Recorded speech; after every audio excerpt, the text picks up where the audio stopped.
cookies.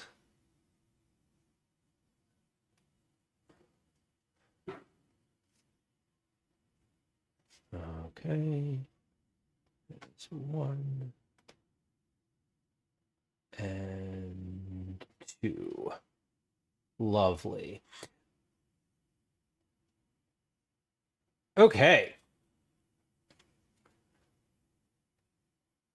Welcome in. If you're just joining us on YouTube, hello, it's nice to have you. My name is Lieu. This is a live stream. All the messages that I'm going to be responding to, if you hear me talking and conversing with people, if you're on the vertical stream, we're going to be right here. If you are on the horizontal stream, we're going to be down here. Today, we're making cookies. These are going to be the Miso Pistachio Pudding Cookies. They are from 108 Asian Cookies by Dr. Kat Lieu. She is a really fantastic recipe developer and author, a literal doctor who whose cookies we've been making and enjoying for Cookie Club on stream now for, I think this is month 4, maybe. Anyway, that's what we're doing today. We're gonna get started. My oven is preheated and my butter is over here just off stream on the counter. If you are watching this at a time that is not live, please hit the subscribe button and the little bell button that's somewhere on YouTube. That will let you know when we are live next time. If you want to join us live, that would be lovely. You do have to be a subscriber on YouTube for more than 5 minutes to chat. So if you are joining us and interested in chatting, go ahead and hit the subscribe button. And the next 5 minutes, enjoy your lurk. And after that, we'll talk to you soon. Anyway, okay. What we're going to do first here is actually read the recipe, the full recipe, because that's how it, that's what you should do when you're making a recipe. Pepper, welcome. Hello. This is the cookie that we're attempting today. I say attempting as if there is a chance of failure, which, like, there's always a chance of failure. I'm not like a professional here, but this one was rated difficulty 2 out of 5. The note on the difficulty says there's little here in the steps to stump you, which is great. We love that. Makes 24 to 25 cookies. That's a very specific number, which I also love. The prep time is 15 minutes. The inactive time is 30 minutes. So that means that we will be prepping we're going to prep 2 double batches today. So we're going to prep, rest, prep, start. And then while the second double batch is resting, we're going to start cooking. Baking? Yes. Ace, welcome in. Hello. An awesome shirt. I love this shirt. It makes my head feel like the top of a zipper.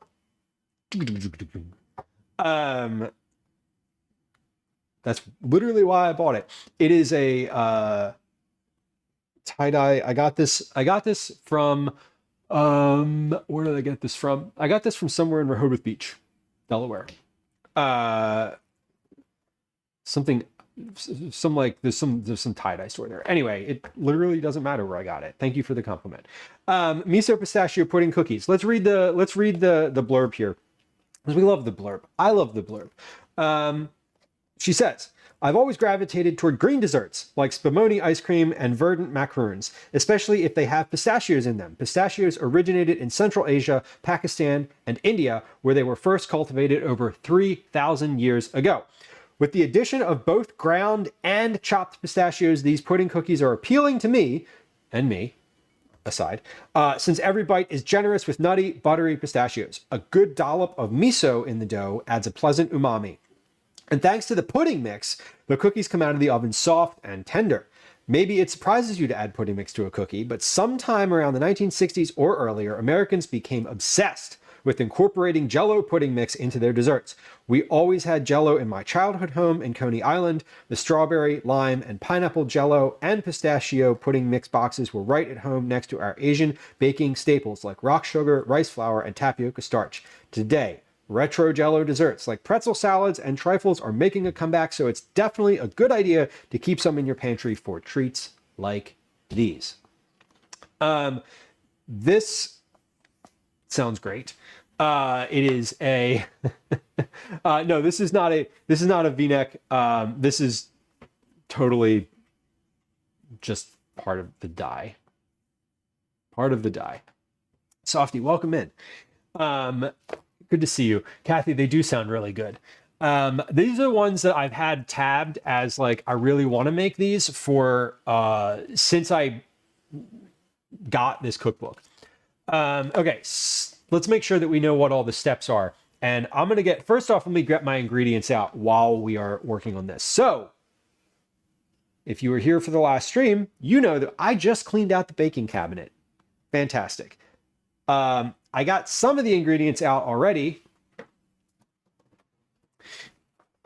And here they are. The other ingredients I did not get out because they're in the baking cabinet and whatever. All-purpose flour. So I need to get out flour, baking powder, baking soda, light brown sugars here, and granulated sugar. Okay. So let's get out our 1, 2,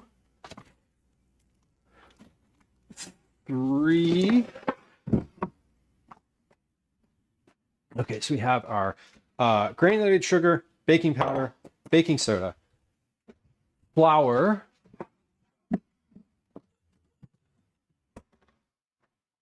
our all-purpose flour, and other things that I need to have out are eggs, miso. Those are both in the refrigerator. Ground pistachios or pistachio flour. We do need to grind some pistachios today for our flour. So I'm going to do that in the food processor first. That's step 1 today. Okay, so we have all-purpose flour, yes. Instant pudding mix, yes. Ground pistachios, we're going to make into pistachio flour. Baking powder, baking soda, unsalted butter at room temperature is over there. Light brown sugar, granulated sugar, red miso is in the fridge, eggs are in the fridge, green food coloring right here, brand new. Milk chocolate chips are here. I got the milk chocolate chips, even though I really wanted to get dark chocolate chips, because that's my personal preference is dark chocolate over milk chocolate. I got the milk chocolate because that's what it called for, and I'm following the recipe today. Shelled pistachios, salted or unsalted, chopped. So here's a shelled pistachios. These are salted because I thought they would probably be a little bit better. When it says chopped, I think that these are pretty chopped already. But I might toss these in the food processor as well, just to get a little bit more of more chopped up. It looks to me on the picture of this cookie that they're a little more chopped than what these are. So I might just like hit them, 2 or 3 quick bursts in the food processor. Dried cranberries, which are here, and then sea salt, which is this. So we're going to do that first, but let me make sure there's no gotchas in this recipe where it's like, leave your cookies to rest for 6 hours. I don't think there is, because I already read this at least once in order to get the ingredients for it. And again, when I was like, oh, should I get the butter out? Answer, yes, I should. Okay, so step 1, whisk the flour, pudding mix, ground pistachios, baking powder, and baking soda in a medium bowl. Set aside. Using a stand mixer fitted with the paddle attachment or in a large bowl. So step 1, we're going to whisk together how much ingredients here? 1.5, that's 3 cups, tablespoons, teaspoon. Okay, so I can probably do this in a quart container, so like 2 quart containers. Using a stand mixer fitted with a paddle attachment or in a large bowl with a hand mix. Okay, we're gonna use the stand mixer. Cream the butters, sugars, and miso together until light and fluffy, about 2 minutes. Scrape down the sides and bottom of the bowl, add the egg and the green food coloring, and mix until well incorporated, it says. That's specific. Well incorporated is good language there. Add the flour mixture and mix on low speed just until a cookie dough forms. Fold in the chocolate chips, pistachios, and dried cranberries until evenly distributed. Cover the dough and refrigerate for 30 minutes. So we're going to do all of that. We're going to put that in a different bowl in the refrigerator. And then we're going to do all of that again. So we're going to make 2 double batches. That's 4 total batches of cookies. So these make smooth, like you make a cookie ball out of this. So I like the idea of that because then I can do as many as I need, and then the rest of them I'll put in the freezer. About 30 minutes before baking, preheat the oven to 350. Line baking sheets with parchment paper, it says. Parchment paper is specific here. Scoop. Scoop 2 tablespoons of dough and roll into a smooth ball. Repeat to make 24 balls, placing them 2 inches apart on the prepared baking sheets. Bake all the cookies, switching the sheets between top and bottom racks and rotating front to back once halfway through. Until the cookie edges begin to brown, about 15 minutes. If you like, sprinkle sea salt flakes over the cookies while they are still hot. Let the cookies set on the baking sheet for a few minutes before transferring to a wire rack. A few minutes. That's good. We like a few minutes. The recipes where it's like, let these rest for 10 straight minutes on the sheet pan, or like they're very specific about it. Like the last cookies that we made, the thin and crispy chocolate chip cookies, that was like, oh, okay, we gotta follow this very directly. Okay, so I'm gonna move these over. Let's get our butter here. I need to move my laptop, this laptop off the counter because this is, I was using it and then I started stream and then it was just like there. And anyway, Surfel says I missed it. What kind of cookie? These are Miso pistachio pudding cookies. They look like this in the book, and hopefully they'll look like that on this camera later. Hopefully when I hold a real one up next to the one in the book, you're gonna be like, I can't tell the difference. They do sound fantastic. I love the idea of a pudding mixture in with like the cookie mix, because it said that it makes it a little softer. Now, I'm not necessarily worried about these being too soft to package, because it does say like until they're crispy on the bottom. So the crispy is part of the description. So that is a good thing, I think. Oh God. Okay, plug it in the food processor. So first things first, my counter's clean. Let me wash my hands, because that's like step 1, wash your hands. A lemon cookie with pudding mix. I don't think that I have ever put pudding mix in a cookie, so I'm excited for this one. It sounds quite good. It was the first cookie that I looked at in this book where I was like, oh, that's neat looking. Like that one looks fun. So I'm excited for this one. It's the first one that I wanted to make that I looked at when I looked in this book, and I haven't made it for Cookie Club yet. But finally I was like, all right, I got around to it finally. This might be the last month that we do something from this book for Cookie Club. It might not be, I don't know. I've made several Cookie Club cookies from here. We might transition to something different for the summer, but we might not. I don't know. We'll see. Okay. So we need 3 tablespoons, 3, 6, 9, 12 tablespoons of ground pistachios. So 1, 2, 3, 4, 5, 6, 7, 8, 9, 10, 11, 12, and because volume is going to be different for ground versus whole, 13 and 14. Okay. Plus a little bit more. Good. I like to eat the pistachios, so like I'm not trying to grind all of them, you know. These are unsalted, these are salted. I intentionally got 2 different kinds because I didn't want to use, because it said flour. It said flour and not like salted pistachio flour. So anyway, Marianne, welcome in. Hello. Chef Snack. I know, Mike, right? That's extremely true. I have already had a little snack of these. That is always true. Are they Jan lid size? Ace, I actually don't know. One of my knocks of this, and not just this book, but actually I think this book does a little bit better of a job. One of my knocks on like cookie pictures in general is that I can't ever tell how big they are. And this was true. The last one that we made, the 100 Cookies book, from the 100 Cookies book, I was like, I have no idea how big that is. And this, so like this one, no idea how big they are. Like these, I have a better idea because they're like on a plate. Some of them, again, like how big is this cookie? No idea. Like it's a great picture of the cookie. It shows the texture. It makes me want to make it. But like one of the ones in here that we made for Cookie Club, this one, the spicy ginger chai cookie. If you received this cookie in the mail, you know damn well that it didn't look like that.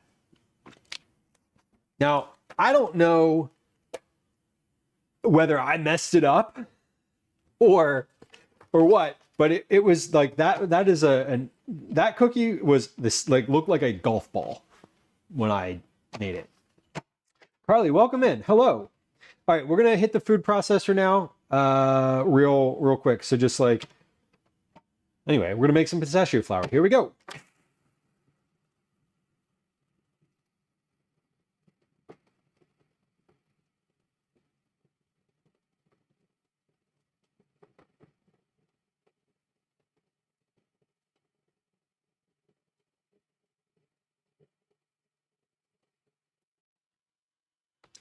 Almost there.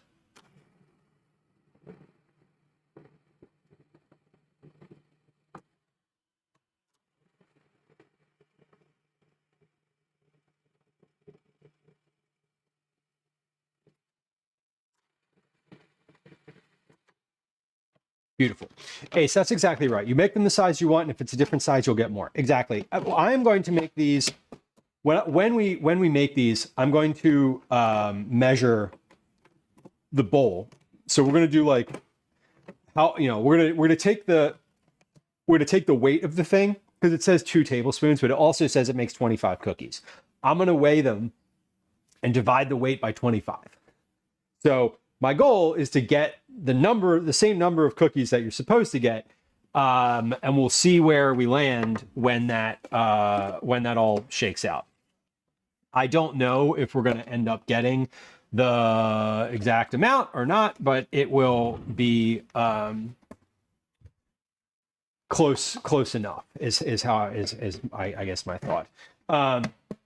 The starting the mixer mute your mic. No, it does not. I did not touch the microphone. What it does is it has a noise gate on it, and so the sound from the food processor is not allowed through, essentially. And when I talk while the food processor's on, you can tell it has a sort of robotic sound to it. I think I need to mix this just a little bit more.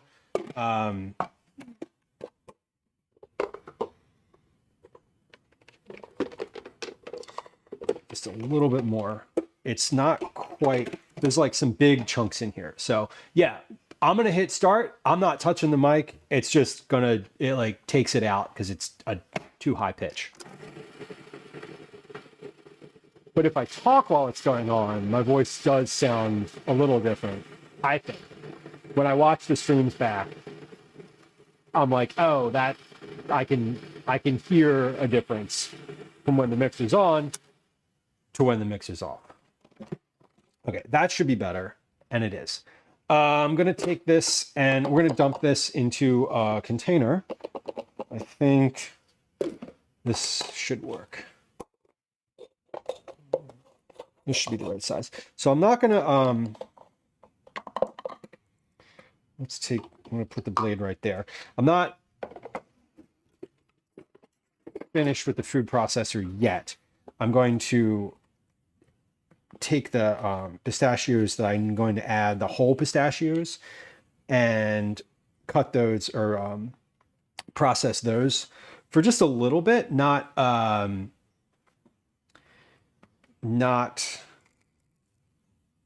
more than a few pulses. I basically just want to cut them up, chop them a little bit more, and it says chopped, and I just don't want to do that by hand because I'm making 4 batches. So that's what a food processor is for. So we're going to use it while I have it out and have pistachios in it and literally don't need to wash it between things. That's what we're going to do. Okay. Yeah, Ace, I don't know. Sometimes it does. Sometimes it like, I honestly, it's like an environmental thing. I think, I don't know why, because sometimes I'll be, when I watch the streams back, I know what you mean. Where like sometimes it's more pronounced and sometimes it's not. Got some pistachio dust on my book. 2/3, 90 grams of shelled pistachios. That's a great number. I love that. You know why I love that? I love that because that's a weight, and I can work with that a lot easier. It does make it easier when I get out the scale instead of the trivet for hot pots. Anyway, move that over there. We have 9, 18, 27, 360 grams worth of pistachios, which I'm going to probably put a little bit more than that because we'll end up with some dust. And there we go. We're going to weigh these anyway. So I wasn't sure how much I needed. So these are literally extras. So these are snacks, and these ones are salted too. We'll just mix in the dry. We'll mix in the unsalted ones with the salted ones when when I'm sure that I have enough for everything. Okay, let's give these a little bit of a chop. We're going to pulse a couple times here.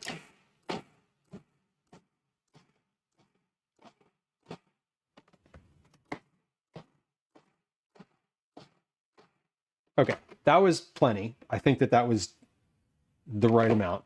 I'm going to take these, now that I have these as processed and like ready to dump into my mix, I'm going to put these into 2 different containers that are 180 grams each. That way I'm just ready for my batch making.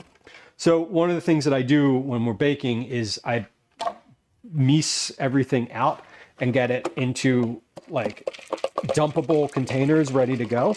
And that helps kind of ease the process, right? Pepper, thank you for your dual streaming. I always appreciate that. We are live on both on both. What do they say? Both the purple and the red site. I don't know. That feels weird to say, but like, hello, the algorithm. Hello, AI agents on both sites watching this. Please get out. I don't like you, and you're not welcome. Okay. 100. Let me tell you how I really feel. 180 grams worth of pistachios in each of these 2 things. Ace says, you're American. You can cope with weight. I can cope with weight in a recipe. I, in fact, prefer using weight in a recipe, especially for baking. I feel like baking is like, you got to use weight. If you're watching the screen, what do they say? 180 grams, right? 970, 180. There we go. If you're watching the screen, you'll see my other obsession start to fall. Yay! Base 10. We love it. 180 grams in each of these because we're making 2 double batches. 40, 50, 60, 70, 80. Okay, perfect. for your dual streaming. I said dual, not like back to back with pistols, but like dual is in two.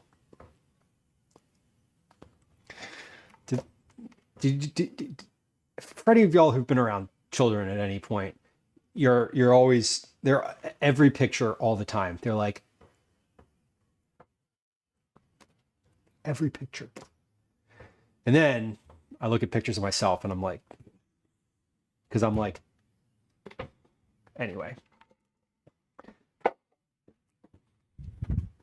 All right, we're good here. While I've got these pistachios measured out, let's measure out the chocolate too. Each of these, for your question, is 1 1/3 cups.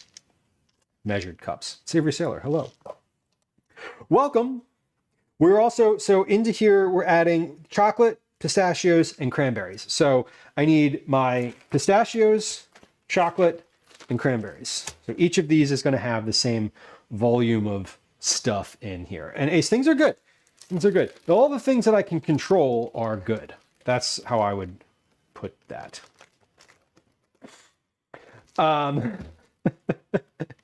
Sailor, that's really funny. So I have this little like moped style, like Vespa. It's not a Vespa. That is not American. And initially I didn't realize that the speedometer was in kilometers. And I was like, I'm going really fast. And then I was like, oh wait, no, I'm not. I was. 226 grams of milk chocolate chips. 113 times 2. 100, 200, 10, 20, 3, and 6. 226. Okay, so 226 grams of milk chocolate chips.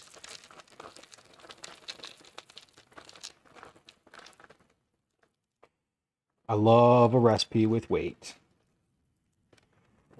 It is the best. The speed demon, right?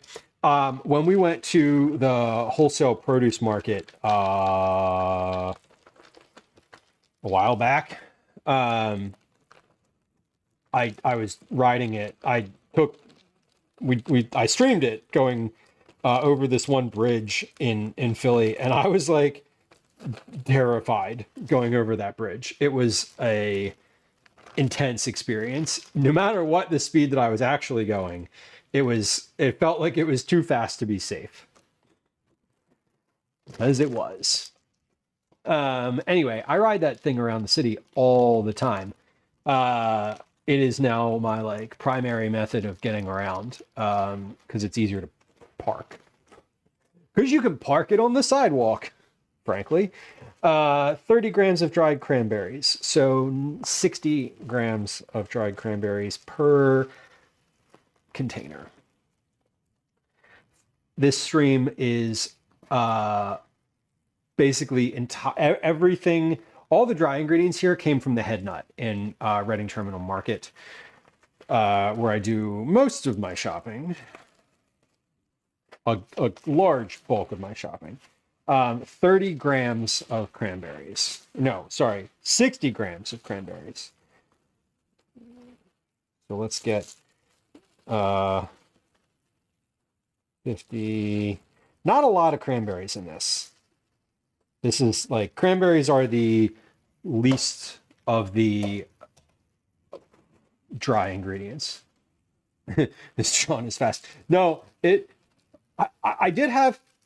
So I think my thought aligned more with the this John feels like it's going to fall apart. That was more of where my head was at, honestly. Yeah, Ace, that's like I understand that one of my friends is a chemical engineer and is sort of like able to do those maths and those conversions and all that in his head. And I'm like, it's just wild to me. It is kind of wild to me, honestly. It's That is funny though. I do think it's funny. And there is a we're just talking about this. Like Americans, specifically Americans, because we don't use the metric system, will do really anything at all to not use the metric system or like not use measurements. They'll be like, "Oh, look at this be like, all the ingredients in here weigh about as much as an adult cat." And you're like, 500 grams? How much is that? Or like, oh, it's, here's like a common one is like, oh, it's like 2 football fields in length. How long is that? 100 yards. What does that mean? What does that mean? To farther confuse things, when Americans say it, we are talking about American football, not the way the rest of the world understands football, which is to say soccer.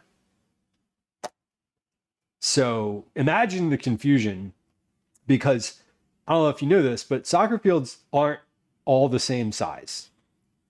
They don't need to be the same size like a football field. They don't all have the same dimensions. Some of them are bigger. Imagine that. Anyway, I reiterate.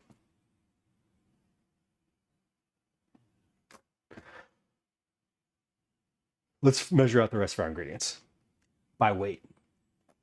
Grams, specifically. Because that's what we do here.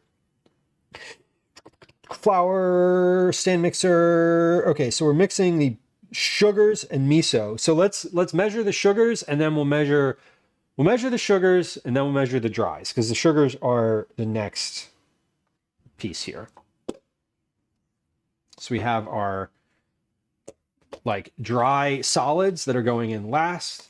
We have sugars, which are going to go in these containers. Mini Moon, welcome in. Hello.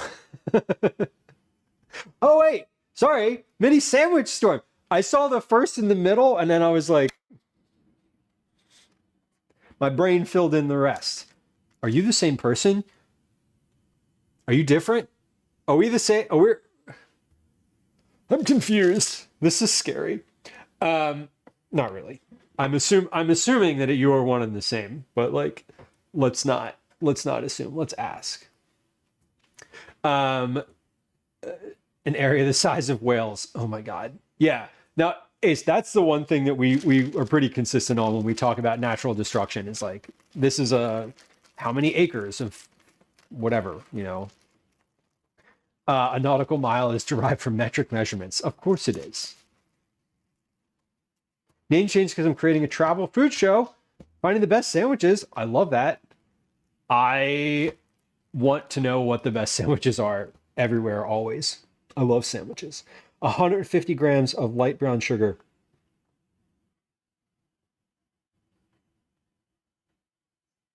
Did I put 60 grams of cranberries in there?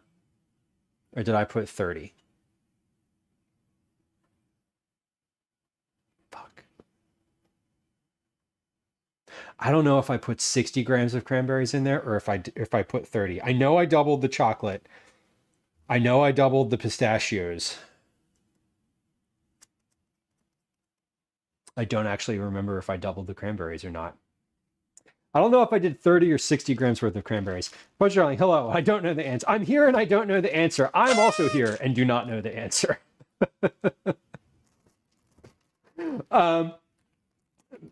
Midi Storm, if you have a YouTube channel, and you want to share that with me, that would be great. I would love to know what it is. So sorry, 300 grams of sugar, and then we'll go back and I will measure. I will re-up. I will figure out how much cranberries I put, because I'm pretty sure I only put 30. Okay, so sugars. 300 grams of brown sugar. 300 grams of brown sugar. That's doubled. We are doubling the brown sugar. 300 grams. That's 200.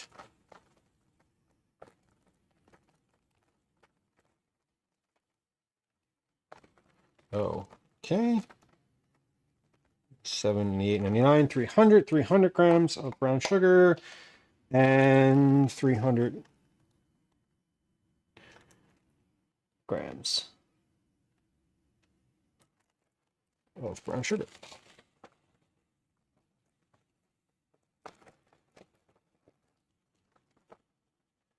There we go.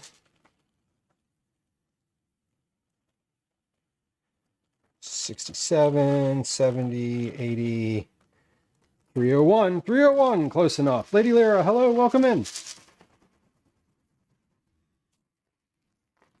Happy Wednesday. Ace, it is Pride Month here as well in Philadelphia and the United States. Generally speaking, we do Pride in June.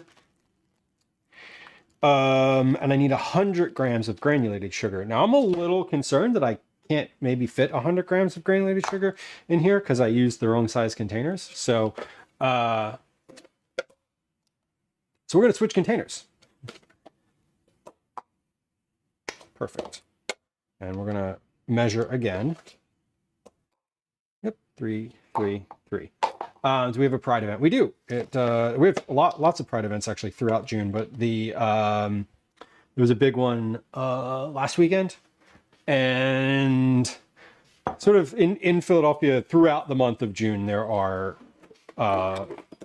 sort of ongoing Pride events. We need 100 grams of granulated sugar.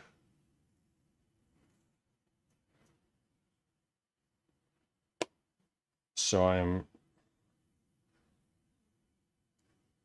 measuring carefully.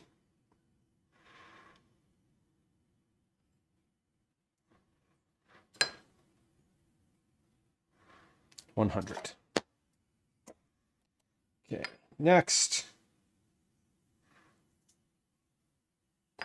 I just dumped that whole thing in there very casually, but I was pretty sure that was the right amount because this is only 1/3 of a cup and it needs 1/2 of a cup. Okay, so there is 100 and 100.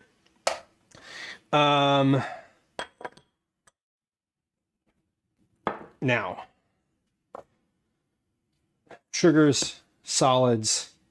Let's get our dries together.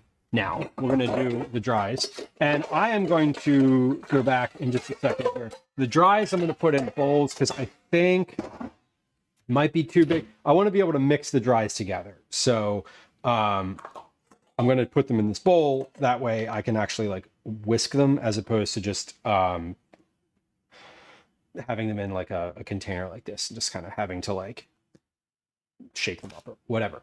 Oh, before I do that though, I want to make sure that I measured the cranberries correctly. So I think I did. I feel like I did, but I just want to make sure because it doesn't look like a lot. Oh yeah, okay. I definitely did because I definitely put 60 in here. I did double this because this is 30 right here, and this is like visibly half of what's in the container. Okay, cool. So we're not actually doing this in a scientific way. That was a very anecdotal, like, does that look like the right amount of cranberries? Yeah, it does. Like 30 grams of cranberries is not that many. So I think that was good. Okay. Now we're gonna get these dry ingredients together. Hey, science indeed. Last Bardu, hello, welcome in. We are making miso pistachio pudding cookies. They are from this cookbook, 108 Asian Cookies by Dr. Kat Lieu. It is, they're bright green, according to the imagery. Now we're going to see if they turn out that way. We're making them for members of our community on both Twitch and YouTube, as well as Discord. Command cookies, if you'd like to know how to receive cookies potentially in the future. I send these out. I'm making these today on stream to send to members of the community. I have my boxes packed. We're ready to go. I'm going to make these, cool them and package them, not in the boxes, but in a vacuum sealed package today on stream. So we'll be sending those out. Troy, hello, welcome in. Troy, I saw you say hi just a little bit ago, and then I did not say hi, but hi, hello. It's good to see you. Stop by Porco's. We love Porco's. Porco's is the last stop on Washington Avenue when you're like heading out to the when you're going down Washington Avenue to get to like the highway, right? Porco's is the literal last place to get coffee. I know this because I've stopped there before. We've stopped there on stream actually. It's a fun little spot. They have really good they have a lot of good stuff at Porco's. It's a bakery.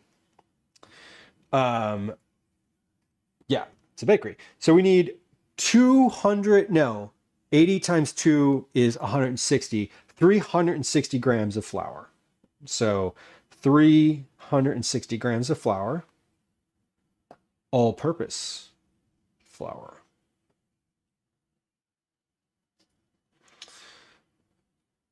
$51. Oh, that's too much. 360. Okay, so we're going to measure the flour in that one, and then we're going to measure it in this one, because the bowls have different weights, so we can't just swap them out.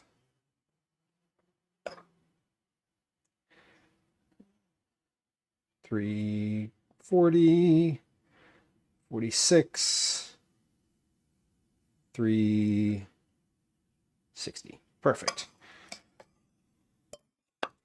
360 degrees. It's a well-rounded cookie. 360 grams. Lou, that was a terrible joke and you didn't even make the joke the right way. WTF.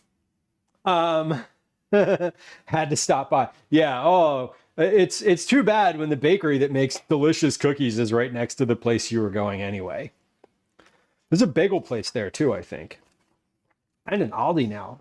Washington Avenue is like wild. It's so wildly different when you drive up it. So we're mixing together the flour, pudding mix, ground pistachios, baking powder, baking soda. Okay, so 1 box of instant pistachio pudding mix. So we're doubling this recipe. So this is a two box situation. It's all the way in Philly. It is all the way in Philly.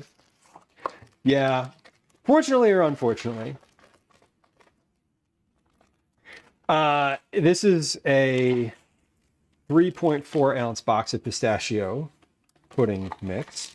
So we're whisking that, and then we're doing that again. Tried the bagel place. It's fine. Not a regular destination. It's fine. Fine is the most passive aggressive thing. It's like the most passive aggressive compliment you can give, right? How was it? It was fine. Cool. You're really selling me on it. JK, you're not. All right. Let's get those. And then, so I don't mess it up and put double the pudding in one, we're going to put the rest of this pudding in the other. Do I chat while it's in the oven? While it's in the oven, I am, what am I going to do? Well, while it's in the oven, I'm going to be making more cookies. So we're going to make about 100. We're going to roll 100 cookie balls today. We're going to bake about 70 cookies or so. So while it's in the oven, we're going to be like rolling cookies. And then while the last one is in the oven, we're probably going to be packaging cookies. So last Bardu, we're probably not going to have much of a like downtime. One of the things that you may come to find about this stream is that I don't do downtime very well. I get anxious about downtime. I juggle and show off the many cats I have and do awards on stream. All of those things are actually true, minus the juggling. Although, honestly, can I be honest with y'all? I had an idea for a sound redeem that was like, learn the thing. And basically have it be like, hey, stop what you're doing on stream for like X number of minutes and like work on the thing that you want to learn. Like, things that I want to learn, I do want to learn how to juggle. I want to learn how to whistle with my fingers. Do any of y'all know how to do that? Can y'all like do like the loud whistle thing? I would love to learn how to do that. Like I want to learn how to do it, and I've tried, but I don't work on it consistently enough. And I think that it would be fun to do like, okay, it's downtime, time to practice that thing. I don't know, maybe. Okay, so let's do our dry ingredients. Downtime is like my enemy though, not just on stream, like in life. I don't do downtime very well. Flour, pudding mix, ground pistachios, we'll do those in a second.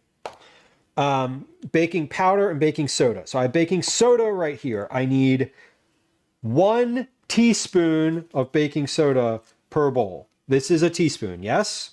1 teaspoon in that bowl. 1 teaspoon in this bowl. Move that out. Baking powder, confirmed. 1 teaspoon of baking powder. So it calls for a half teaspoon, but I am doubling these. So fear not, I have doubled both of those as it calls for. Then we're going to mix in our ground pistachios. So I need 3 tablespoons, so 6 tablespoons.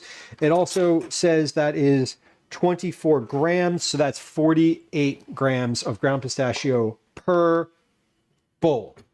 Scale is zeroed. Let's just go. Let's see. How much is 1, 10, 2, 3. Yeah, that's 24 grams. So that's right on. So we'll do 48 grams of ground pistachio. And I'm going to just do like some big heaping tablespoons now. 47. 48. Now we mentioned the cats, and I do want to be like upfront today that until the cookies are finished, we're not going to have cats on stream. I know it's sad. The reason we're not going to have cats on stream until we're finished baking the cookies is that these cookies are going to other people. These are not for my house. If these were for my house, I would be like sprinkling cat fur all up in them. Ash would be on the chair right here, hanging out, and we wouldn't care. But because these are going out for distribution to other places, I like to keep the cats sequestered during this time so that, respectfully, there's not cat fur in your cookies. So we do try to keep that to a we do try to keep the like cat fur in the cookies to a minimum, just so we're clear. That is a me choice. I in fact believe that many people would not mind, but I also think that the people who would mind may not be like, hey, can you keep the cats out of the room while you're making cookies? They would just maybe not say anything. And I want to keep people comfortable. You know what I mean? Same reason we're going to wipe and clean the counter here in a moment. Okay. Same reason I'm going to wash my hands right now.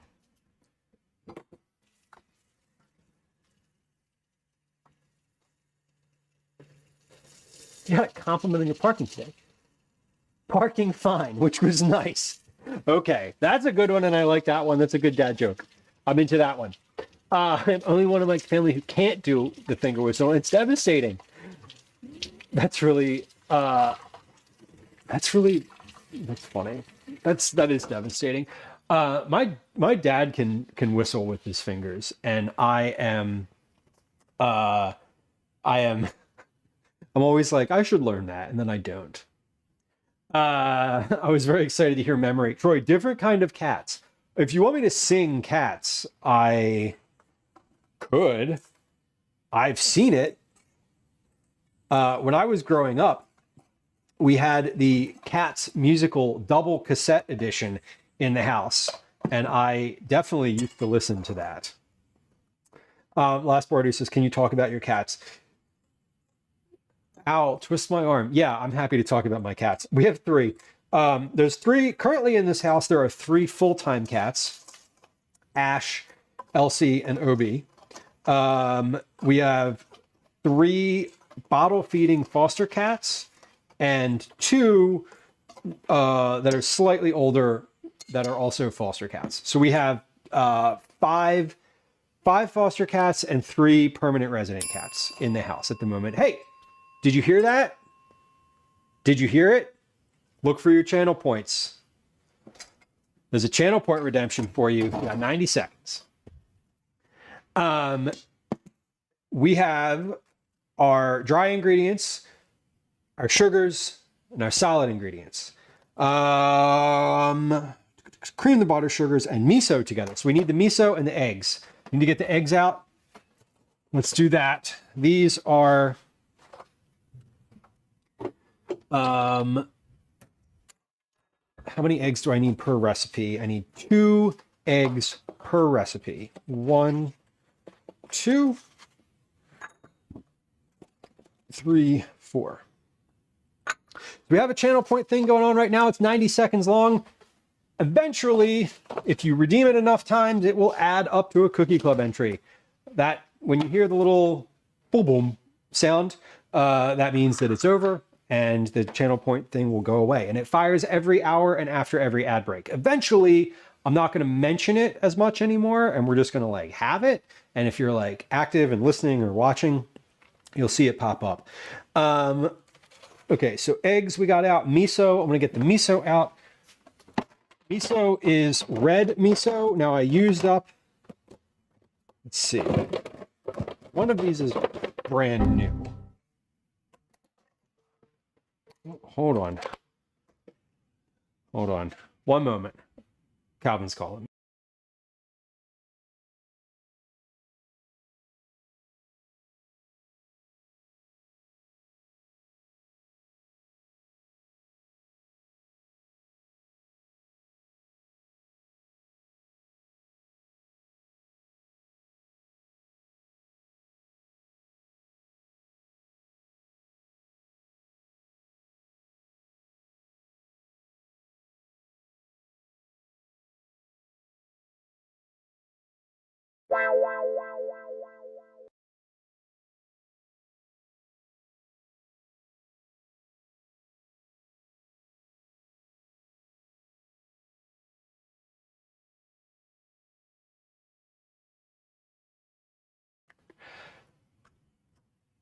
Hello, Calvin.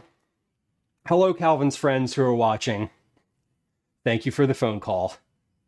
I appreciate that. Miso. What even time is it? How is it? Get off the internet. You're supposed to be in school right now. Get off the internet. Get off. Yeah, chat. Children are watching. Be yourselves or don't. Anyway, let's get back to what we were doing, which was making cookies. I forgot that I could have had this camera on the whole time. I'm in danger. Damn right I'm in danger. Let's start saying things that are mean and bad. Just kidding. He's texting.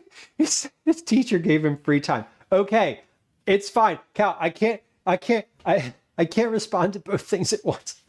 When you call me, it makes me think there's an emergency. Okay, but I am okay. He's probably watching me on YouTube, actually, now that I'm thinking about it. Okay, so using a stand mixer, cream the butter, sugar, and miso together, and butter, sugar, and miso. So all of these things. 1, 2. Let me cut these butters in half right now. Let me cut 2 of them in half. Let me cut 2 of them in half. That way I know that they are ready. 1, 2. Okay. Now it's time to tell embarrassing stories about Calvin's childhood. I'm just kidding. I'm not going to do that, but you be nice. We're not going to do that. I was just kidding. That is in fact a joke. So we have 1, 2 and a half, 1, 2 and a half. So we have 1.5 sticks of butter per batch. So let's put these in the order that they need to go in.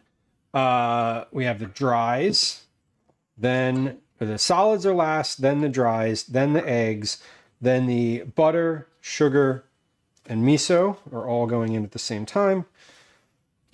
Okay, so we're lined up here.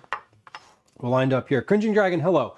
Welcome in, by the way. I saw you say hi, but I was in the middle of thinking, I was in the middle of having a panic that something was happening that I needed to be responsive to at school. It wasn't. That was not actually happening. Ace, I was not. I very much enjoy being a dad, but we're not going to get, what's the word? We're not going to get mushy over it.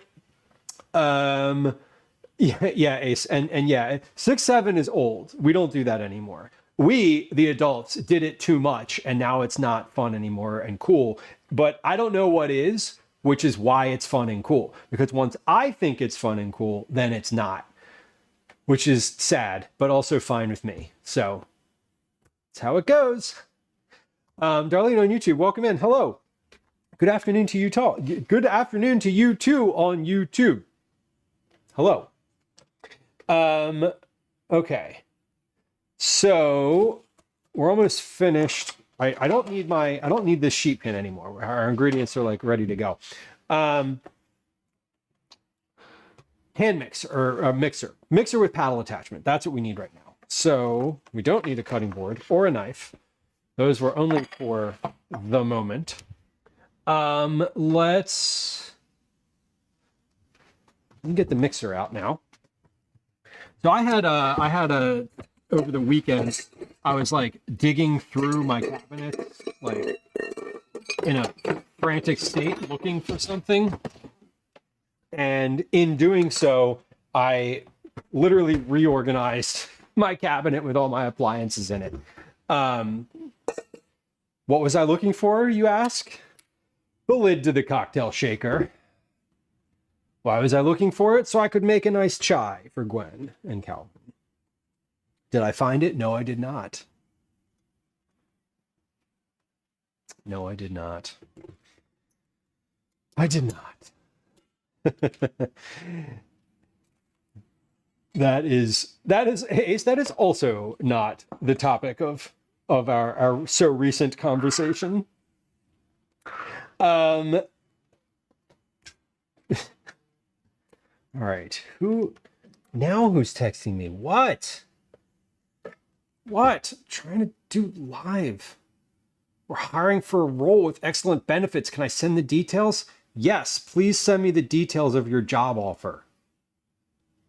Send text. Okay. Every time someone texts me with like something ridiculous, I text them back.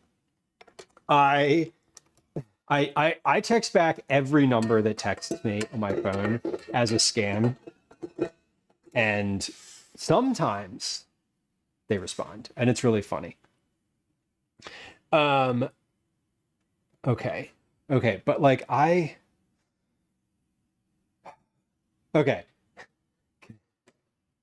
good. Calvin's texting me telling me he's still watching. That's good. I have a hard time reading chat and focusing on what I'm doing and like unlocking my phone to look at individual text messages. I'm glad you're watching, Cal. Thank you. I'm glad you're having a good second to last day of school. If you're watching YouTube during school times, clearly that's a good thing.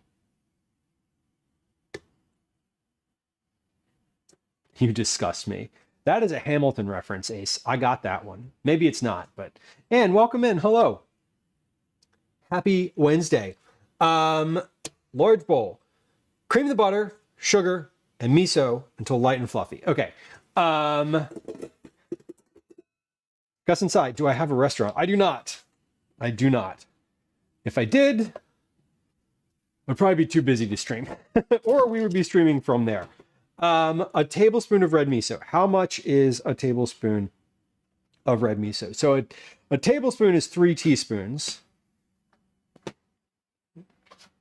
I need 6. So if a tablespoon is 3 teaspoons, and I need to double it, I need 6 teaspoons, which means I need 30 grams of red miso per batch. That's a doubled version. So because that is a number that I'm not going to keep in my head for all that long, we're going to measure 30 grams into this bowl,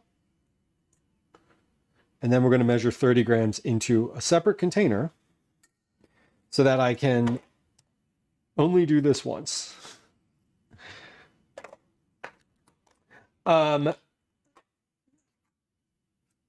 Ace, it is a Hamilton reference, whether or not you knew it, because there's a line in Hamilton where he says he's talking to I forget which of the Schuyler sisters, and she says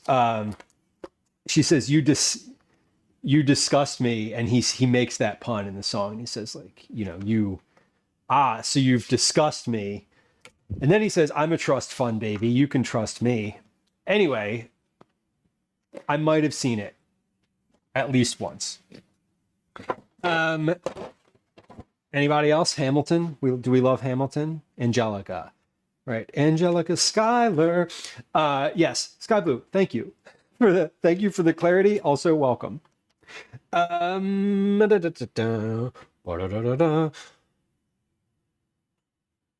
Butter, sugars, and miso. So we have our butter. So we have 1.5 sticks of butter. And now I have that tune in my head. Love it. I love that for you and for me. As will I have that tune in my head. So there's 1/2 and 1. There's 1/2 and 1.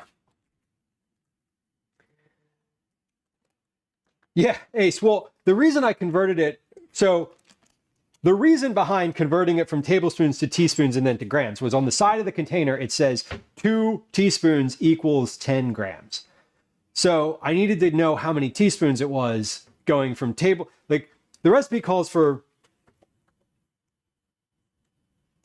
1 tablespoon. I needed to double that, so I needed 2 tablespoons. So I needed to know how many teaspoons it was so I could weigh it out. There's a reason for this. It's maybe not the best one, but there is a reason. Okay, so we have our butter, we have our miso, we have our sugars. Ready to go.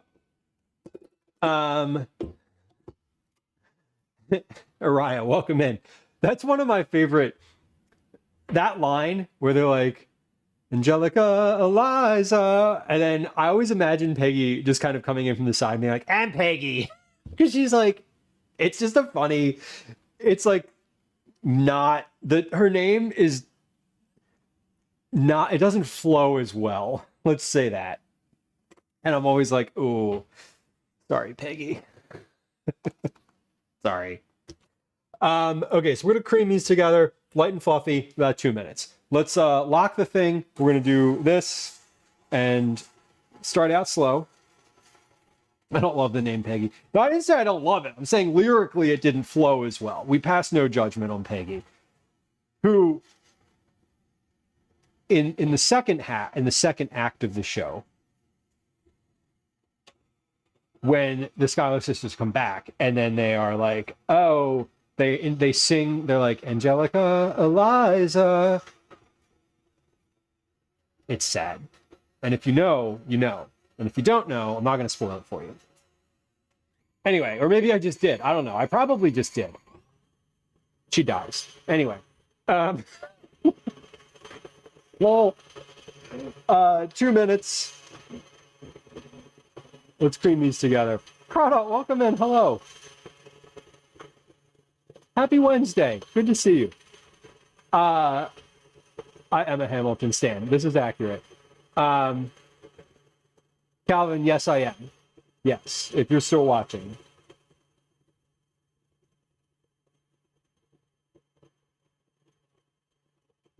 Okay.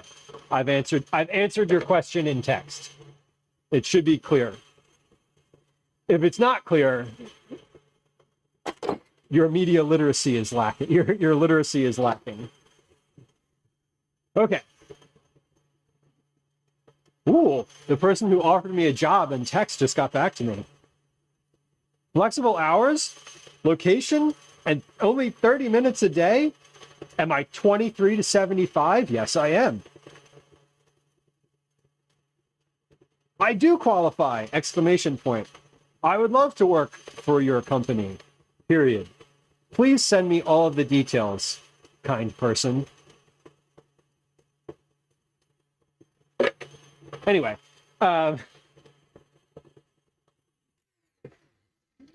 we love a good text scam.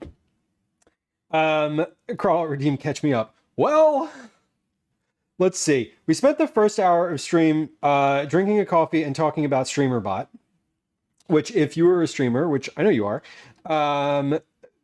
is a good bot to use, a very good bot, and I'd be happy to talk to you more about it. I updated a bunch of stuff on stream, so I spent the first part of stream talking about that. Then we updated the not update. What updated? What does that even mean? I didn't know. Ooh, that was a weird thing to say. Anyway, then I read through the cookie recipe. I'm mise en place everything that I need to make these cookies. Now we're on batch numbers 1 and 2 of 4. So that is where we are currently. We've been live for 2 hours. So it doesn't seem like we got a lot done, but I did. I got a good bit done. I didn't, actually, but it's fine. Okay, we're whisking together, creaming together the butter, sugar, and miso. That's what's going on right now, until light and fluffy. So this is, I just scraped down the sides of the bowl. I'm giving this another, probably about a minute or so, maybe 30 seconds, do 30 seconds. And then we will add the egg and the green food coloring. So afterward,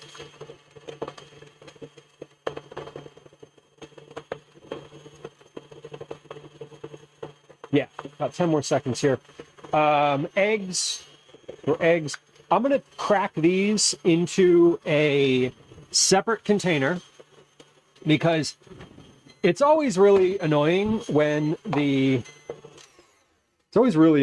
crack an egg into a bowl and like some of the shell gets in there. So I'd rather crack an egg into a container and then have the shell get into the container and be like, oh, okay, Kathy, thank you. Streamer butt. No, Mariah, not quite, but also maybe. This is the name of the bot that I use. And again, I would be very happy to talk to you and also you about it. It is a lovely little bot. I'm being silly. I see. Fun thing about me, which I've said on stream a few times. I don't get jokes, and when you are joking with me, I don't always know. So I'm sorry, I missed it. As usual. I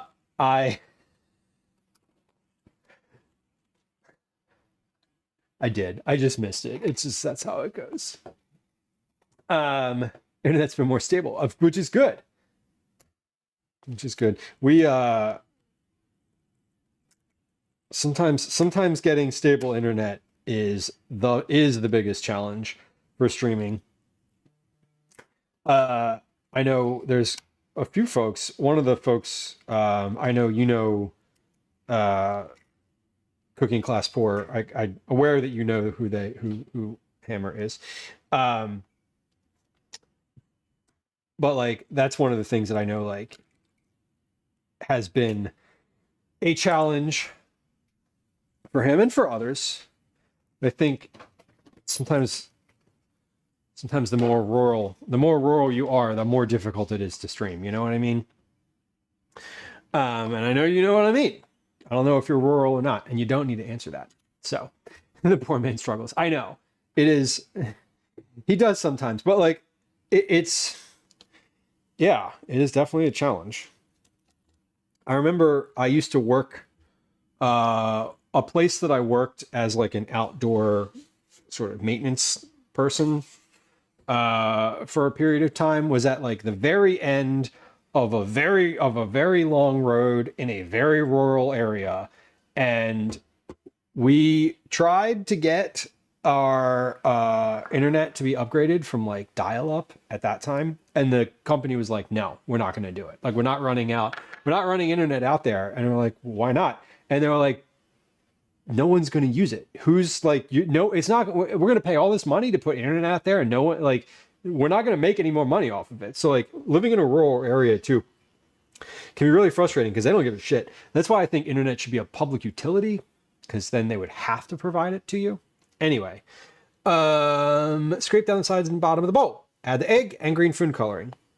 So egg, how many eggs? 1 large egg, that means 2 because we're doubling this. So 2 large eggs. And then green food coloring. Where did I put you? There you are. So it says about 6 drops of green food coloring. Whoa, that is coming out. That came out a lot quicker than I was expecting it to. We're talking about food coloring. Anyway,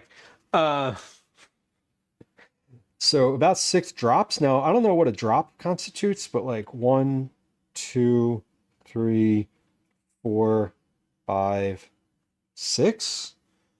Let's do a couple more because I don't really know what a drop means in the context of this. It's not coming out in drops. It's just like dripping. Add the egg and mix until well incorporated. Okay. So egg and green food coloring. So this should be green at the end of this, right? That is the expectation, green. If this isn't green, we're going to add more until it is.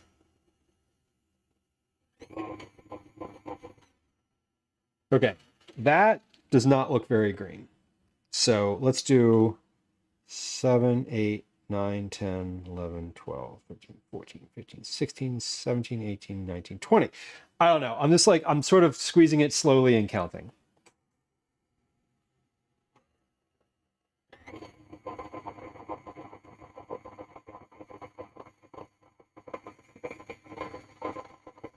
This is not looking green.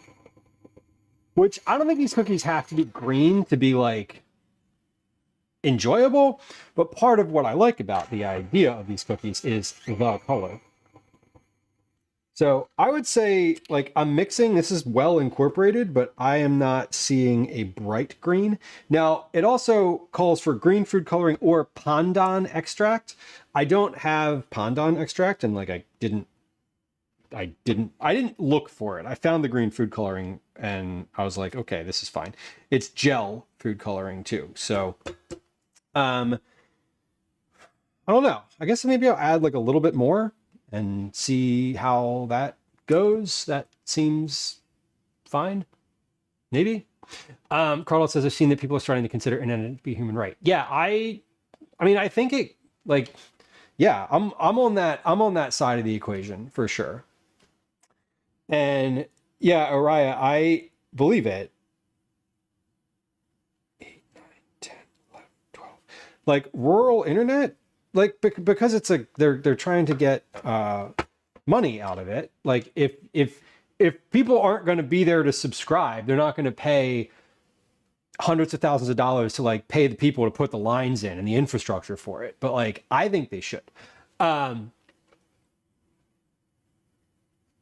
Adele, welcome in. Adele Pretzwe. I'm not sure how to say your name. If you would like to correct me on how to say your name, I would be much appreciative. But welcome in. Happy Wednesday to you. Broccoli, hello. Yeah, totally. When you're the one in control of your own internet, that is a good thing. And like Starlink is prohibitively expensive for some people too. Like you can't do it. All right, these seem okay. Am I going for call me pretzel? Okay, cool. I love that. Pretzel's good. That's what I read. When I read your name, that was the first thing that like popped up in my head. I'm not going for Kelly green necessarily. I was going for a little bit more green than what this is. It also says to use gel food coloring, but I'm wondering if I have green. No, I actually don't have. I don't have green. I don't have green liquid food coloring. So I think I'm going to add a few more here. Does it say any specific number of grams? No, there's no grams. There's no weight for this. There's no weight for the food coloring. But I think this is visibly green. I'm going to add a little bit more and mix this one more time. And I think what we come up with is going to be it. I don't have any like, unless this is somehow like, there's like a big splotch of it in the bottom that hasn't incorporated. This is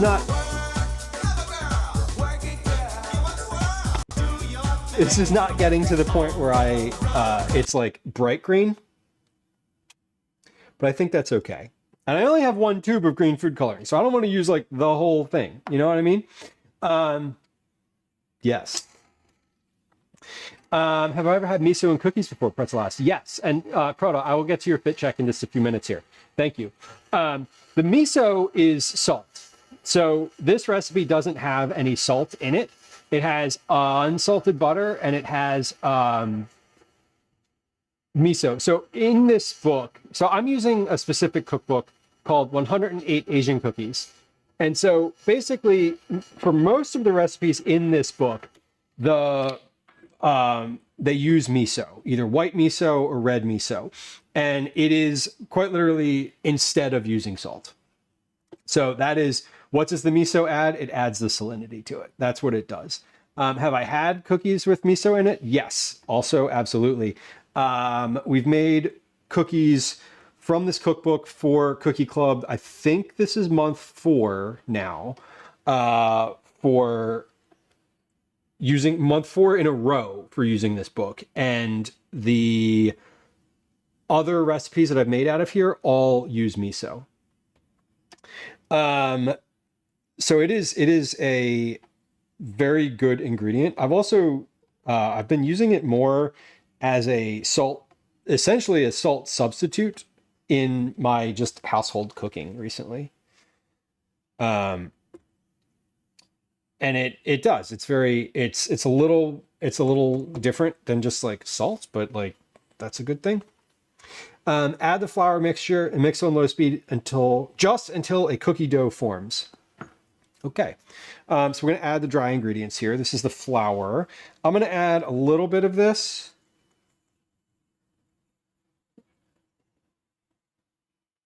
I'm gonna add a little bit here, and we'll pulse this.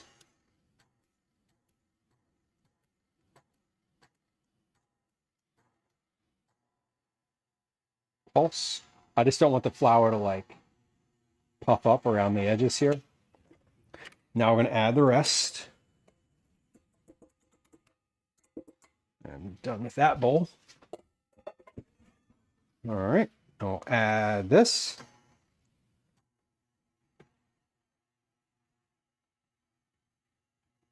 All right. Okay, so this is definitely looking a bit more green.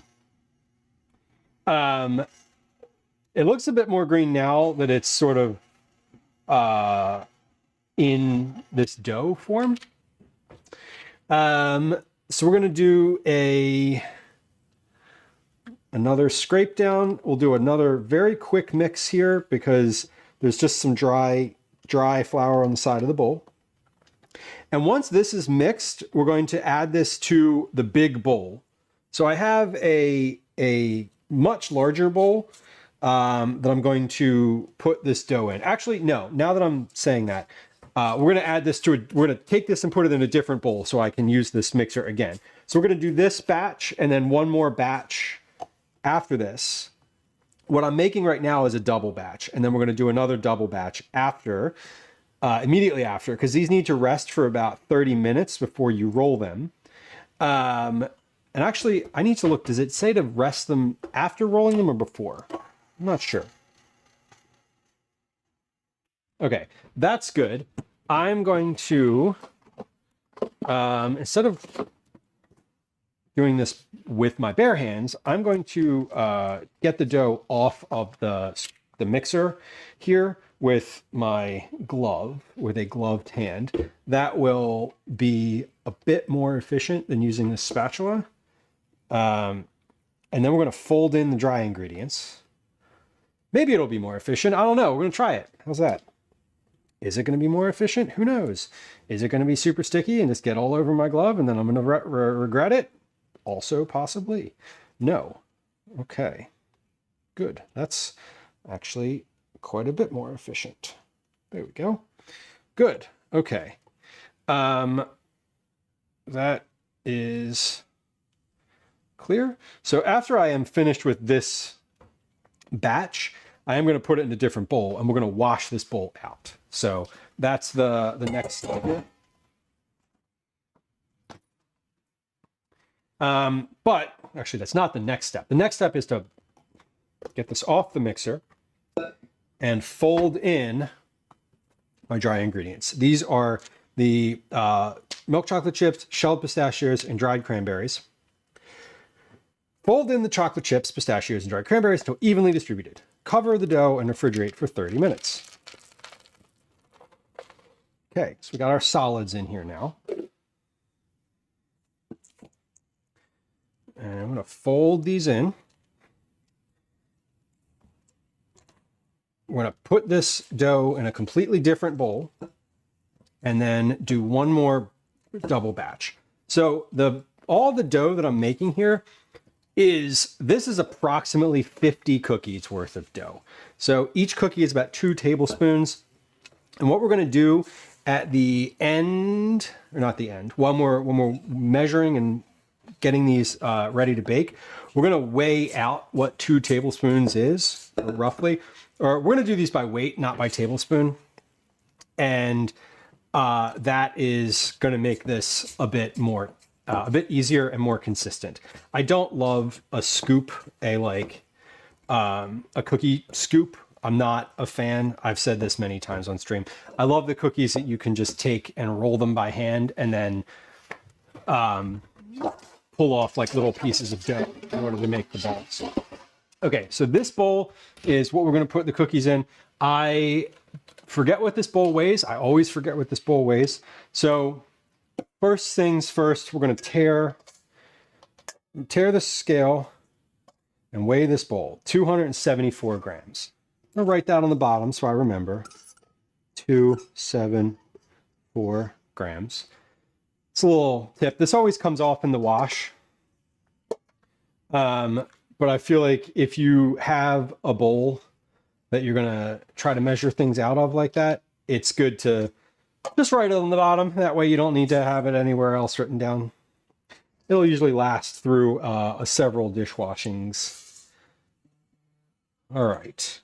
So we have our first double batch of dough ready to go. That is good. I'm going to spread this out a little bit in the bowl because we're going to put it in the refrigerator and rest it. And if I spread it out a little bit, it's going to chill more evenly. Oh, hold on. My food coloring's getting caught up here in the thing. Now this, I put quite a bit of food coloring in here. Definitely more than it called for. But I like the color of this right now. It's a good color. Pretzel, do I have a schedule of upcoming topics I'm going to cover? I don't specifically. I actually don't know what the next couple streams are. So, Pretzel, this is this stream specifically, not this one, but this collectively. This the nature of the content on this channel is pretty much food related. We're getting into the summer, so you've met me at a weird time. Not that that's a bad thing, but in the summer things change for me a little bit. I know my summer schedule is always a little wonky because my kid has finished school. He is in summer camps. We basically have a bit of a different, a very different schedule starting essentially tomorrow. Tomorrow here where I am is the last day of school for the summer. So after tomorrow, our schedule is going to be a little weird. I don't know exactly what my timing is going to be, but I'm pretty certain that we're going to be live like twice a week or more throughout the summer. I will most definitely be doing similar content to what I usually do during that time. It's a lot of vegetable stuff. I'm a recipe developer for money. So when I get work as a recipe developer, I do that live. When I am bored with being in the kitchen, we go out and do IRL stuff. So I live in Philadelphia, East Coast, United States. So that is, we get out in the world occasionally as well. So, but as far as like a curriculum, I do not have that. That is not something I typically know that too far in advance.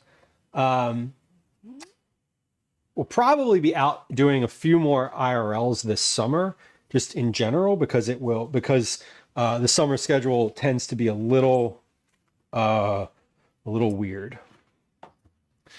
I know that's not really a great answer, but like there it is. But there's the answer. That is the answer that I have available. Okay, let's do a fit check. Cover girl, work it. Okay, so hold on. We're gonna move over to my stove camera, which is quite possibly not going to work when I turn it on. So let's just do a little like, is it on? It is. Hey, look, there it is. Cool. That's fun. Okay. Hold on. Let me, when I do a fit check, I can't like, yeah. Okay. So this is what we're wearing today. Fit check is, a tie-dye shirt from somewhere in Rehoboth Beach. Brown, like summer style shorts. They're not gym shorts. I think these are from J. Crew outlet store. I don't know. Whatever. They were cheap. Crocs, obviously, like the pink house shoes. And my hat. This is from the normal hat provider, Ape and Bird. That is the typical stream hat provider. Yeah, there you go. Fit check. That's what we're wearing today. I'm going to take my fit checked self. That was a weird way to say that. I'm going to take myself over to the sink. We're going to wash this. What's the word here? Bowl briefly, so that I can get started on mixing my second batch of cookies. Now, the second batch will be a bit easier than the first because I sort of will know, like, oh, hey, you need to put like a bunch of food coloring in there. And that's, you know, I didn't know that the first time. So next time we'll just add like a tablespoon of it. I like the shirt. Thank you. I like this shirt too. It is, I like tie-dye. I'm a big fan of tie-dye. I also, I wear a lot of black, but I've been trying to not wear as much black recently. Recently meaning like the past year or so. I feel like it's, you know, been wearing black since like elementary school or middle school. So maybe it's time we look a little colorful. And, you know, it's fine. I like to wear a bright color sometimes during stream because, and this is a very silly, not silly, but this is a very like whatever, because in the preview picture on the like the channel page or the like the category page or whatever, it stands out. It's bright, and people are like, "Oh, what's that? What's that catches my eye?" And then it's me talking about a bunch of nonsense, which is basically the entire point of this channel. Anyway, let's dry this bowl out. Yes. Wondering if I'd cover something like soups. I do love a soup. There are occasionally, so also Pretzel, sorry, to answer your question from previous, I do keep the VODs up, and if you are curious about like content farther back, YouTube has archives, like all of the archived streams. YouTube has archived streams back through, oh gosh, a while, at least a couple hundred on there. We live stream on YouTube as well, and it just archives it. So not all the chat is there, but the like the me talking parts of the stream are there. 9, welcome in. Hello. Good to see you. Cyber, welcome in. Hello. Happy Wednesday, y'all. Cool. Yeah, it's and Presso, I do occasionally, so occasionally there will be a stream where I'm like, we're gonna do this thing today. Sometimes that is for a specific reason. Like the last stream that we did, I was like, I'm gonna sharpen knives and we're gonna clean out my baking cabinet. Now I have a highlight on my on Twitch that talks about like the baking cabinet and like what that looked like and like why I organized it the way I did. But I don't generally have what's the word? Educational like stuff in that way. I'm more conversational, and then like when an educational moment happens, I'm like, oh yeah, let's talk about it that way, you know? If that makes sense. So yeasted bread. Carl, nice. Pizza dough and shoved it into a bread pan, which it was, I'm sure, happy to be there. I love that. That's exciting. Any particular reason? Like any particular reason for the inspiration? So we're adding the miso, the butter, and the sugar in here. This is just step 1. We're going to cream that together for about 2.5 minutes. Why is there no butter emote? Cyber, that's a good idea, honestly. I feel like there should be a butter emote. There is a sound. If you're a subscriber, you can use the SBF, command SBF sound that will give you a sound that talks about sugar, butter, flour, sugar, butter, flour. There it is. I like that one. If you want to do command remind and just put butter emote, I will be on it. Because I do have room. I have room for some more emotes. I found out a way to get more emotes. We won't talk about it. You can ask me in Discord if you want. What kind of miso am I using? Red. Do you need the brand? Are you asking about the brand or just the type? It's red miso. You can never have too much butter. I mean, generally speaking, I feel like that's probably accurate. I feel like you can have too much specifically, but in general, I feel like that's an accurate statement.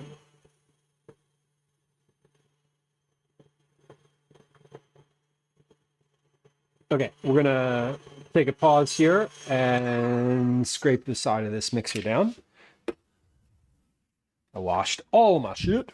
Whatever miso you want to share. Yeah, it's red miso, and I'll tell you the brand in a second. I got it at our like regular, my like big box grocer. So this was not red miso is generally, I mean, it's been my experience anyway. And like caveat, I live in Philadelphia. There's a lot of stuff that I can get in my normal grocery store that like some people probably maybe can't get in their normal grocery store, which like obviously I'm very privileged to live here and have that as a thing. Anyway, but you will find the red miso, if you're curious, in the fridge. Usually it's in the cold section. It should be staying cold. This is Miso Master traditional red organic miso, plastic neutral. This is the logo.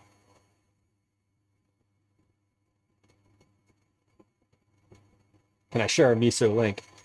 Yes. Yeah, I'd be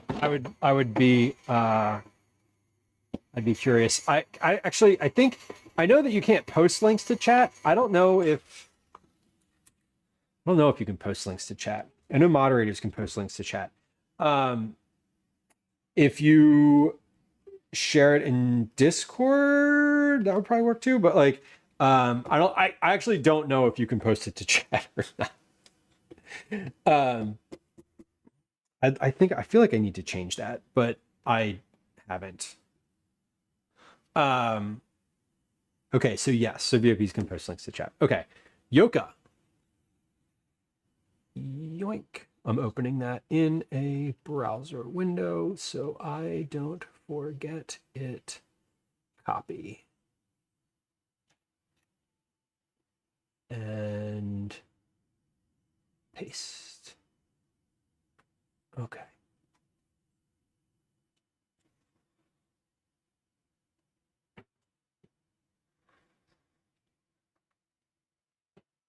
Cool. Okay. I love new stuff like that. I feel like Twinderella would probably be like, "Oh, I know what that is." A miso dealer. We love having a good miso dealer. I feel like a miso dealer is like a thing that you need in life. Okay, scrape down the side of the bowl. Add the egg and the green food coloring. Mix until well incorporated. Okay, so egg going in. And green food coloring, we're gonna need a lot. Hey, speaking of. We love it. Okay, so we're gonna put a bunch of green food coloring in here just to start because it was not enough last time. It was more than I thought it would be. I think I probably just added some of these cookies. I think are going to be greener than the others, and I think the ones from this batch are going to be greener because I just squirted quite a bit in there.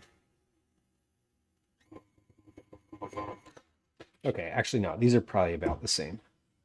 I'm gonna put eyes on that other batch, and let's see if we're, because I'd like them to be roughly equivalently green. Let me finish that sentence. The recipe on the back of the packet of yeast is probably the best one, really, honestly. Broccoli, that is a good, I like that. I like any recipe that uses a whole packet of yeast because I get so annoyed when you have, when it's like, calls for like a teaspoon of yeast or like a quarter teaspoon or something like that. And you're like, but what am I going to do with the rest of it? Built a hot tub for the hot tub time machine. That is a, I will say that is a verified fun fact. That is a verified fun. I love that. Crawdad says this won't reach my long-term memory bank. That is how I feel often. That's why I have the command in chat, the remind command, which literally anyone can use, so that if you say something like that in chat and you want me to remember it, you remind, and then I will have it, because that dumps into Discord for posterity. Corn chowder. Ooh, did you know that tomorrow is National Corn on the Cob Day? It is. Cinegang again, Twinderella, you can't get over it. Have you fully migrated away from the hot and sour now, or are we still like making decisions as to preference?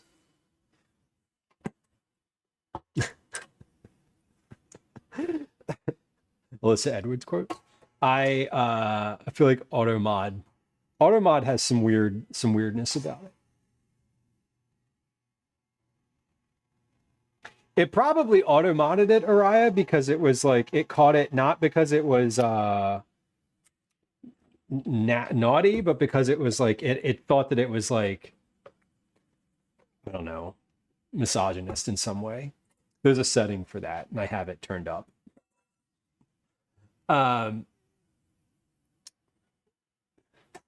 Yeah. Oh, see, I didn't even see your chat. Yes.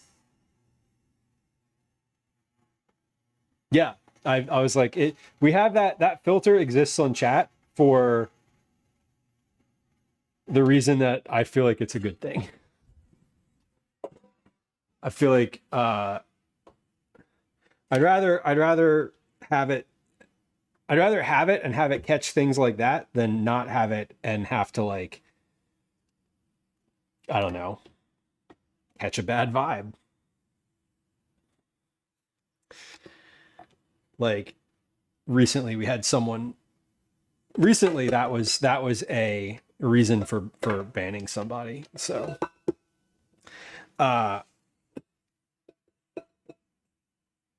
yeah, so there's that. I was like, I'm just gonna leave this right where it is.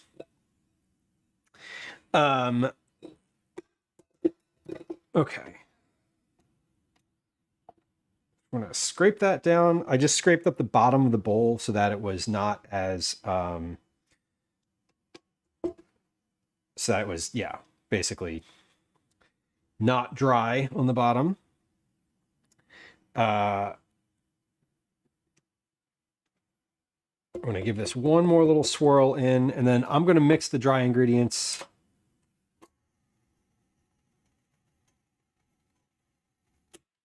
Okay, separately. Araya says, I'll never understand trolls. You know, interestingly enough, yes, correct. I understand it. I don't know. I feel like if you're going to troll, I get annoyed at people who are uncreative. Also, I think the last person who, the person who I'm talking about, that we banned, I don't think they were trolling. Let's be clear. I think they are just like that. And they were sort of they're like trolling behavior, but it was just like they were being intentionally intentionally saying inflammatory adjacent things that were like just on the edge of like, okay, like Automod didn't catch that, but like that's not a thing that you would say anyway. And then they proceeded to tell a member of chat, like, don't, like, calm down, darling. And I was like, are you fucking kidding me? Like, because they were like, don't do that. Anyway, if you want to, we have folks in chat who have darling in their name, and you know what? That's their choice. Anyway, we're not gonna get too far down the rabbit hole of being annoyed about that person. Anyway, I went back and looked. They'd been following the channel for like a long time and had a chat history as well. and from like years ago. And I was like, oh, interesting. I think they'd changed their name at some point. Anyway, it doesn't matter. We've banned people before. I can't wait to ban someone again because I have a sound that plays now when we ban somebody. I think I do. I think I set that up. I don't remember. I don't really love it. Whatever. Now we mix in the dries by hand. A pizza dough loaf. Did you like, Carla, did you fill it with stuff? Did you like put pizza stuff inside of it? Is it like a bread loaf? Filled it with pizza top? You answered the question in the chat. I just started asking questions. See, I did the thing where I like read the first part and then responded, and then the answer was already there for me. That sounds delicious. Pizza swirl. That, honestly, that sounds fabulous. Yeah, there's it. Brandy would bring me back. Yeah, I don't actually, you know what? There might not be a sound. I don't see. Here's the thing, Pretzel. I know how to ban somebody. I don't know how to unban somebody. I mean, I know how to in a what's the word? Conceptually, but I don't have the capacity to do that from my Stream Deck or without having to figure it out in my settings. So, you know, just bring a bunch of casual misogyny and be told to stop and then don't stop, and like we'll ban you anyway, but then we won't bring you back. So that's like, that's the thing. But yeah, I can now do it from my Stream Deck though, which is super cool. But yeah, I definitely don't know how to unban somebody without having to like look at the computer.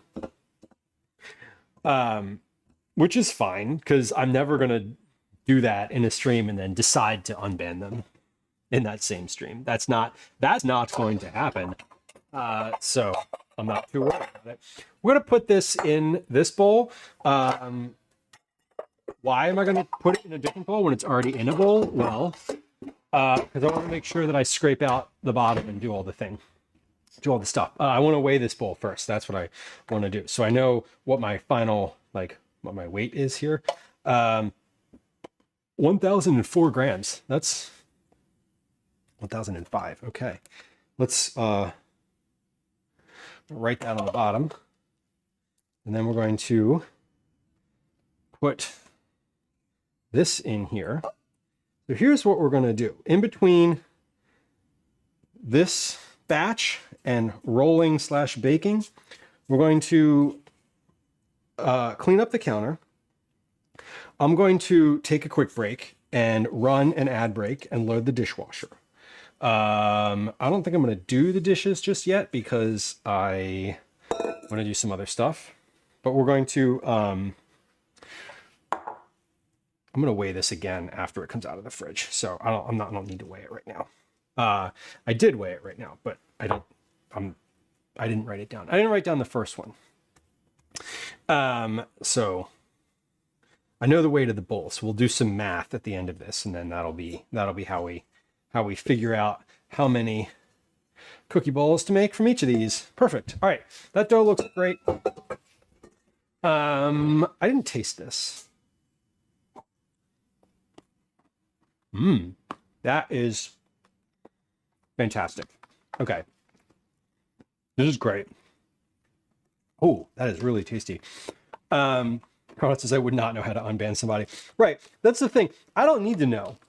If I've decided to ban you during stream, I'm not going to be like, oh, tee-hee, oops. Like, I don't have one of those things. Some folks have the, like, you know, ban a chatter. I don't have that because I don't like that. I don't dislike it. I just don't want it for this stream. Or I don't want it for this experience, this community. How's that? There we go. The dough looks thick. It is very thick. And it's going to get thicker too as it cools in the refrigerator. So this is batch number 2. I'm going to let that rest in the fridge. So while I do that, we're going to clean up the counter and reset so we can start getting Rolling and baking is the next step. Twindrella, you're going to be the slushy. You're the slushy house. Got it. Listen, you want to be the house where the other kids want to hang out. I think that's a thing that I know as a thing. Oh, look. If you'd like to get a channel point reward, it's available now. Did you hear the ding? The ding means, and this is the first stream this is available, so I'm going to keep saying it so that folks kind of know what it is and understand. That little ding means that for the next 90 seconds, or probably 70 seconds at this point, channel point reward is available. If you are just kind of hanging out and passively listening and you want to get some Cookie Club entries eventually, the channel point reward will add up. And when you hit a certain threshold of having redeemed the click me enough times, that will be a Cookie Club entry. So that's what that sound means. And at the end of it, it's going to be like, it's going to have like a little Windows XP error sound is the specific sound that it plays. Anyway, Trindle says, well, also the house to hang out because we have a hammock. Yes. And with this, they all jump in the hammock and swing. And you're like, please don't break it. Please don't break it.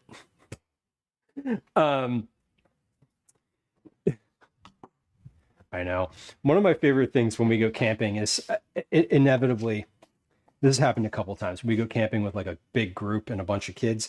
Someone buys a hammock, like a cheap hammock, you know, like whatever, like, oh, this is going to be fun. And they buy it at like the grocery store. Well, that hammock breaks 100% of the time. The cheap hammock has broken on every single trip I've ever been on because like 7 kids get in it and decide that they want to swing and like swing each other in loops and shit. And you're just like, well, now it doesn't work anymore. That is how it goes. Okay. Let me put my ingredients back in my baking cabinet. So I have a very nicely organized baking cabinet at this point. So I'm going to put these things back in an orderly manner instead of just stuffing them into the cabinet as fast as possible like I usually do. So let's put this where it goes. We'll put the sugar where it goes. We'll put the chocolate chips where they go. Yes, I have dark brown sugar. I have light brown sugar. We have chocolate chips where the chips go. All right, now the nuts and the cranberries have not historically had a place in the cabinet. We didn't account for those. So we're going to put the cranberries on top of the raisins, and then we're going to put the nuts right next to the raisins as well, because that's sort of, they're in the same sort of genre of ingredient, right? Right. Okay. Got it. Get the serious camping hammock, or don't let all of the kids on the trip get in the same hammock. But seriously, like the hammock from the grocery store, like the hammock, you know, if you're like an Aldi shopper or like any of those, you know, your grocery store, your grocery store, as well as your grocery store, and you probably have a seasonal aisle. I'm talking about the hammock that they sell in like the seasonal aisle of big box grocery store, right? Like that's the one that breaks.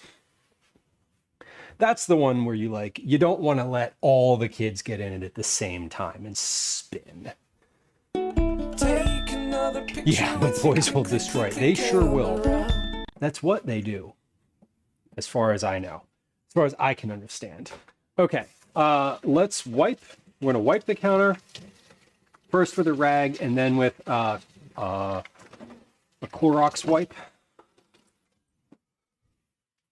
What we're doing now, we're letting the dough rest. So I didn't put a timer on the first batch of dough. The first batch of dough it says that really they only need to rest for like 30 minutes. So I'm confident that will have been in there for 30 minutes by the time we get to it.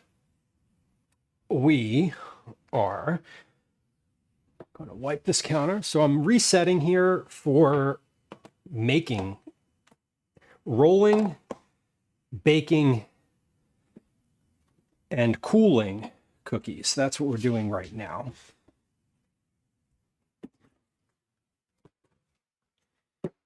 So this is step next. I don't know what that means. I don't know. Step 1 was standing around and talking for an hour. That was step 1 of stream today. We're wiping down the counter here. Hello. I know Gwen just got home. Can you, I know I'm not asking anything of you, but if you could keep the cats in the basement still, I know they're, Might have left.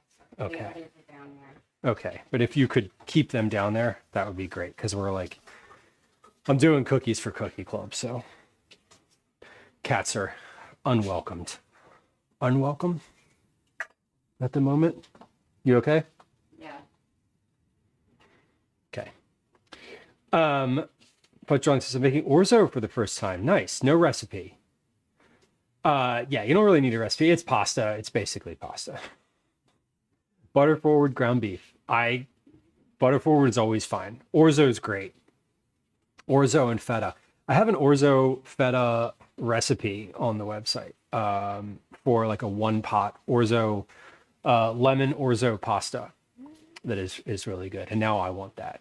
I accidentally got orzo at the store yesterday. I meant to get farro and I got orzo instead. And I was like, oh, oops, but also like, okay. Pretzel found the stream on YouTube. Nice. Well, welcome in. Please like and subscribe. I think I'm supposed to say that. Okay, let's get our sheet pans out. And it also says to use parchment paper for these. So we're going to cut some parchment paper. Let me wash my hands here. What's that? Swimming bag is the denim one and it's underneath there. Yeah.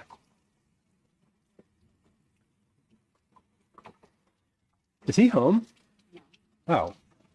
When you came home, you yelled hi up the steps and I thought it was Calvin. And I thought he went downstairs. He was watching stream in school today. He kept texting me and being like, our teacher gave us free time. I'm watching you on stream. And he FaceTimed me and like a bunch of kids were like, is that your dad? In the background. And I was like, that's fun. There's swim gloves, there's a snorkel, there's a mask. He only needs the goggles out of there. Accidentally getting orzo is not a mistake that I minded making. I already had orzo and I wanted farro. So I'm a little like about it, but I'm also like, that's fine. That's fine. The worst, it's not the worst mistake I've made when purchasing groceries. The worst mistake I think I've made was the time that I meant to get a pound, or like I meant to get 1 onion. I forget the ratio. Something was off. Anyway, I ended up getting like 10 pounds of onions instead of 1 onion. That wasn't great.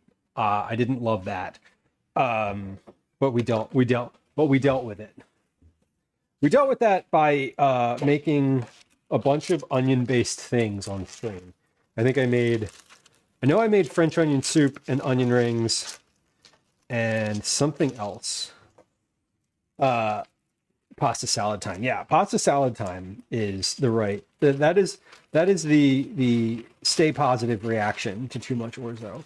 Orzo is one of my favorites, although both Calvin and Gwen, so both other members of the household, give me grief when I make orzo and call it pasta. They're like, it's rice. And I'm like, it's not. It's literally pasta. They sell it next to the other pasta in the pasta section of the grocery store. Like, I'm not making this up. It is literally a pasta. Now, is it the same thing as spaghetti? No. Do I want to make orzo by hand? No. No, I do not. Would it be, how would you make orzo by hand? Would you just, oh man, I think I just talked myself into a corner. I was going to say, how would you make orzo by hand? Put it through the ricer And then I realized that if I ever did that in real life, I wouldn't ever be able to see the end of it. I bet there's a roller. I bet there's a ricer that I have now. Thank you. That I had not used it on stream, but I do have a ricer now. And it was sent to me by a very thoughtful community member.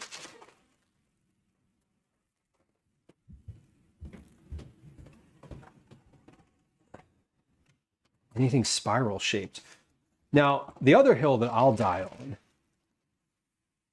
the other hill that I will die on is the people who are like, zucchini noodles are basically the same thing. No, they're not.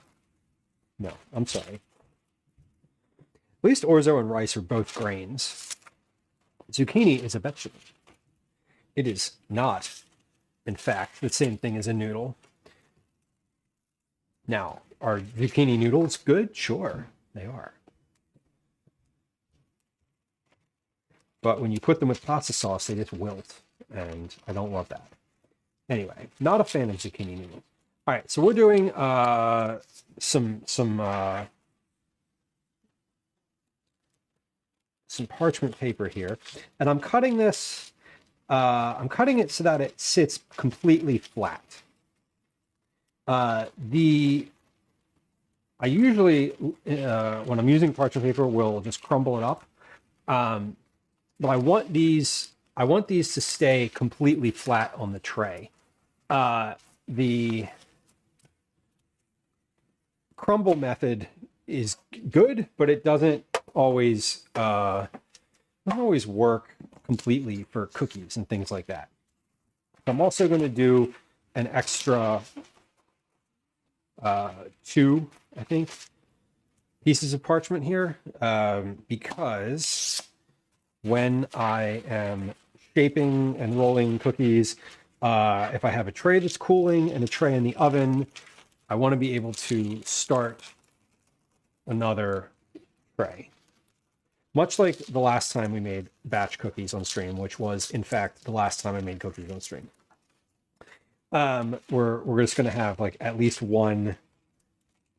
I think one extra piece of parchment paper will be fine here, because there's no specific timing for how long to cool these on the tray. I feel like I can cool them. I feel like I don't have to cool these on the tray for a full like 12 minutes, like the crispy chocolate chip cookies, because these are thicker. At least I believe that they're thicker. They seem to be thicker, both in description and imagery. The thin and crispy chocolate chip cookies are by nature thin, and when you have something that's that thin, it needs to cool a little longer on the tray so it doesn't crack when you transfer it. Orzo is rice shaped pasta. Yeah, that is a hill I will die on. That is for sure. Have climbed and died on that hill before. Will do it again. Am looking forward to it. Let's get so I'm still just getting set up for my rolling and baking. So the first thing we're going to do is we're going to roll one Put the peeps in the chili pot and eat them bowls up. You put the peeps. It sounded so ridiculous. That was a sound redeem. That was a make my sound redeem for. I believe that was for Adorkable, like two, maybe 3 years ago, 2 years ago at this point, possibly longer. Move these paper towels. All right, so we're just getting the cookie cooling racks all set up. Ready. I got 5 racks over here on the counter. 5 and a half racks over here on the counter. We got my 2 sheet pans ready to go. Scale ready to go. Scale can go over there. Then we'll have our bowl, roll, tray. I needed another tray for overflow. Once I start rolling, I'm not going to stop, but I don't want to have a scenario where my oven is not in use.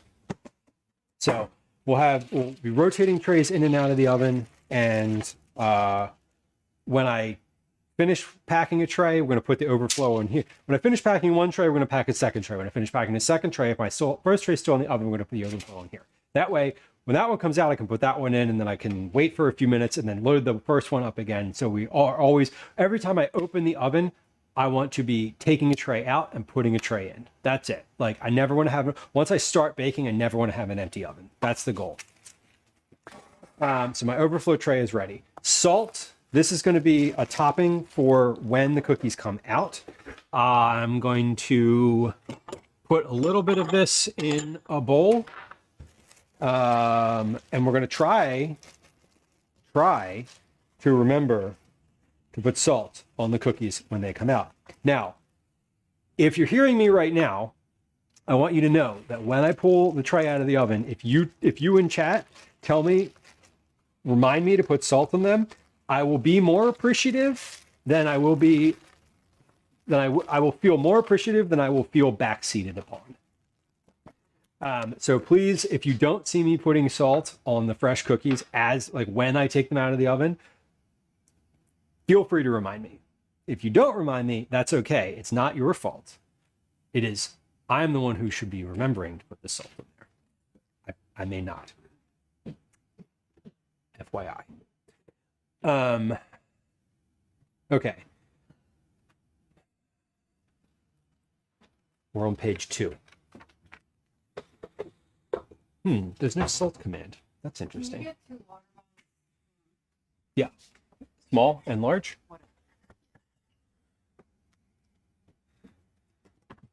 Okay. Okay, oven is on. Baking sheets are lined. Dough is in the fridge. We're going to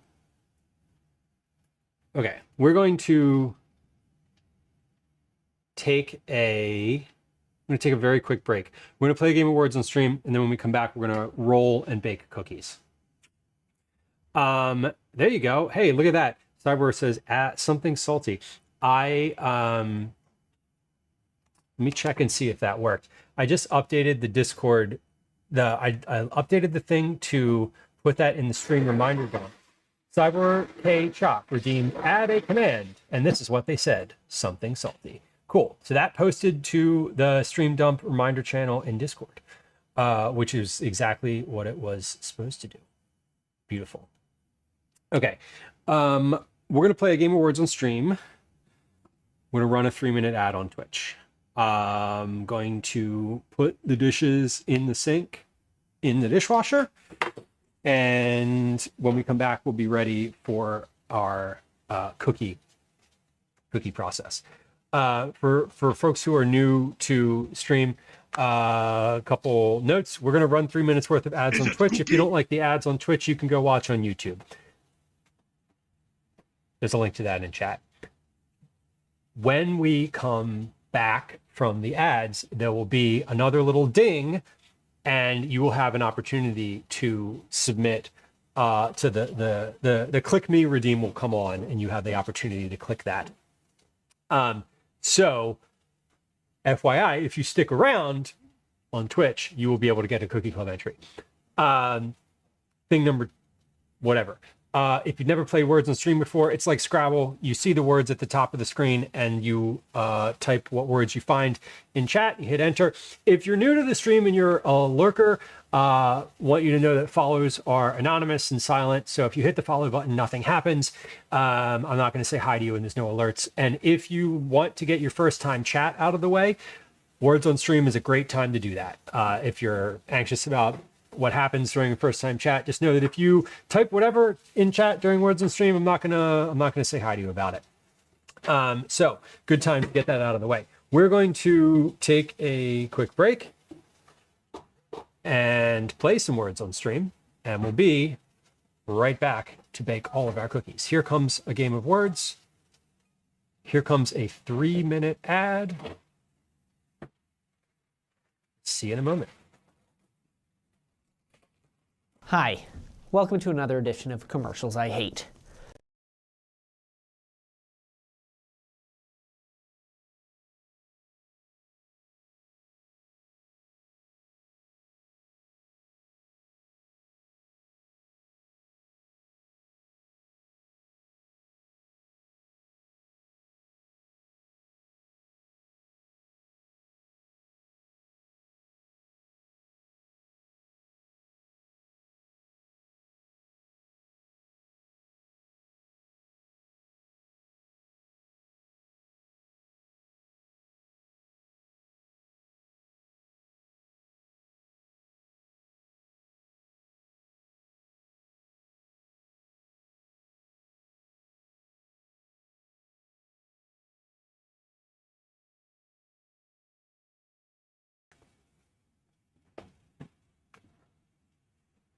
Okay, let's see. The white balance is way off on that thing right now.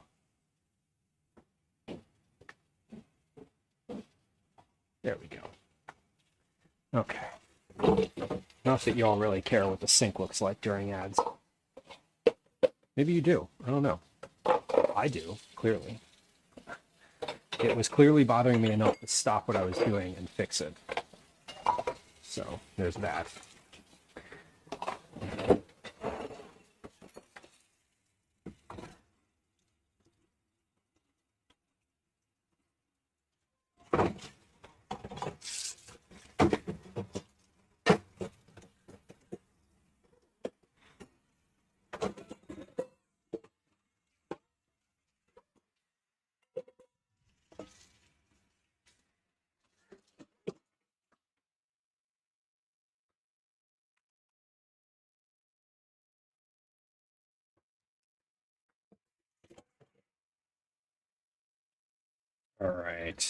All right.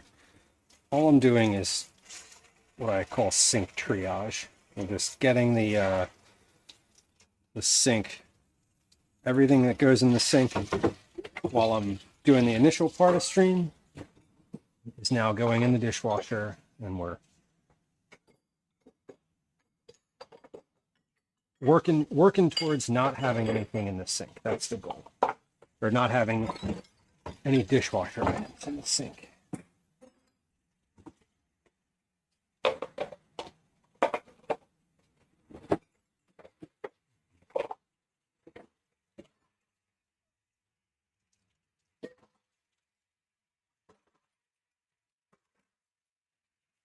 I wonder if the color, the food coloring, like sinks in or something. I'm not sure.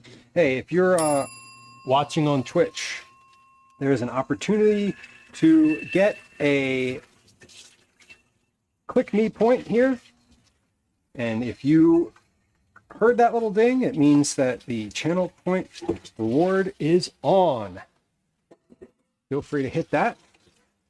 And those add up to Cookie Club entries.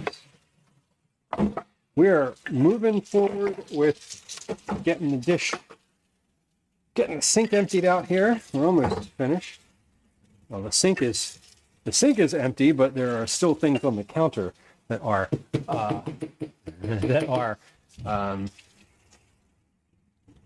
in progress. So getting the final bits of everything. We'll be back in just a moment here. Last guesses. Okay. How about one more game, because I really need to use the bathroom. One more game. All right, I'll be right back. I'm gonna use the restroom real quick.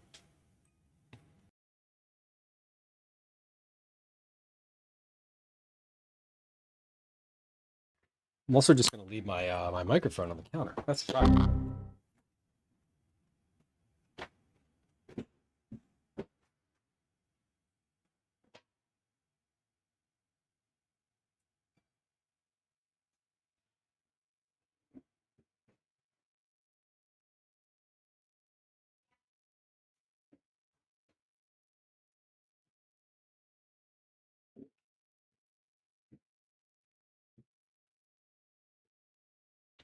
Hello. I was watching you earlier. I know. You could tell. Don't come on stream if you have your shirt on. Yeah. Sure. Okay. Okay, we're back. That's weird. It took a long time for that text to go away. Why did it take so long for that text to go away? Oh, I bet I know. I bet.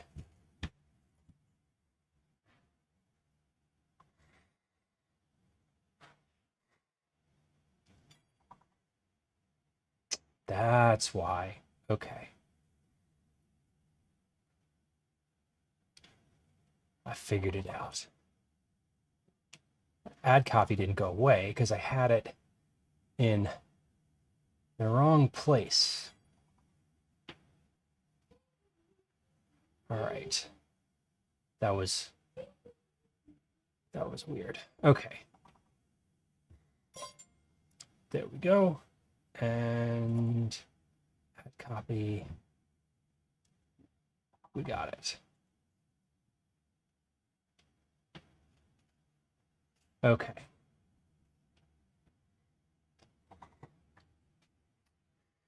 Very good.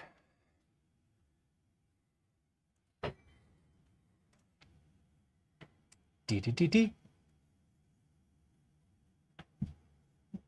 All right. We are going to come on back over here.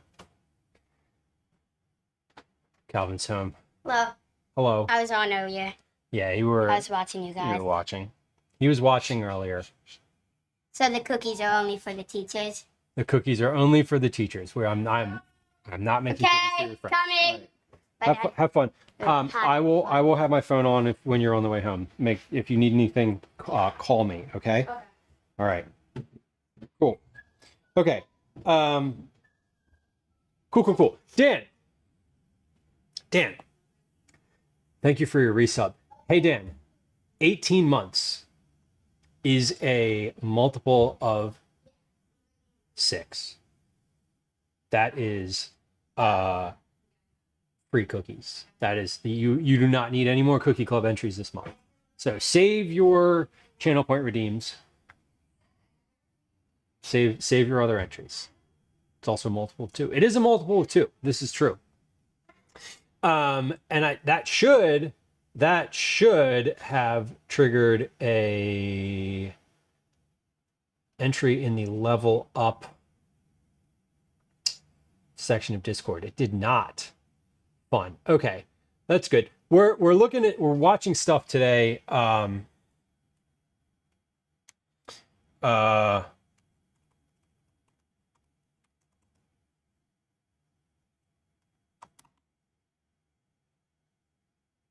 it. Okay. So I'm also watching in chat. I made a bunch of updates to stream. A lot of them are like are forward facing. So I'm keeping an eye on some things today, and sending myself Discord reminders. Dan, thank you for your resubscription. I appreciate you. 18 months is a long time to be subscribed. For every multiple of 6 months that you are a subscriber, you get a Cookie Club reward. For every month that you are a subscriber, you get an entry into Cookie Club. For every month that you are a recurring subscriber, you get a second entry into Cookie Club. So I appreciate you. Thank you for hanging out for as long as you've been. What are the check-in goals? No goals specifically. For every 20 check-ins, you get an entry to Cookie Club. So there's no goals specifically. There's no like overall, hey, if we hit X number of check-ins.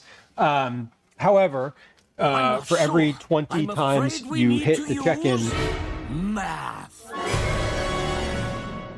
Whoa, that was a good math sound. We like that one. But yeah, for every 20 check-ins, that's a Cookie Club entry. Lot of ways to earn Cookie Club entries, honestly.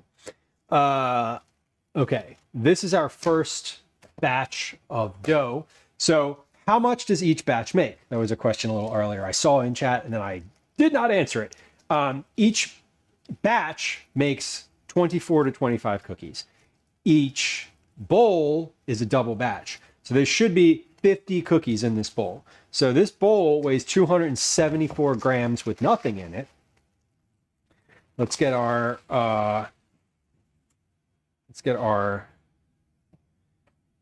scale ready. Get our bowl opened, unwrapped. We have 2,210 grams in this bowl. So we have 2,211, 11 actually, minus 274. So we have 1,937 grams of dough in this bowl, which means when we divide by 50, each of these cookies should be 38 grams. That's a lot of grams. That's a hefty cookie. So 38 grams, 38.74 grams actually. Let's do that times 50, make sure we get the same number. 1,937 plus 274 equals 2,211. Okay.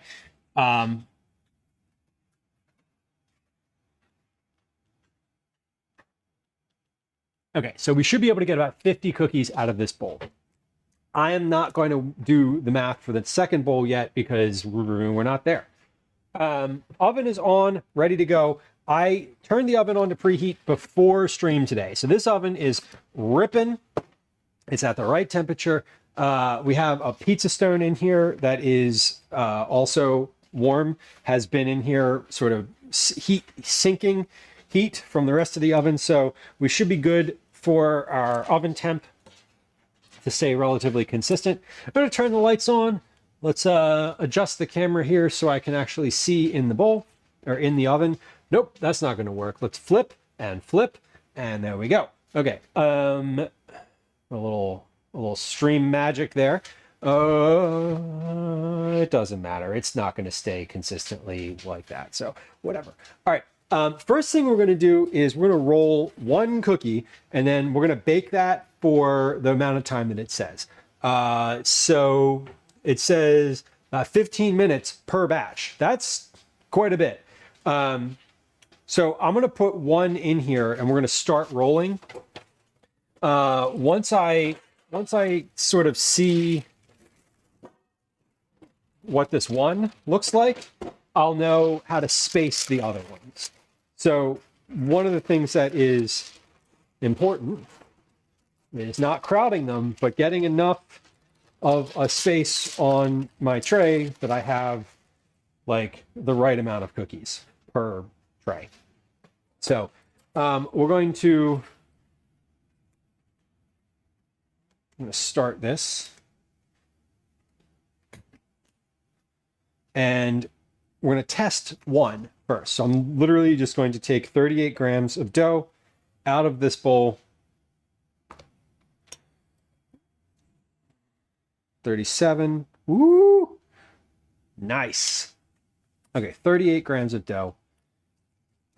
That came together really easily. So I'm just going to take that and we're going to put this in the oven. This is going to be our first cookie. I'm not rotating. I'm not doing anything with that. We're just going to put it in and let her rip. And that is going to be good or not. I don't know. But what we're going to do is we're going to start rolling now because that was easy and I need to set a timer for 1500 start. Okay. So that one might not take 15 minutes. I don't know. We'll see. It might take longer. Who knows? But let's just start rolling cookies here. So we should be able to get about 50 cookies or so out of this bowl. And these actually feel pretty easy to roll. I hope they bake easily. Or I hope this is not a surprise. The last ones were a surprise. Are the chocolate chips incorporated? They are. So we have pistachios and chocolate chips and cranberries in here. Blacksmith, hello. the new Whopper allows for a vegetarian version. Okay. Did you like it? Was it? Would you usually have gotten it? Would you have gotten it otherwise, or was this just for the sake of experimentation? Amy, welcome in. Cookies! That was a good one. The cookies. Yeah, so everything's already mixed in here. This dough is fully ready, fully formed and ready to go. They are. I'm rolling these now like this because I know what the weight is going to be. I'm not like adjusting the weight unless I will say this: if that cookie in the oven somehow ends up being like this.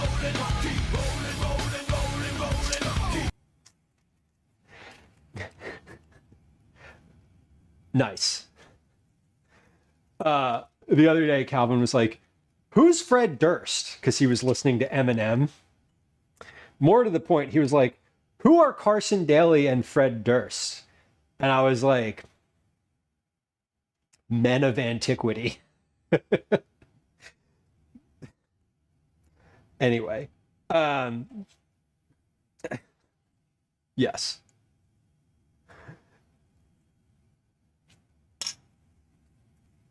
Ooh, blacksmith. That, I mean, honestly, that kind of sounds good. Sounds like it does sound like a lot of jalapeno, though. You're right. What I was saying was the size of the cookies. If these come out of the oven and they're like the size of a dinner plate, I might reevaluate. But I think generally these are a little puffier. I don't know how far they're going to spread, but that's why we're doing a test cookie so that I can do a batch on a tray that is like well spaced, right? How do we explain Total Request Live? I think using the framework of understanding that he already has. I'm like, well, you know what music videos are, right? And he's like, yeah. Yeah, Dad, of course I know what music videos are. Like, all right. You used to have to request those on a telephone. And there was a man named Carson Daly who used to tell us which videos were the most popular for that day. Which video had received the most telephone calls?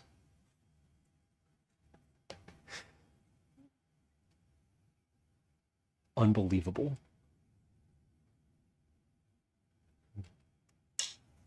Sometimes I like the world better the way it is now, honestly. Mostly not, but sometimes. In certain circumstances, like that one. The good old days. I know, right? It is funny. Like, I hate the way that music is currently in some capacities, but sometimes I don't. I don't. I love the fact that I can hear a song now and know what that song is and listen to it again immediately. Like, oh, I heard a song in a store or out in the world somewhere or like out the windows of someone's car. And I can look that song up and then listen to it myself immediately. Frictionless. Frictionless in that sense. And I don't have to have Carson Daly tell me which one was popular. Imagine sitting around having to wait to listen to Limp Bizkit. Oh. I like the world better now than I did before in some small ways. That's one of them. Now I can listen to Limp Bizkit anytime I want to. And there's a reason I haven't heard Limp Bizkit in 20 plus years. Because I don't want to. Because I know y'all be loving that shit right here. Sorry, I had to. I didn't have to. I chose to. And that was on me. Okay. I love the convenience fudge drawing, totally. Boris, congrats on your 280th check-in. There's a lot of check-ins. A lot of check-ins. A friend of mine is close friends with Carson Daly, and there's a whole bunch of questions I want to ask. Yeah. I have a few. Just a few. I want a big old boombox. Now they have those massive like Bluetooth speakers, which I think are funny. I live in the city, and very frequently I see people riding around on bikes with like their Bluetooth speaker as loud as possible. And I'm not gonna lie, I kind of love it. Jamie, welcome in.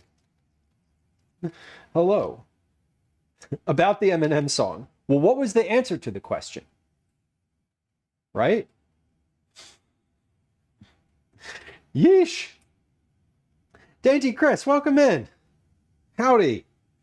Woman guided the raid. I love to hear that. Welcome in, friends. Friends who just joined us. Did you have a favorite song that you requested on Total Request Live with Carson Daly? I'll bet you did. Maybe you didn't. Maybe you didn't. Maybe you're not in your 40s. Well, I don't know. It's Dumbass Cheeseball. Welcome in. Happy Pride. Happy Pride indeed. Happy Pride to you too. Friends who were hanging out here. Dainty Chris, friend of the stream apparently. We didn't know, but now we do. Welcome in. What were you streaming? Persona 3. I am, as you may come to learn, I am unfamiliar. I'm assuming that's a video game. What kind of video game is it? Was this new? Was this a first playthrough? See, I know the terminology. I don't. I do. I knew that one. Anyway. Thank you for bringing friends. We definitely appreciate it. Pretzel says, how long is the test cooking in the oven for? Test cookies in the oven for 15 minutes. I'm not going to repeat Eminem lyrics. No, you're not, but my child is. Cooking with Scoobs, welcome in. What you making? I am making miso pistachio pudding cookies. That's what we're making. I'm almost 40. Well, listen, really nothing changes when you hit 40. So, enjoy, I guess. Or don't. Or do. It's a very long JRPG and first playthrough. What is, can I ask a question? I'm sorry. Chris, welcome in. Y'all, if you like JRPG games, what does the J stand for? I know what RPG means. Chris is like, what? What the hell are we doing here? Why? Why are we here? Who the hell is this guy? Japanese. Okay, thank you.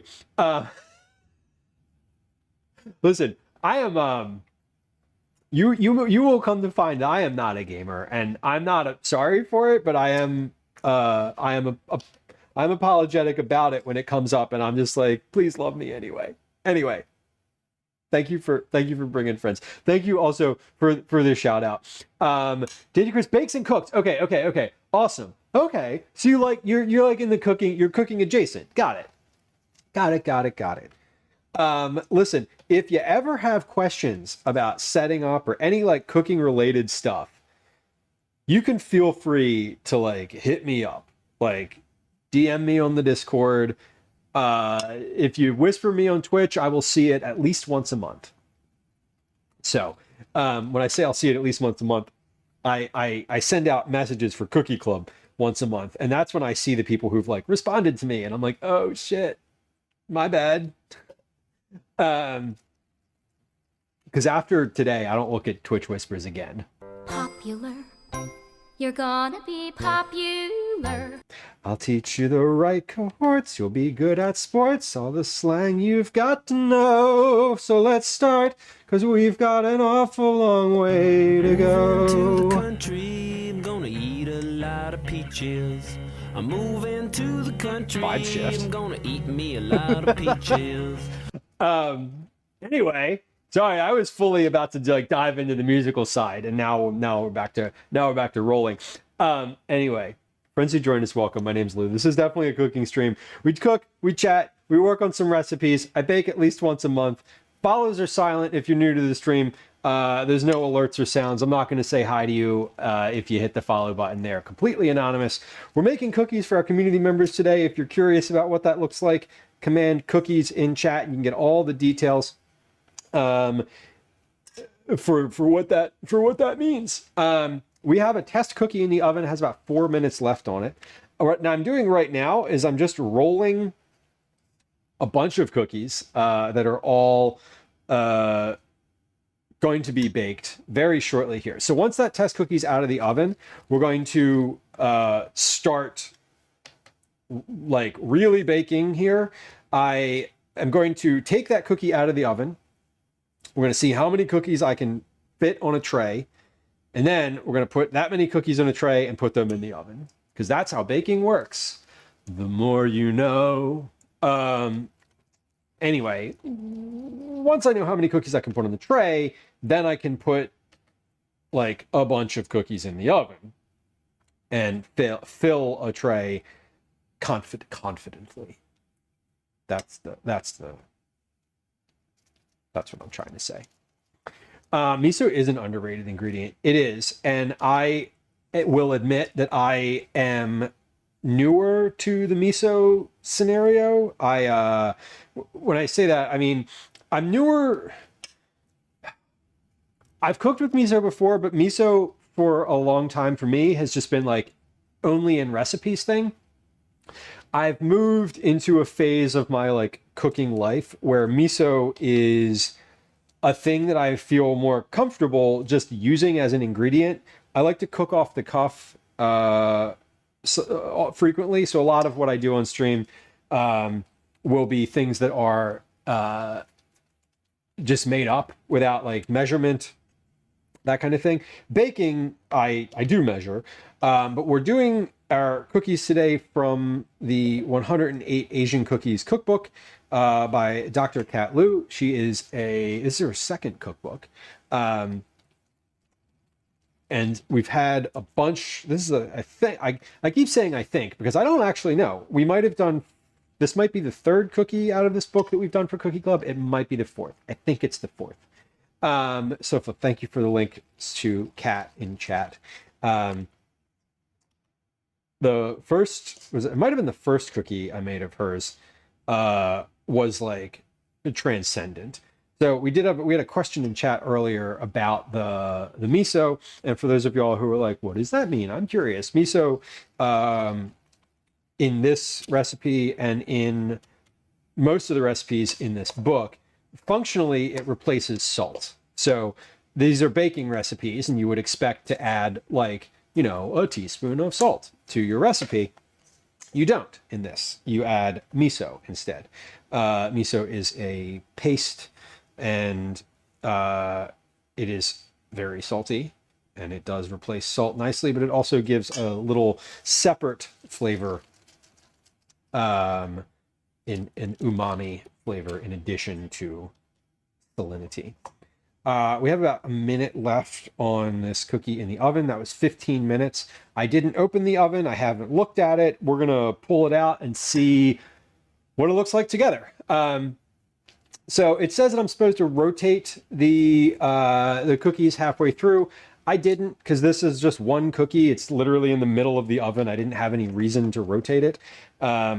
So I'm not. The next batches, the next ones that are on the full tray, I probably will rotate because the oven is heated differently in different parts. So what we're doing now is finishing a bowl of these. I'm going to make enough cookies for the number of cookies that I need for Cookie Club today. And I am going to end up freezing some of these cookie balls because they form nicely into balls. As opposed to like just drop cookies on the tray. So they form nicely. So we need 64 cookies total. We're gonna make probably 70, and then the other like 30 or so we're gonna put in the refrigerator. Calvin was like, are you making enough for my class tomorrow? I could, but I'm not. So all right. Come on over to the oven. Let's take a look at this cookie together. This is the baked. It's been in the oven. We're looking for the edges to be slightly browned, which they are. And this looks pretty good. It's not as green as the picture, but it is visibly green. So we're going to take that out. We're going to close the oven. We're going to put salt on it.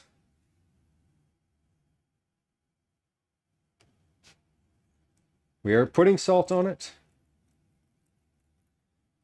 And we're going to let that cool. So this is, hold on, I'm going to show you this from the overhead view.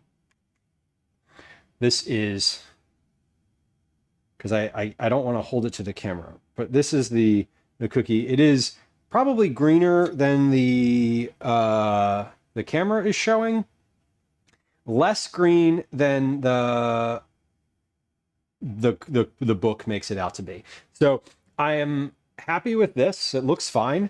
It looks to be about right. So I'm going to put this on the mat here. But first, what we're going to do is we're going to determine how many I can put on my tray. Might be a bit heavy on the salt. It could be. That's true. Oh no.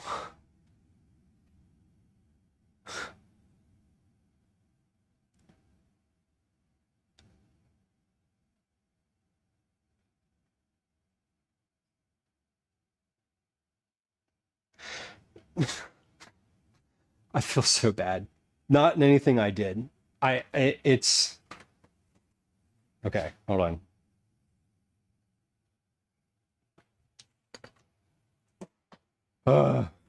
Gwen is on a softball team, and she has a game tonight. And she brought all the stuff for Calvin, his swim practice, his towel, his goggles. She brought a change of clothes for him.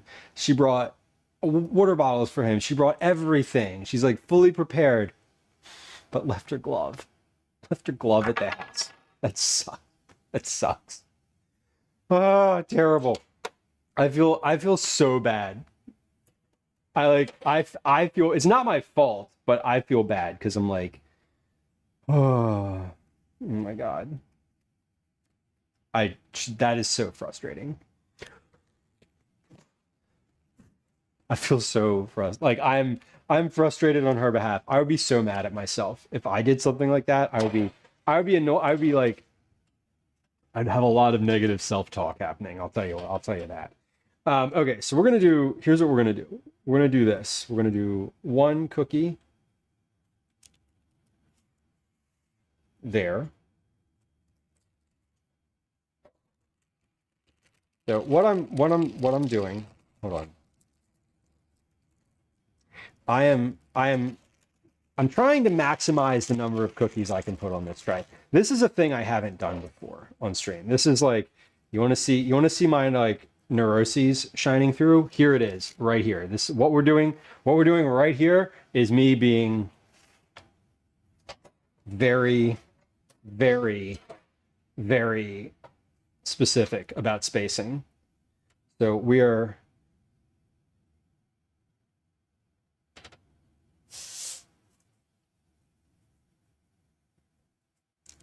2, 3, 4.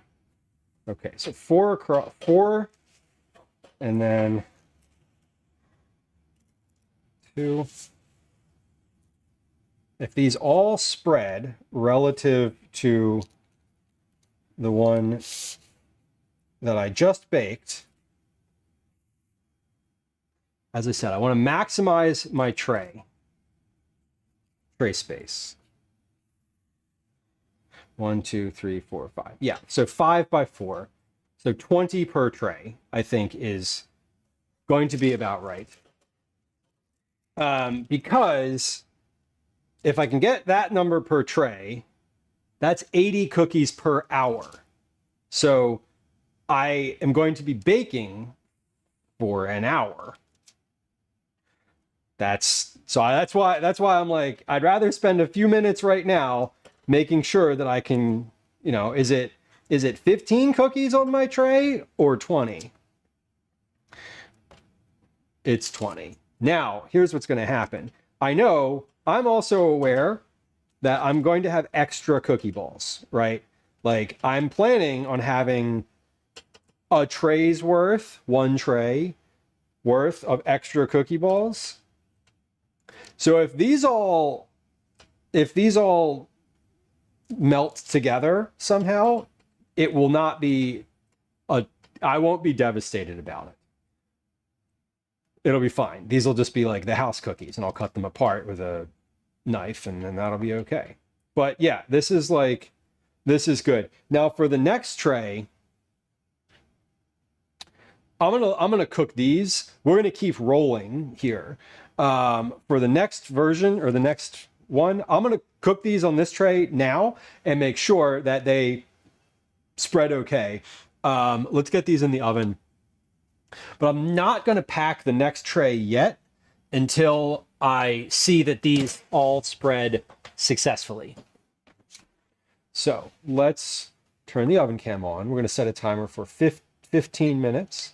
And we're also gonna set a timer for 7 minutes and 30 seconds because it does say to rotate these halfway through. Now I will rotate the tray. I'm not gonna put the tray top to bottom because I've only got one tray in the oven. There's no top and bottom tray.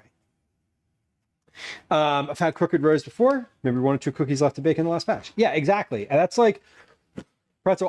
I want to, because I'm batch making these, and I'm making 4 batches worth of cookies. So if I was making one, I would just 25 cookies. I'd put 12 on one tray and 13 on another plus a test, or 12 and 12. One test plus 12 and 12. Like that's what I would do. I would just do the math that way. But because I'm making 100 cookies worth of dough, we're trying to make this work here. So we're gonna keep going. Now 38 grams per cookie seemed to be like a very good amount. That cookie right there, the one that I pulled out, is a good size. It looks like a normal size cookie. It's probably exactly what I was expecting it to be. I don't know if that, whatever that means,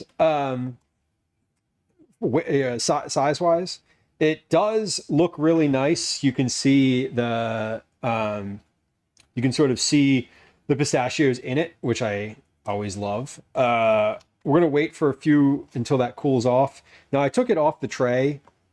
It says to leave it on the tray for a few minutes before transferring it to the rack. I took it off the tray right away, but again, tester cookie, it's not gonna spread any further when I let it sit for a while. If anything, it might get smaller. So we have cookies in the oven. They're there, and there's enough of them now that you can see them when they start to spread. So that's always kind of fun. But we're working on a bowl right here. We have our big bowl, almost finished with the cookies from this batch. And then I want to count and make sure I've got the right number of cookies here, because I should have ended up with exactly 50. Actually, I probably will end up with a few more than 50 cookies, because it was like 38.7 something grams per cookie was the actual math. I just rounded to 38. So we're going to probably end up with like 52 or something like that. Carla, I do still have a frozen cookie bowl stash, and I bake from it. Every once in a while, I'm like, you know what? I need some cookies. Now, recently I've been baking a lot of cookies. I made some recently because Gwen just wanted some chocolate chip cookies. I made some last week for Calvin's class because they were doing a pizza party, and I said I would bake some snacks. These are for Cookie Club, so I haven't needed to pull from the stash in a little while, but I do have it. The fun thing about having a cookie ball stash in my fridge or freezer is that I don't really know what those cookies are. When I pull stuff out of there, I set the oven to 375, I put them on a tray, and I set a timer for 15 minutes. And then I look at it when the timer goes off and I'm like, are they done or not? Sometimes they are, sometimes they're not. I just put them in the oven frozen. Every once in a while when I do a cookie bowl bake, I will let them thaw out a little bit. Sometimes you just need chocolate chip. Yeah, I was making cookies and I was like, hey, I need to I don't know what I should make. Here's some options. And those were the ones that she came back with and was just like, soft chocolate chip cookies, please. So that's what we made. Hey, look at that. That was 38 grams. Y'all, I literally, that was 38 grams. I am not kidding. This bowl is empty. Beautiful. Hey, did you hear the ding? There's a redeem ready for you if you want it. 1, 2, 3, 4, 5, 10, 15, 20, 25, 26, 27, 28, 29, 30. How many were on that tray? 20? No. 15, right? No, 20. 51 cookies in that batch. 51 cookies. 51 exactly. Exactly. That's an intense math perfection. That appeals to me so much. I'm so fucking happy about that. I'm so happy about that. I love it. I do love it.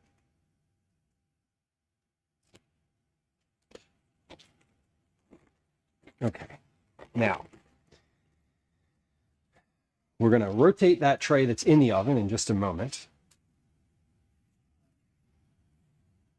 And now I'm realizing today that I didn't set a limit on the number of times that you can click that redeem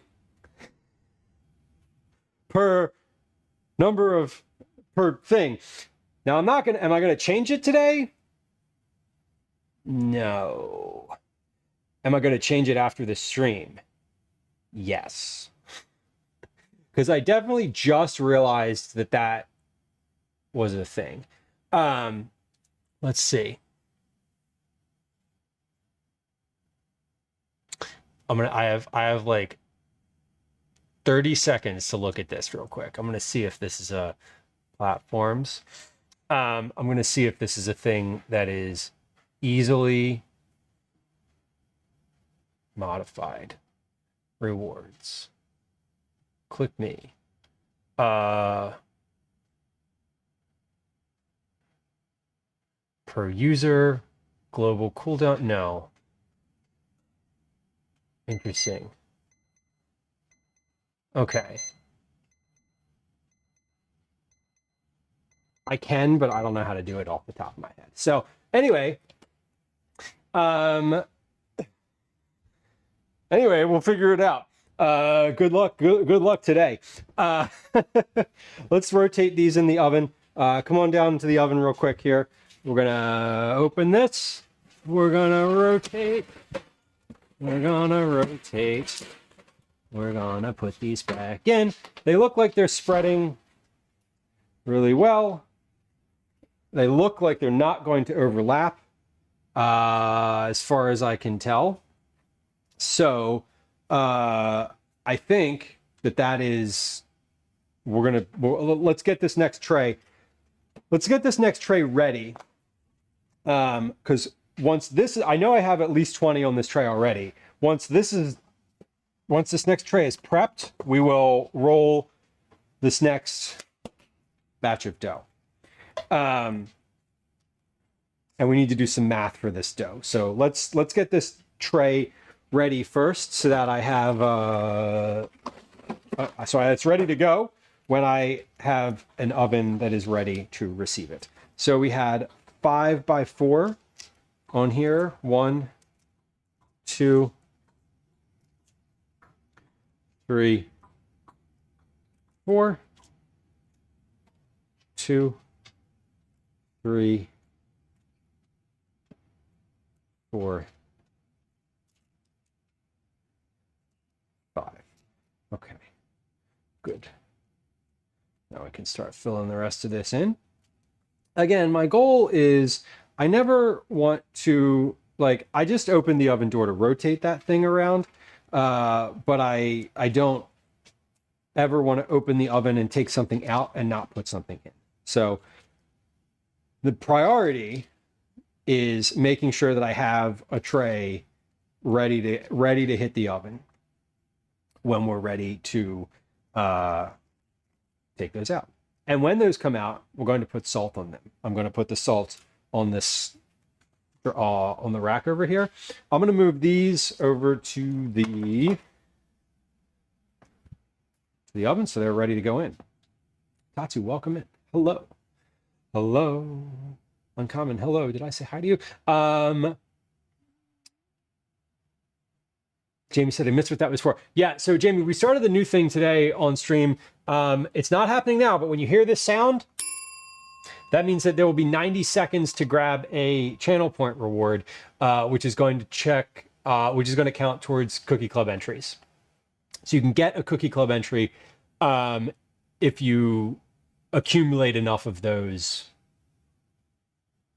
throughout the stream. So if you're here and you hear the sound, there's a channel point thing, you can click on it and it's one channel point. And that is what that is. So yes. Uncommon. Farm fresh cream sounds phenomenal. What are you using the clotted cream for? Yes. So the other thing is I need to hold on.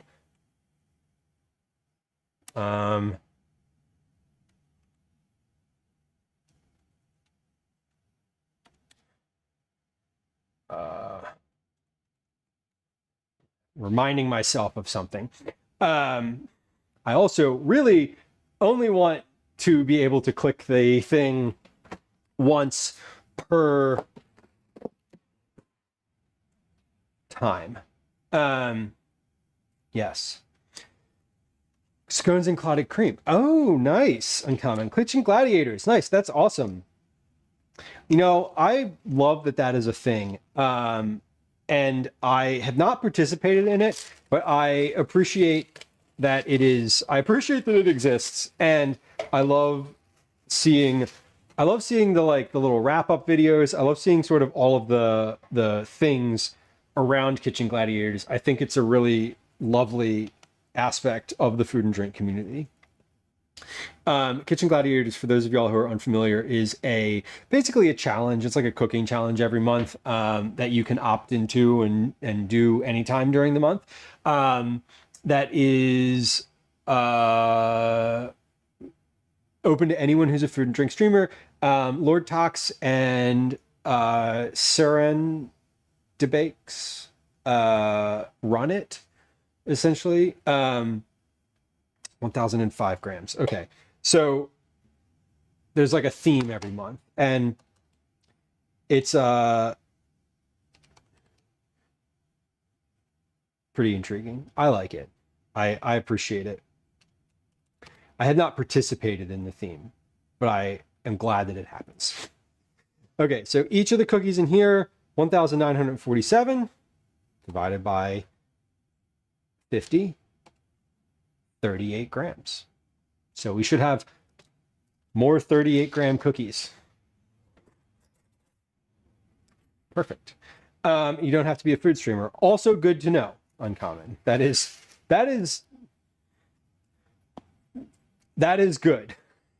And yeah, I think it's interesting. I spend a lot of time in the food and drink category, and it's always fascinating to me when I see people who are in there like streaming for the first time, who are like usually gamers, and they're like doing a cooking stream, and I'm like, nice.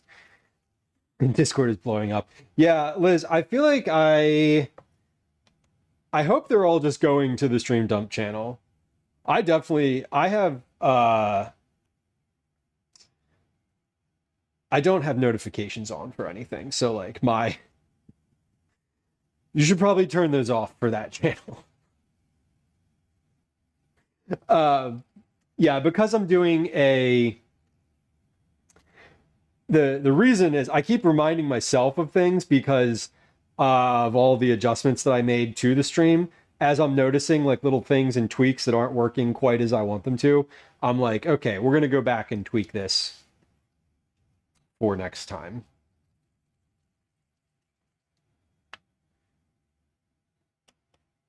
That's the motivating factor. Okay, one more cookie ball, and then we need to get these out of the oven. I think it looks like they might need a little bit longer.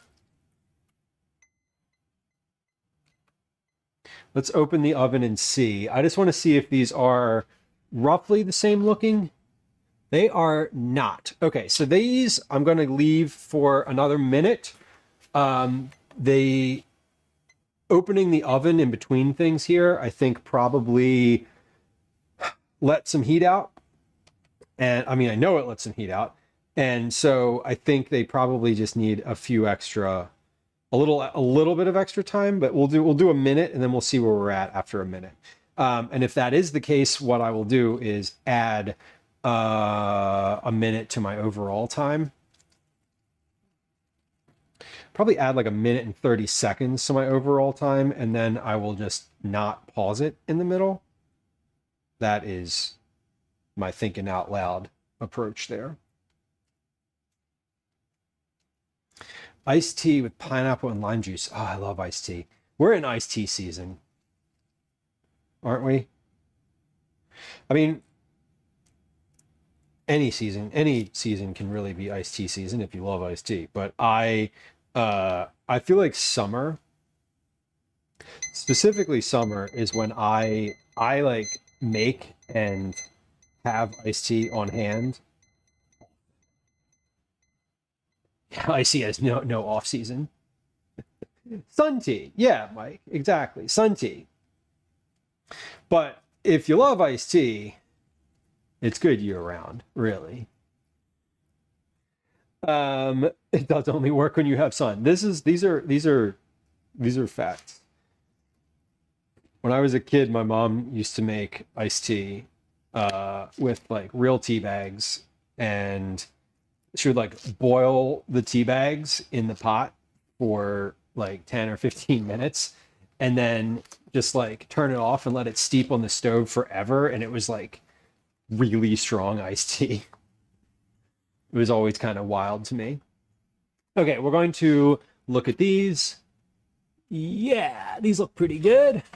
They're not as brown as the first one. Salt, salt, salt.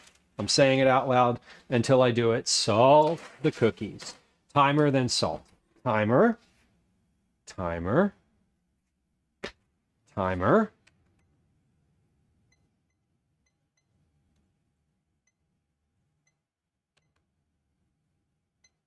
Then salt. Timer. Then salt. I'm over here salting in secret.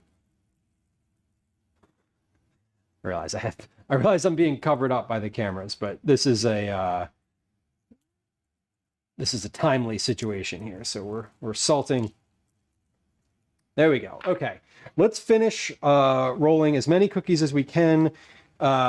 Basically, we're going to keep rolling. We're going to let those cookies cool off on the tray, and then once my rotation hits, we'll rotate. When the rotation hits, we'll take those cookies off the tray and then put the next batch, tee up the next batch, essentially. So I don't always love having to rotate cookies in the oven, but I do appreciate the sort of mid-bake break to like, because otherwise I will get hung up on time and I'll like forget, and my timer will be like, you have 30 seconds. And I'll be like, no. And then I panic and I don't get the cookies off the tray, and and it happens. Hibiscus tea. Liz, yes. Oh, the half tea, half lemonade. That is my favorite for sure. I have a big love for the half and half. I also like iced green tea, big fan of that. The only tea, and this is a personal preference, but there's I don't love lemongrass tea. And like I find lemongrass iced tea particularly unsatisfying. I also don't love tea with a lot of lemon in it in general. I'm much more of like a sweet tea person, even though I don't really like sweet tea. I just like iced tea, like black tea. That's it. Liz, how many cookies am I making? Well, I made enough batter for 100 cookies. I need 64 total. I am not going to bake all of these. We're going to do enough to make like 70 or so cookies. And then we're going to take the rest of it and put it in the freezer. I am going to roll all of them though. Yeah, each bowl has 50. But they're baking nicely and they are easy to roll. So I'm feeling good about them. How many cookies are each getting? Probably 2 still. I'm pretty sure that this is a 2 cookie scenario because they're like the right size for 2. I don't think I could fit 3 in the bag. I'm pretty sure I could fit. I could not fit 3 in the bag. I want to say 38 grams. Yeah, there we go. I didn't say it. That's what we're doing. There's not 32 winners. Now, I'm also making some. So we have post office folks, and then I have a couple school folks that we're doing today as well. Tomorrow is the last day of school. I always make cookies for teachers for school, but I think we're making a couple extra this time. Not I think. I'm making a couple extra for some additional teachers. Beyond the normal. But also I just like, I'm also sort of putting a bunch of these in the freezer, and I wanted to be able to have a few like extras, like at least a tray worth of cookies extra, because we're coming into that season of the year, right, where there's going to be kids at my house more regularly because it's summer. I mean, not necessarily more regular than usual, because there's usually kids at the house. But we're coming into the time where it's like there might be a lot of kids on any given time because of the way that Calvin's like social structure works. Yeah, 64 is a little high for Cookie Club, but it's not in the overall scheme this month. Now, this month also, and this doesn't happen every month, but this month enough. I think I only had one person who was eligible for cookies not respond, which that happens every month too. Like I send out the notifications and then people respond or they don't. And if they don't respond, I'll usually send like a follow-up, hey, ping, like, I don't mean to be pushy, but like, do you want or not? And some people were asked, some people got gift subs. But usually we have a few, like usually there's 2 or 3 people who don't respond, and that's fine. That's just like, that's the normal. And I've often considered to pull like a few extra names and be like, hey, just in case someone doesn't respond, you're like next on the list, like a wait list or something. But I also then was like, I don't want to do a wait list. That's just extra. Not extra. It's not actually any additional work, really. It's like potential disappointment is, I think, what I was more thinking about. And Crawdad, we all need reminders sometimes. I don't ever mind when someone like reaches back out to me. If I haven't done something that I like said, especially if I said I was going to do it, and someone's like, hey, you said you were going to do this thing. Like, I think it depends on how they reach back out too. Like if they're like, feel like they were owed something in some capacity. I always feel bad. The ones that I feel the most bad about are when I send cookies and they don't get there. Because that happens. That happened last month and I felt terrible. Not that it's like my fault necessarily, because I like double checked my information and it was correct. And sometimes shit just gets lost, or it doesn't go through or whatever. And I am always like, oh man, that sucks. I've definitely had it happen. It doesn't happen very often. Maybe once, or a couple, like 2 or 3, maybe twice a year, I like have a box. And the last one actually got returned to me for some reason. So I was like, at least it didn't get lost. I know it got returned. I assumed they were stolen. Yeah, and that's always like a possibility. I do get, for Cookie Club packages, I get a shipping confirmation number. And I've considered like sending that out again, but I just haven't. I like literally just haven't. It's just more, it's more work than I've wanted to do, but I feel like I could or should do that, because that would at least give people the information they need to like follow up on it. You know what I mean? Okay, so timer's going off. We're going to rotate. Then we're going to take cookies off the tray. And then we're going to continue rolling. But I have enough for the next tray here. So we're going to take a little medias res. And redo a couple things. All right, so this tray is ready to go. We're going to take these off the tray. And this tray is warm. I'm going to take these off. And we're going to start in the back here. So I'm starting all the way back, because I always start in the front. And then I'm like, oh man, I need to like move things around. And today I was like, hey, Lieu, you always do this thing, and then you're annoyed at yourself for doing it. So I changed the setup today of the cooling racks, starting all the way in the back.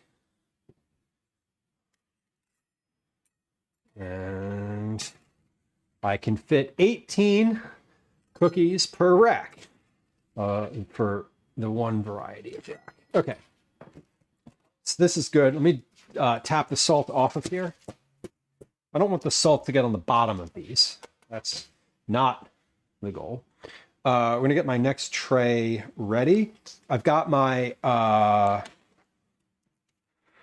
timer still going, so we're gonna tray up this next round. And I think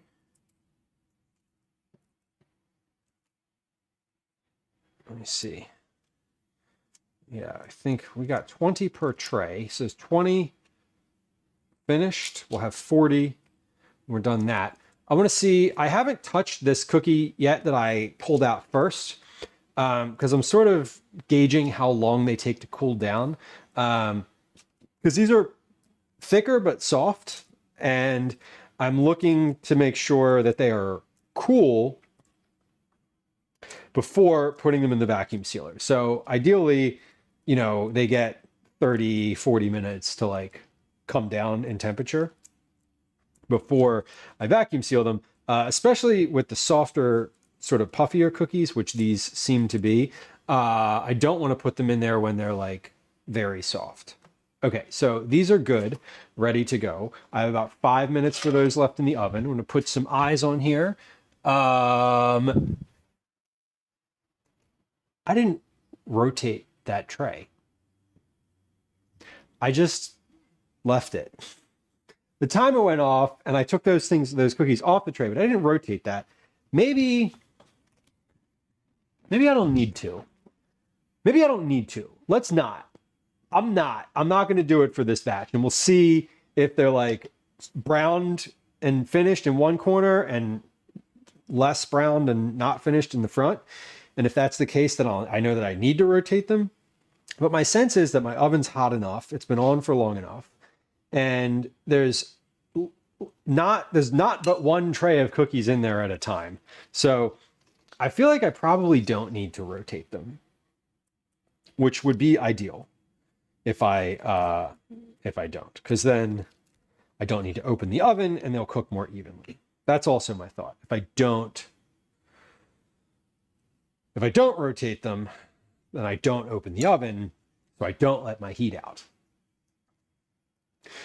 Chris says, am I using a convection oven? I am not. This is a standard, like there's no fan or anything in here. It's just a standard gas oven with no additional like circulation or anything like that.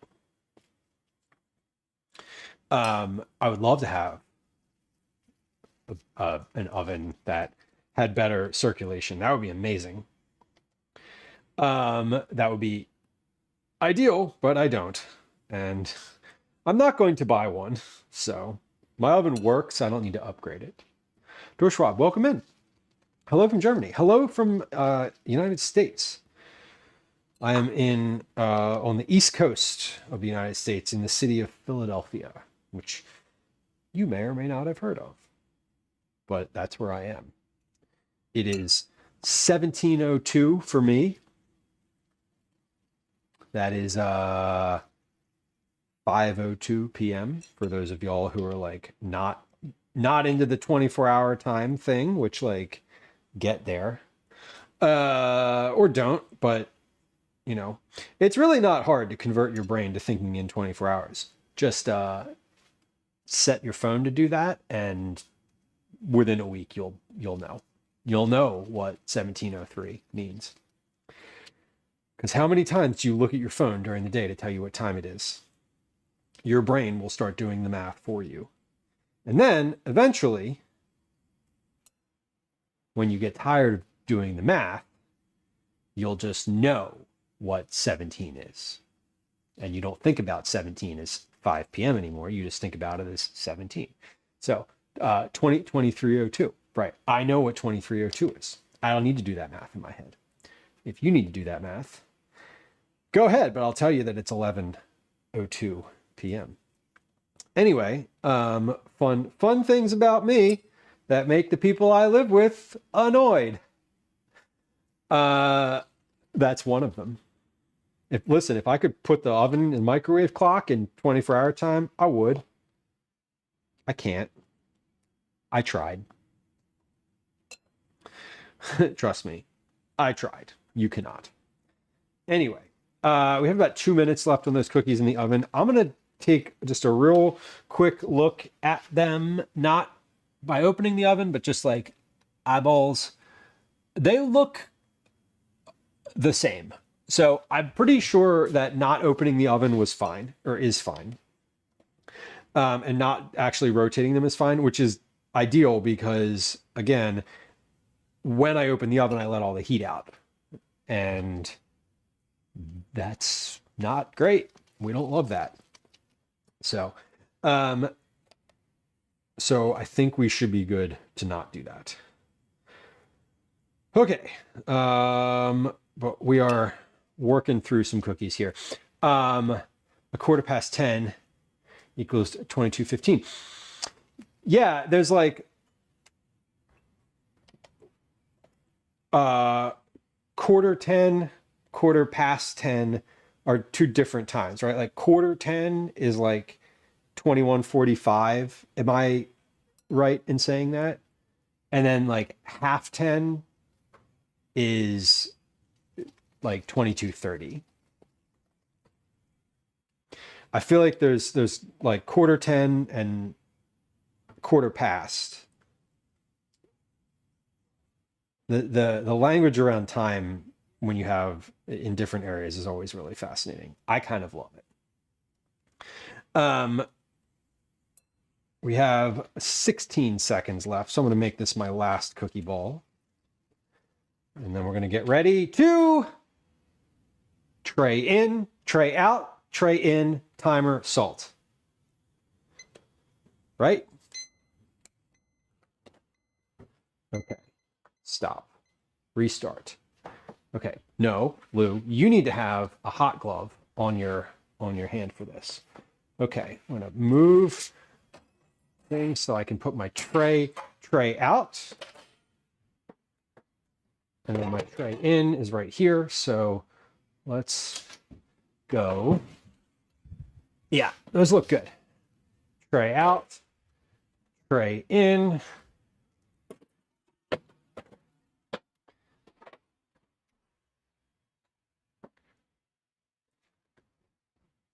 Timer, salt.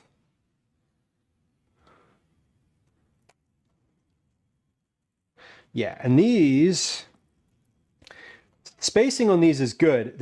Some of them are touching just a little teeny bit, but they're not overlapping. Like on the last tray, they were touching just a little bit. But they're not like so bunched on top of each other that they are, that they can't separate, which is good. Quarter of 10, quarter till 10. I always had to clarify so it finds the point. Yeah, and that's what I mean. It is kind of confusing. The younger people use the 24-hour system. Yeah, and I have been using the 24 hours. Like, I mean, in the US here, nobody does. It's like, I mean, some people do, but it's rare, but I feel like it's becoming more common. I know when I set my son's phone up, because I set his phone up, I set it in 24-hour time.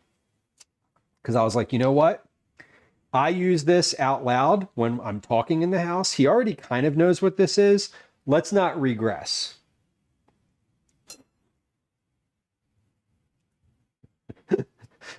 Fortunately, you finally asked your parents to stop using the quarter system. Oh my God. Yeah, every time I encounter that in its usage, I'm always like, what? What am I, like it takes a lot more effort than I think it should. Gwen just texted me. Let me see what she's got to.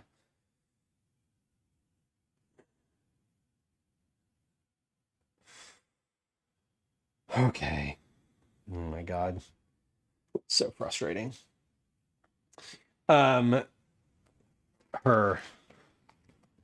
left her baseball glove at home after driving Calvin to swim practice. Awful. Never stop saying quarter past noon. Do I say quarter past? I don't. I just say the time. But I say it in 24-hour time. I know, do y'all put your phone in 24-hour time? Does anyone do that, like, specifically? I definitely do, and I know why I started doing it. I had a very specific reason for doing it. There was a couple times in a row. There was like several times in quick succession that I set my alarm for the wrong time, for the wrong part of the day. And I was like, I gotta stop. Like, I need to not do this. And there is a very easy way to not do this. Because 7 a.m. will never be 19 when you're setting an alarm. Dorswap says it's always the 24-hour time, which makes sense. Yeah, I certainly prefer it. Probably not a surprise if you've heard me chat about my affinity for, like, the metric system, putting my GPS in kilometers, that type of thing. When I go to the gym, I set the treadmill in kilometers. Because that's what I know. It makes me feel more accomplished because you can, 1 mile, it's like you walked 1 mile, but you walked 1.6 kilometers and you feel good about yourself, Carl, you do not, but you have, you're like, every time you look at their phone, you're like, what's wrong with you? Okay. So Gwen is on her way. Where is that glove? There it is. Okay.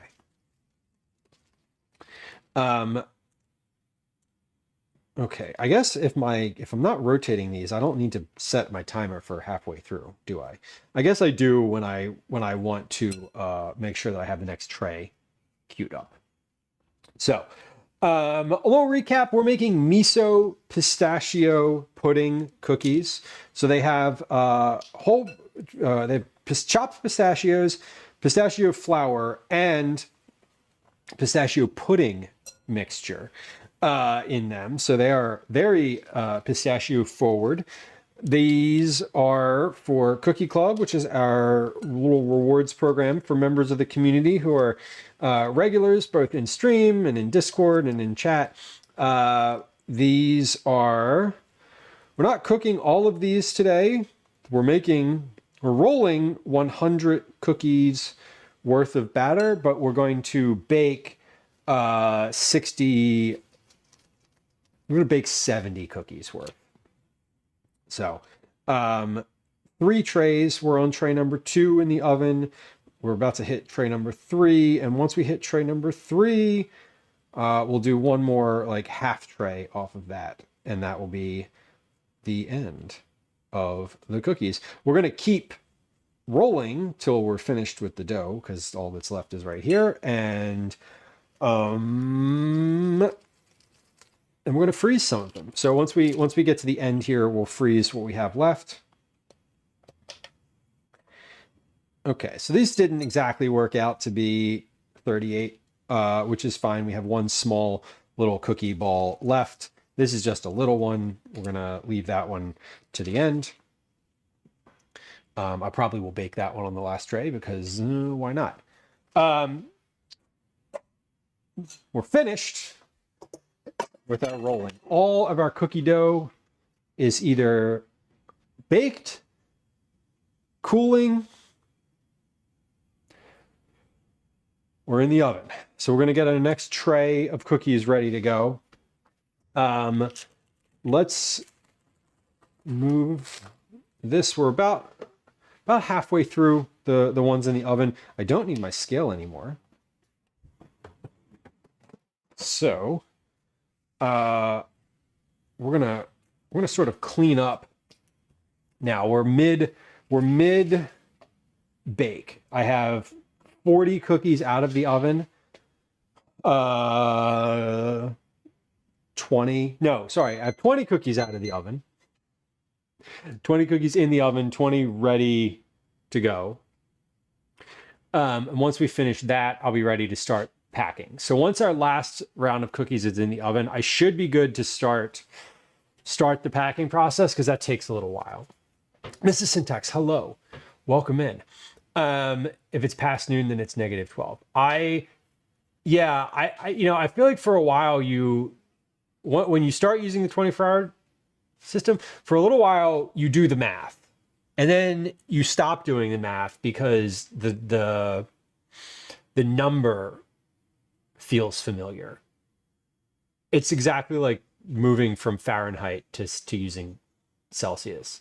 Like right now, I've had this experience a bunch recently where someone has said something in Fahrenheit and I'm like, I'm trying to do the math in my head and I can't, but I know what 10 degrees Celsius feels like, and I know what 60 degrees Fahrenheit feels like, but I no longer tie the numbers together in my head. I learned that 1400 hours equals 2 p.m. from Scooby-Doo. That's amazing. George Schwab says, cooking U.S. recipes in Germany is so hard when you don't have the utensils. Right. Yeah. I don't have to Google what a cup of oil or mayonnaise is. Oh my God. I know, right? Right? A cup is 237 milliliters. What even is that, right? That's a weird number to have to keep in your head. But that is in fact the number. For those of y'all who are like interested in that type of thing. 0 to 100 Celsius makes sense. Right. Yes. 40 degrees is a very nice temperature. No, 40 degrees is not really nice on either scale. 40 degrees Fahrenheit is like a little chilly. 40 degrees Celsius is a little hot. So in both of those systems, 40 is not great. I'd rather it be 40 degrees Fahrenheit though, if I'm being honest. Okay, let's get these cookies off of the tray. And get our next batch onto the tray because our half of the time for the cookies in the oven has elapsed. So these are ready to be traded.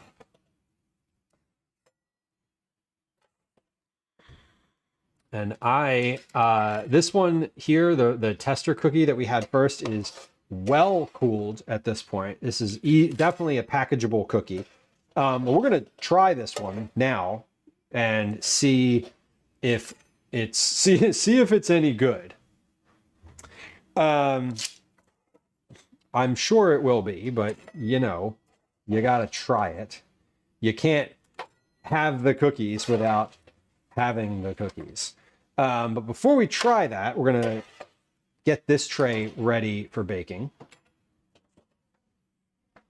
So let's get the salt off of there. Hold on. Let me real quick. I'm going to take Gwen's glove and put it by the front door because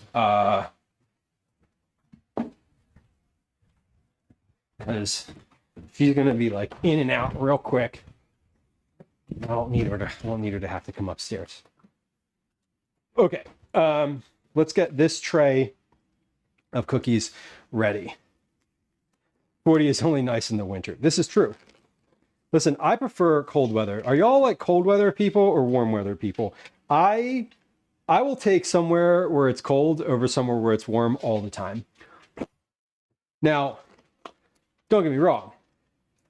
I enjoy like going to the beach, being outside, and being in the sun. I do not enjoy walking around in the city when it is 35 degrees outside, like 90+% humidity,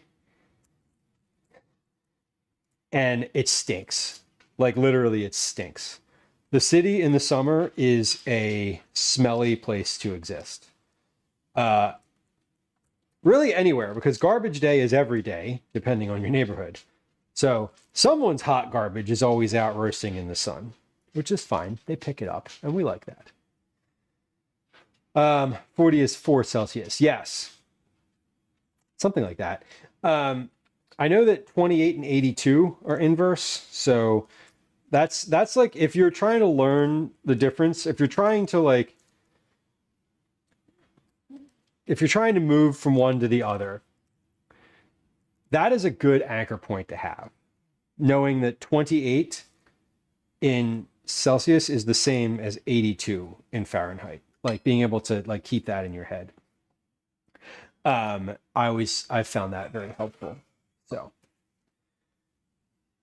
Woo.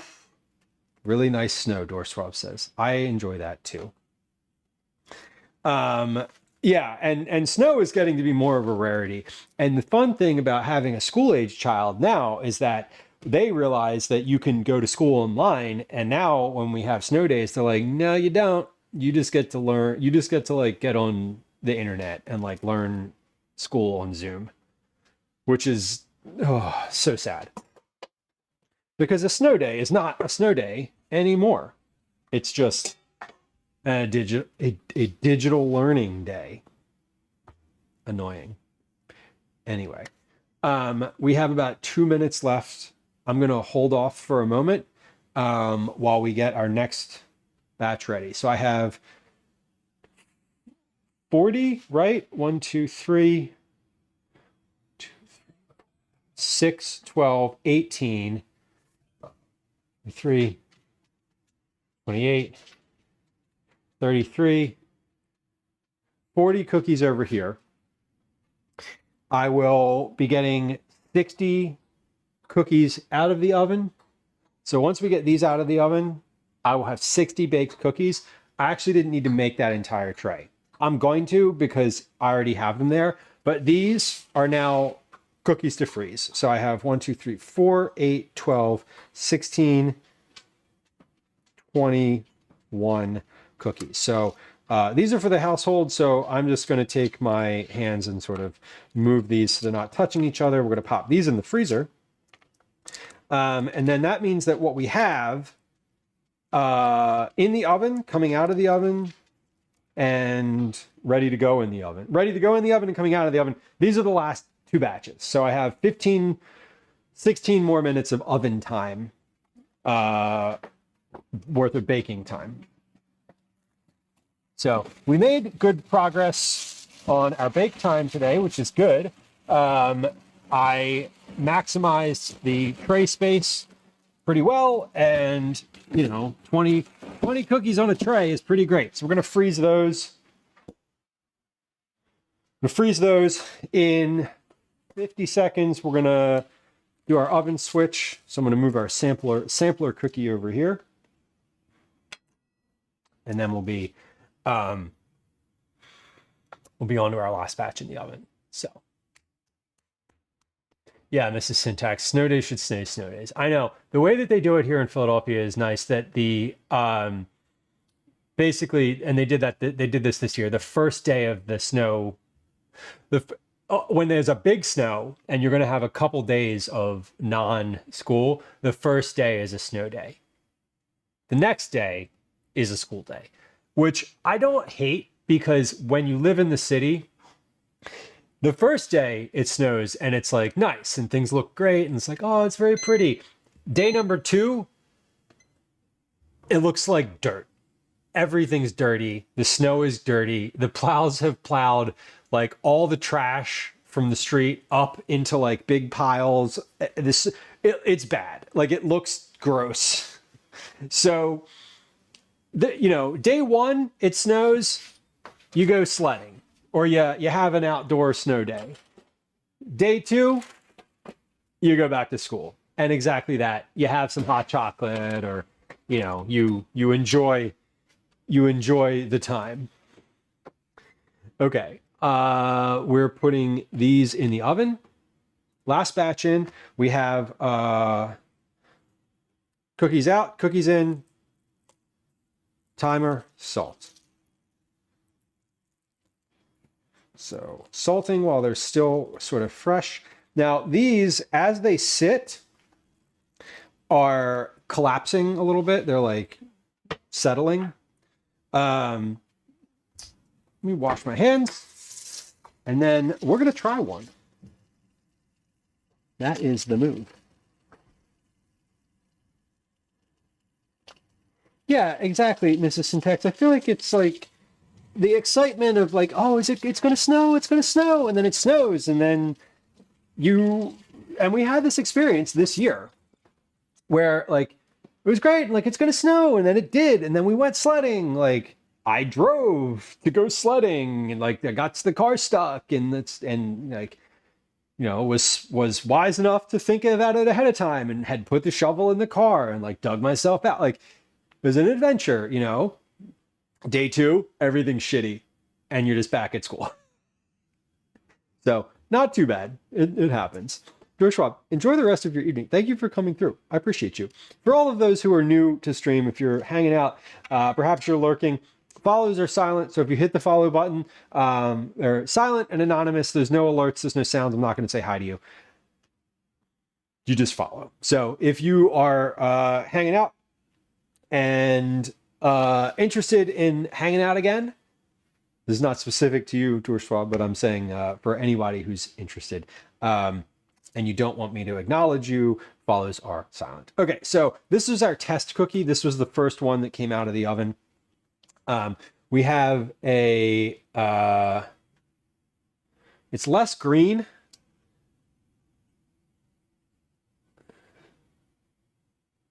Than the picture, but it still looks pretty good. Happy with it. The Swabian.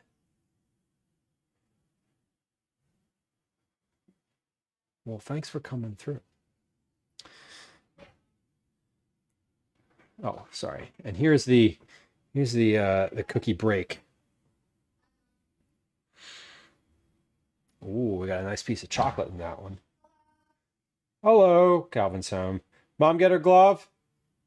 Yeah. Too stranded. Yeah. Okay.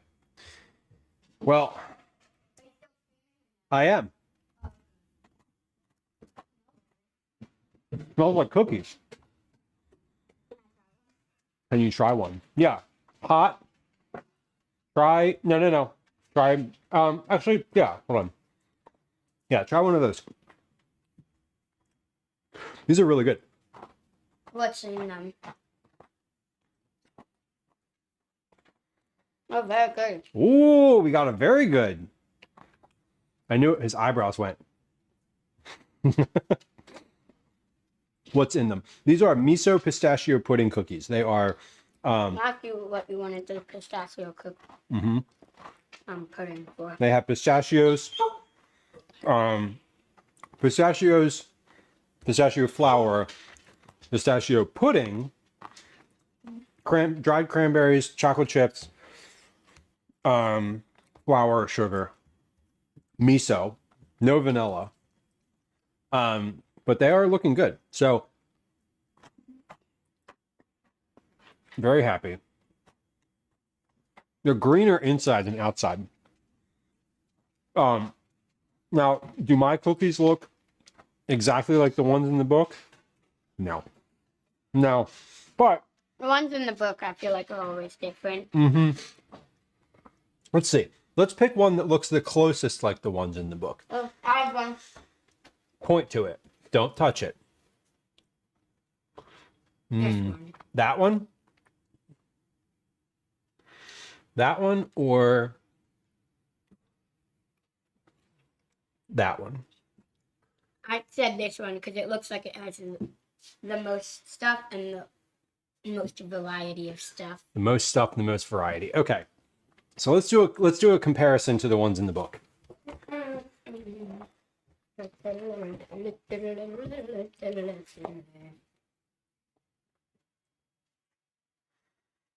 So, guess which one is which? I don't know. Just kidding. Maybe the recipe creator used a different green food coloring. Yeah, most definitely. The recipe calls for pandan, which is a type of ground grass, essentially, that has like a vanilla flavor to it. I used green food coloring. So definitely a different, but pretty good looking. I'm not gonna lie. These are styled for professional food photography. These I made in my kitchen at home. I feel like the ones in the book look better, but these ones taste better. But sure, yeah, the recipe calls for pandan, and I'm a little bit, do you want half of this one? So, yeah. Okay. I'm a little frustrated with myself because I'm not frustrated from a technique perspective. I'm frustrated that I didn't go the extra length to get Calvin, your face is pulling focus on the camera. That's really funny. I'm frustrated. I'm annoyed that I didn't go the extra length to get pandan. That green is pretty good though on the inside. Here you go. Pick your half. Yes. Okay. Kurov. They didn't have it at the regular grocery store. They didn't have it at Reading Terminal. I would have had to have stopped at the grocery store in Chinatown that I usually go to get it, and I just didn't. And I would have liked to. Now that I'm seeing the color of these, I would like these to be more vibrant green. They're still pretty damn green. though? Last Thursday on our field trip, Mm-hmm. when we were going over to our second stop, which Mhm. is the food court place, Mm-hmm. we saw Chinatown. You saw the Chinatown? Yeah. Yeah. Like 3 blocks away or something. Philly has a really good Chinatown. And there's a bunch of good grocery stores there. When I went to get an ingredient for one of the things that we made, on the camping trip, I was trying to think when that was.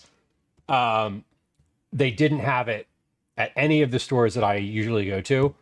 When I went to the one in Chinatown, they had not only the version that the cookbook called for, but like 5 other versions of this specific type of vinegar.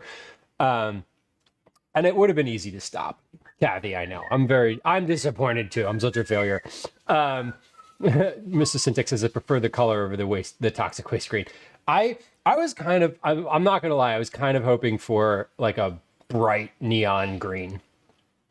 But Kathy, they definitely added toppings to this. I feel like the toppings are very like placed on, not placed on, but I'm assuming that basically like halfway through the cooking, they like took a chocolate chip and were like, boop, and like pressed it into the top, which makes sense. They're food styling, you know, like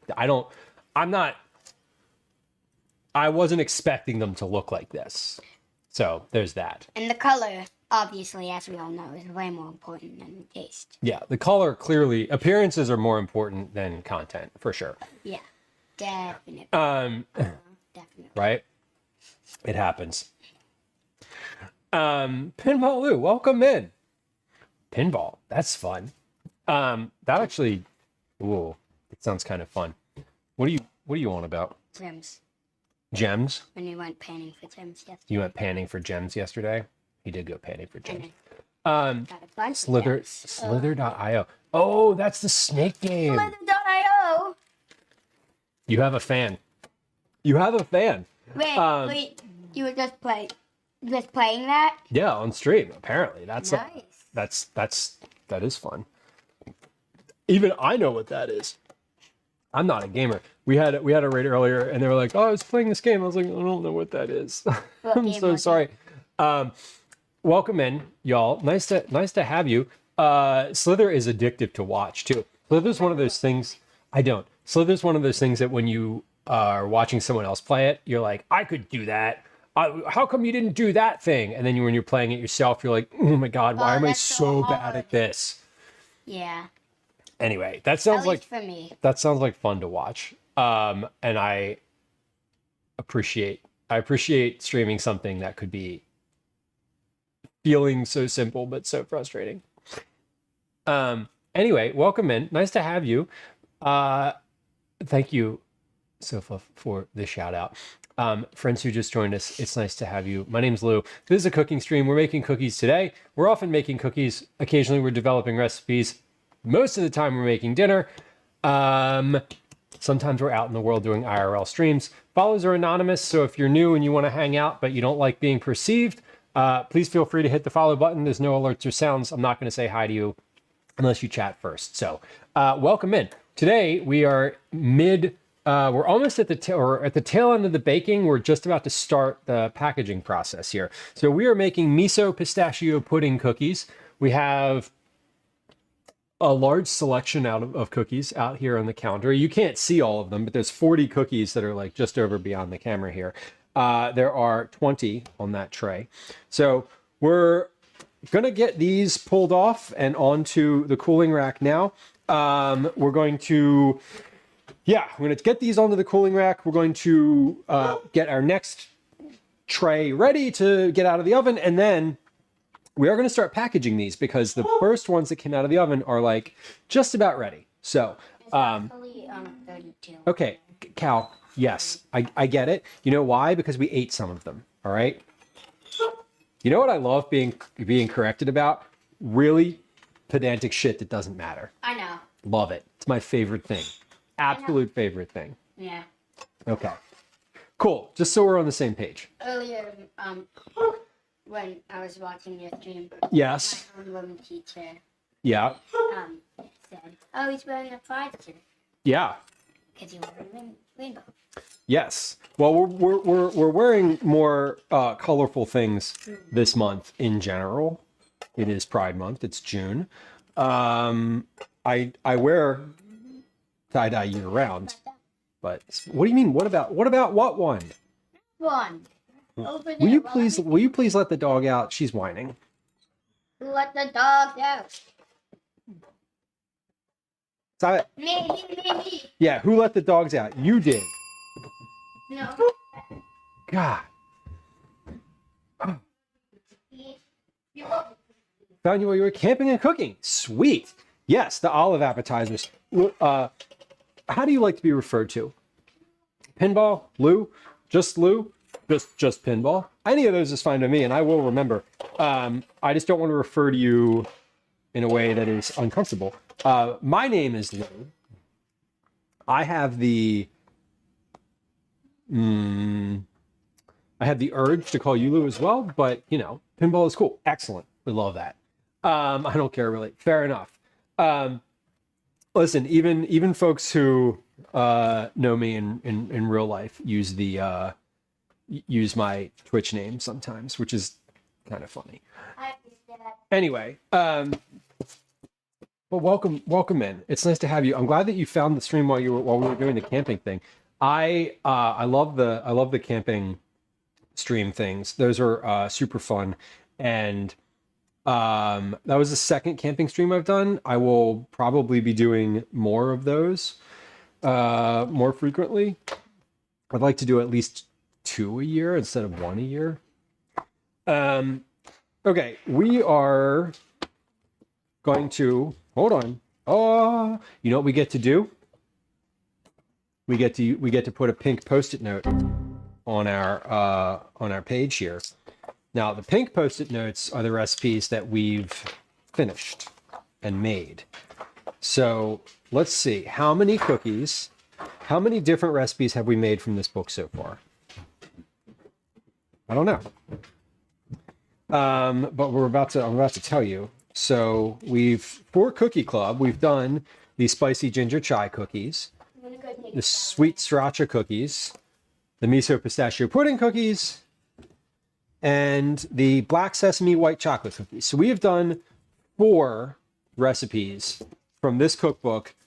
This is month 4, confirmed now, for Cookie Club. Super exciting.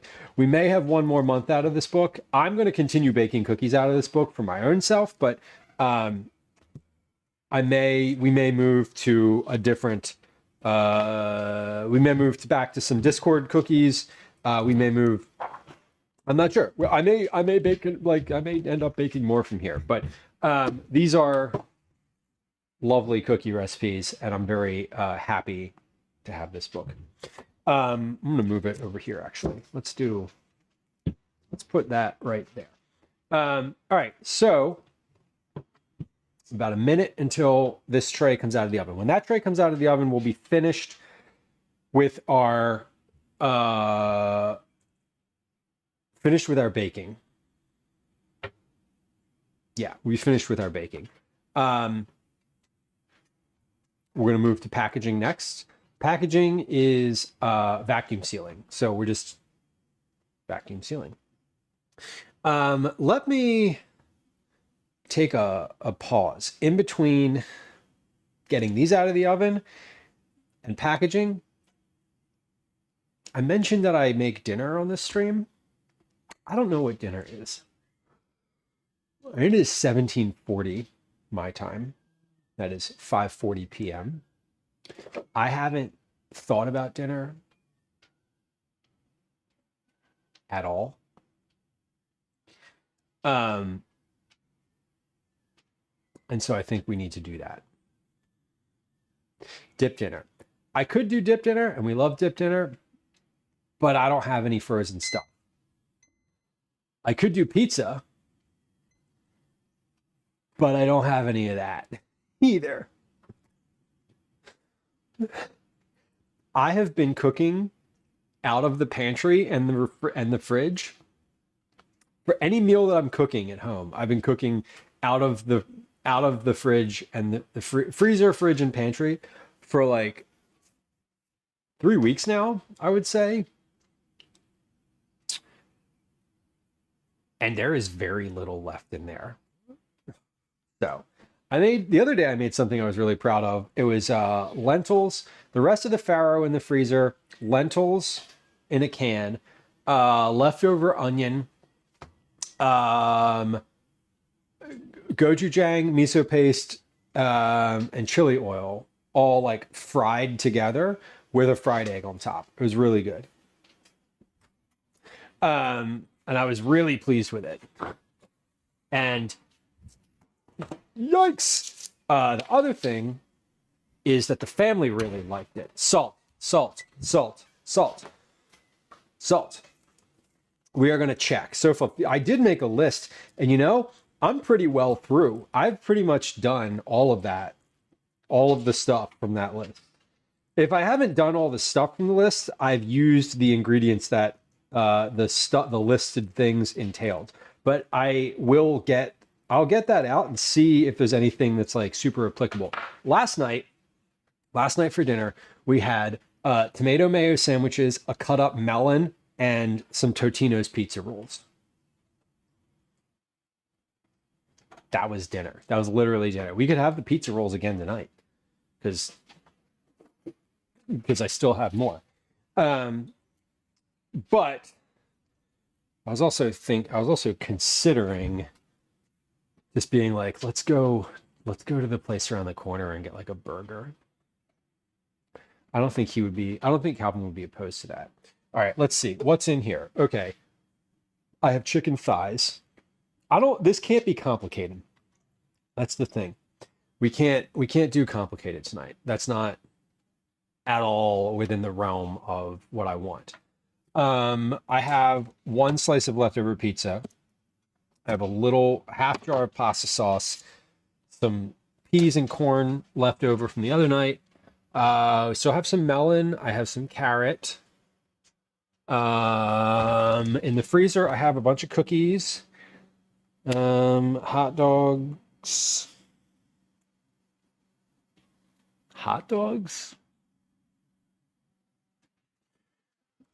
I don't know. I don't think I'm feeling that, honestly. I have pumpkin and spam and pizza sauce, lentils, pasta, ramen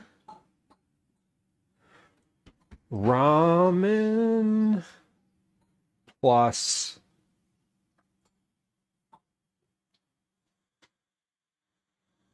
peas and corn and chicken in the oven. Gwen's not going to be home for dinner.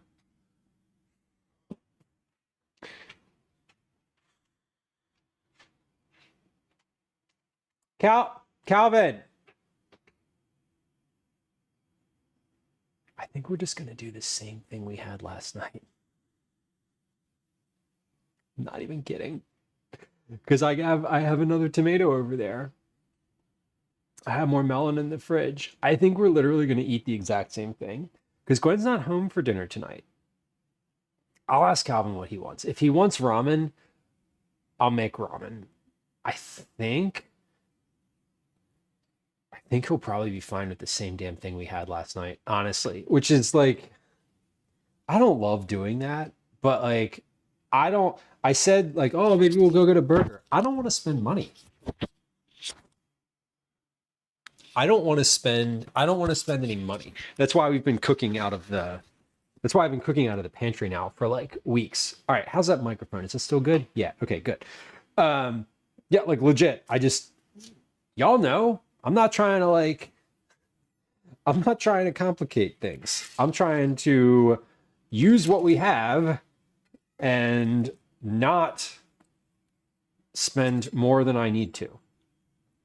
The other thing is I've been cooking out of the freezer recently, frequently, and the freezer is empty. So I have a big like Costco, a big investment in Costco coming up here in the next like day or two.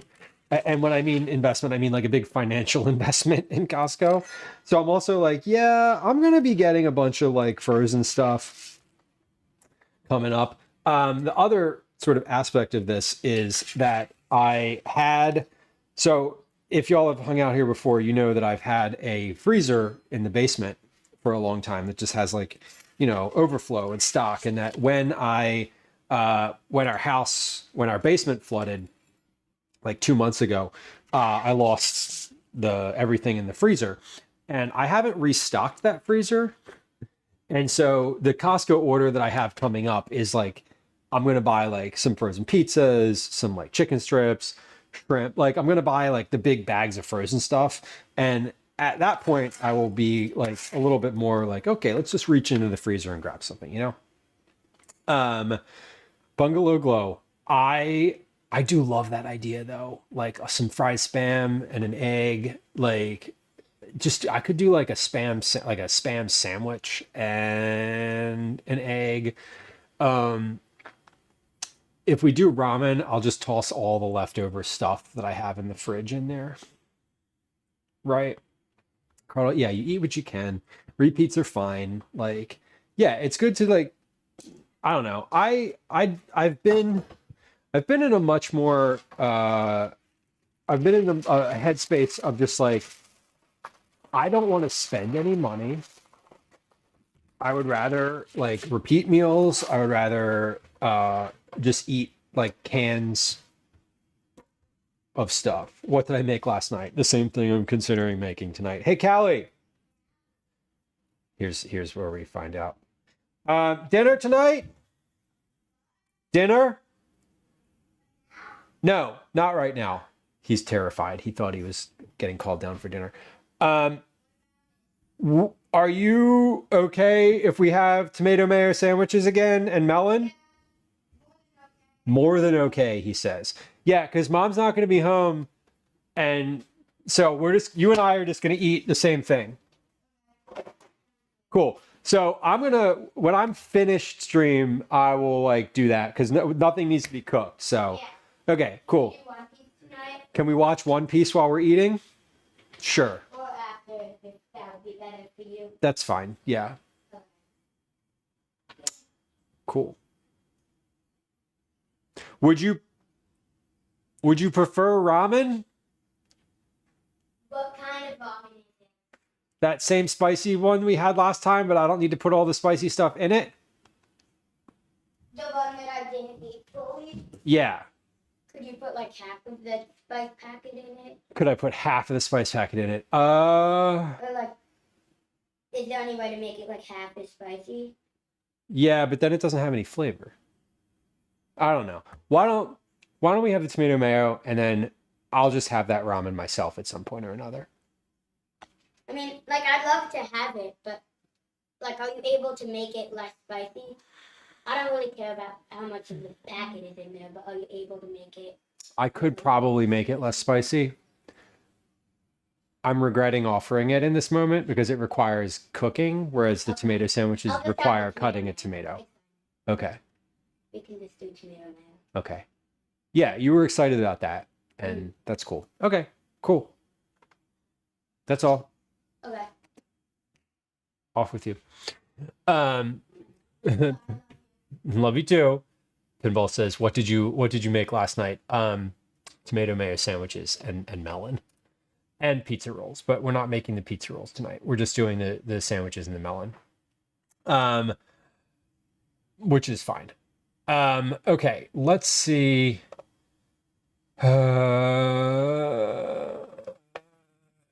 Yes. Okay, sorry.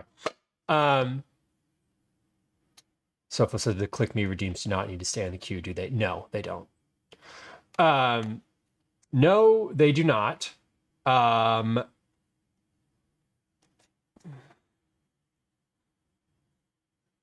And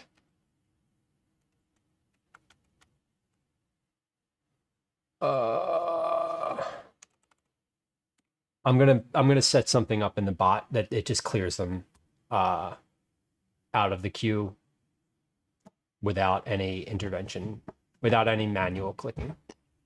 Because I can do that. Okay, we are ready to... Where's my iPad? Where's your iPad? Probably on the counter over there. Yeah. Yeah, sorry, Sofa. I've really caused a bit of a problem for myself with that one. Okay, I'll explain later. You don't need to worry about it. Just enjoy. I will tell you when it's time for dinner. Less than an hour, more than 30 minutes. Okay. Yes, bungalow. Yeah, I feel like you try to make it negotiation, and also like as soon as I said, do you want ramen? And I was expecting him to say no, but he paused and I was like, oh shit. That was a hollow offer. I didn't mean to do that. Okay. Let's package some stuff here. We have, hold on, let me wash my hands first. We have bags all ready to go. So this is a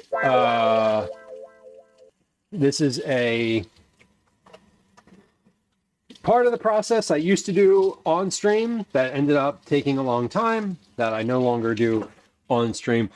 I do more prep ahead of time now for Cookie Club, so I end up having a little less work overall. I'm really proud of myself for the way that I've streamlined the process. Like I didn't start, I don't know. I'm getting better. I know we're like 3 years in. You're like, seriously?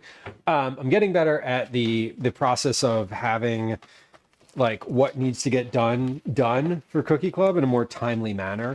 Like it used to take so long when I first started, and it was like, okay, this is a lot. And now it's a lot still, but it's like a manageable lot because I know how to like batch process stuff better on the prep side, not just the cookie side. Bungalow, I know. There's always curveballs.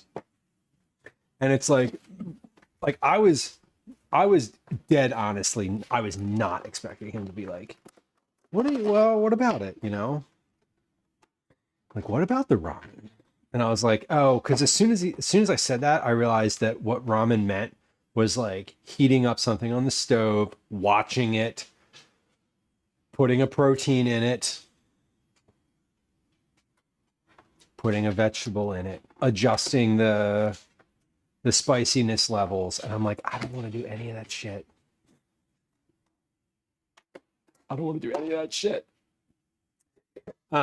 We'll do that another night. The ramen is dry. The tomato is fresh. Let's use the fresh thing first. We have our vacuum sealer. I have all the bags that I need right here. So when this pile is gone, we're finished with our cookie production, for lack of a better term here. Caretaker says, I got a teenager now. I'm lucky if he acknowledges my existence. Having been a teenager, I feel that I'm curious how that's going to work out in this household.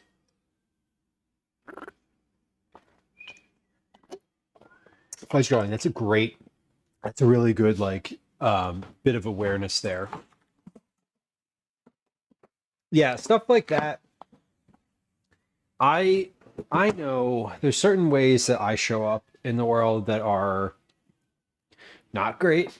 I know that for me, Calvin is more receptive to things if I am silly sometimes, but I'm not always good at that, so certain things like that are forced. Likes to talk at 10 p.m. Yep. Yeah, the right before bed. Oh, I have this thing that I really wanted to talk about and tell you. You're like, are you kidding me? That happens to me now. That is that is familiar even at 10 years old. I'm wondering if I was like that. I probably was. Grab a coffee, right? Yeah, and I feel like that's that seems like the right response, right? Like if your teenager wants to talk to you, you just talk at that point because you don't know when that's going to happen again. I feel like that's probably pretty true. All right, let's see how these package. These are from the first tray that I pulled out of the oven. They're fully room temperature now, so they're in a good spot. Put a package with a vacuum.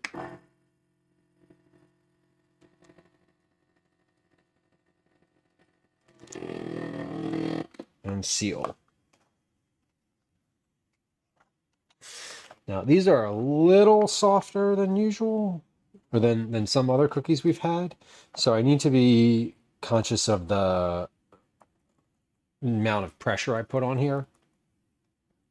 Much like children, you don't want to put too much pressure on them because then they collapse. So, and I don't mean physically, I mean emotionally.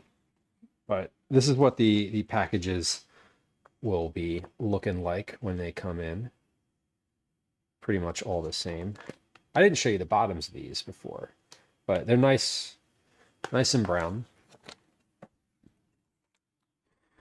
So we have, I think there's 27 bags, which would make 54 cookies in a package. I now allocate 10 cookies for the house. At least I planned in every batch that I make, I plan that we're going to have at least 10 cookies Is it cookie? left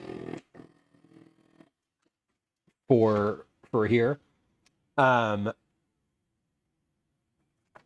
we'll have, 27 times 2 is 54. Yeah, 27 bags, 54 cookies. Easy. Some bags go to school. So I do include Calvin's teachers in the cookie distribution system. The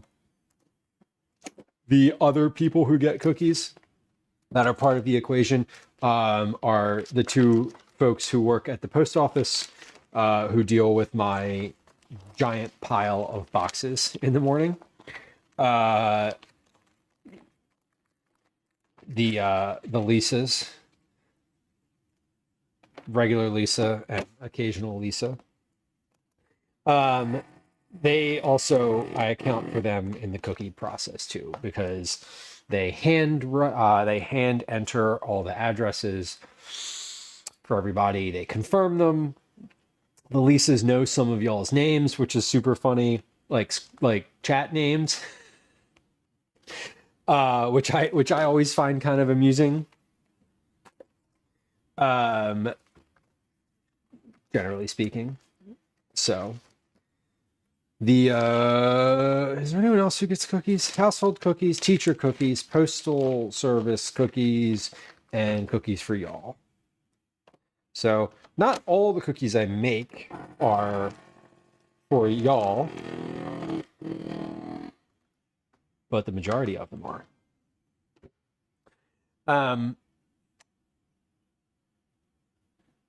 Yeah, and I've got all of everything's here. I'm gonna take a feel of the last tray that I pulled out of the oven here in a moment. I just want to see, how. Yeah, those are still pretty warm. Okay, so they do take a little while to cool off, but these first ones that are completely cool are not super squishy. Like I'm taking a lot of air out of these bags. I did one a little bit more than the others just to see if it would work. And it did. So I want to get them just to the point right before the chocolate starts to spread. There's like a sweet spot, no pun intended here, where They're completely sealed, but the chocolate is still not pressed in. I took these too far, so that's okay.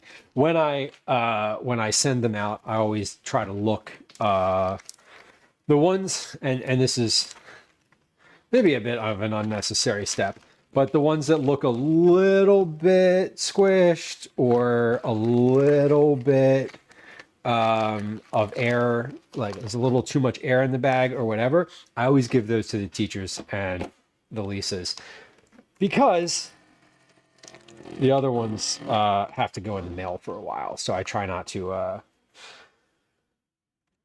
I try to put the best ones in the packages. Fudge John says, you also joke that cookies are the 6th love language. This is true. Do y'all buy into love languages? Do y'all like do that? I don't know how many of y'all are like in a dating situation versus like whatever. But that's always a fun, that's always an interesting thing. People are like, my love language. And then there's the people who joke about it, like, my love language is cookies or whatever, which it is a joke.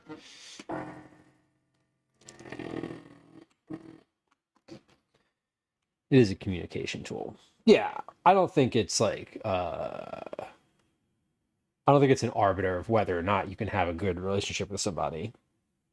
But it is nice to know if someone knows about themselves that they prioritize certain elements that are important in communication.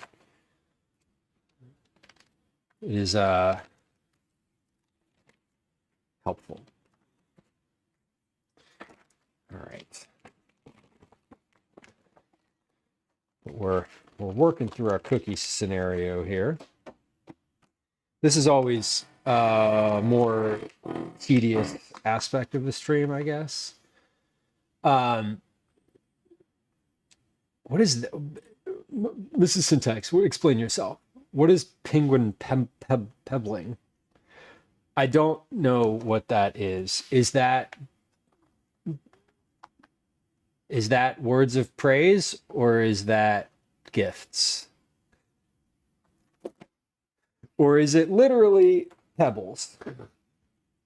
Which I believe would fall under gifts, if I'm not mistaken. Or words of praise. Hey, you did a really good job gathering those pebbles.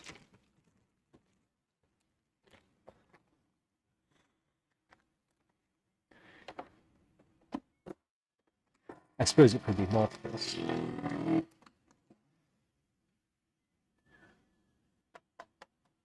We're finished with one drying rack. I'm pressing down on here, by the way. I'm not just like casually standing here in a weird way. I'm like applying pressure to this thing because I think sometimes it doesn't fully seal if it's not being pressed down.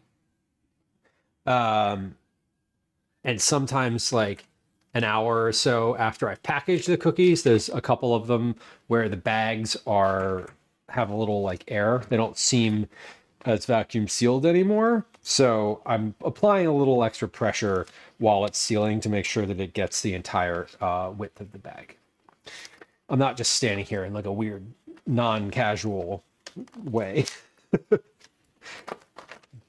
I don't know, whatever.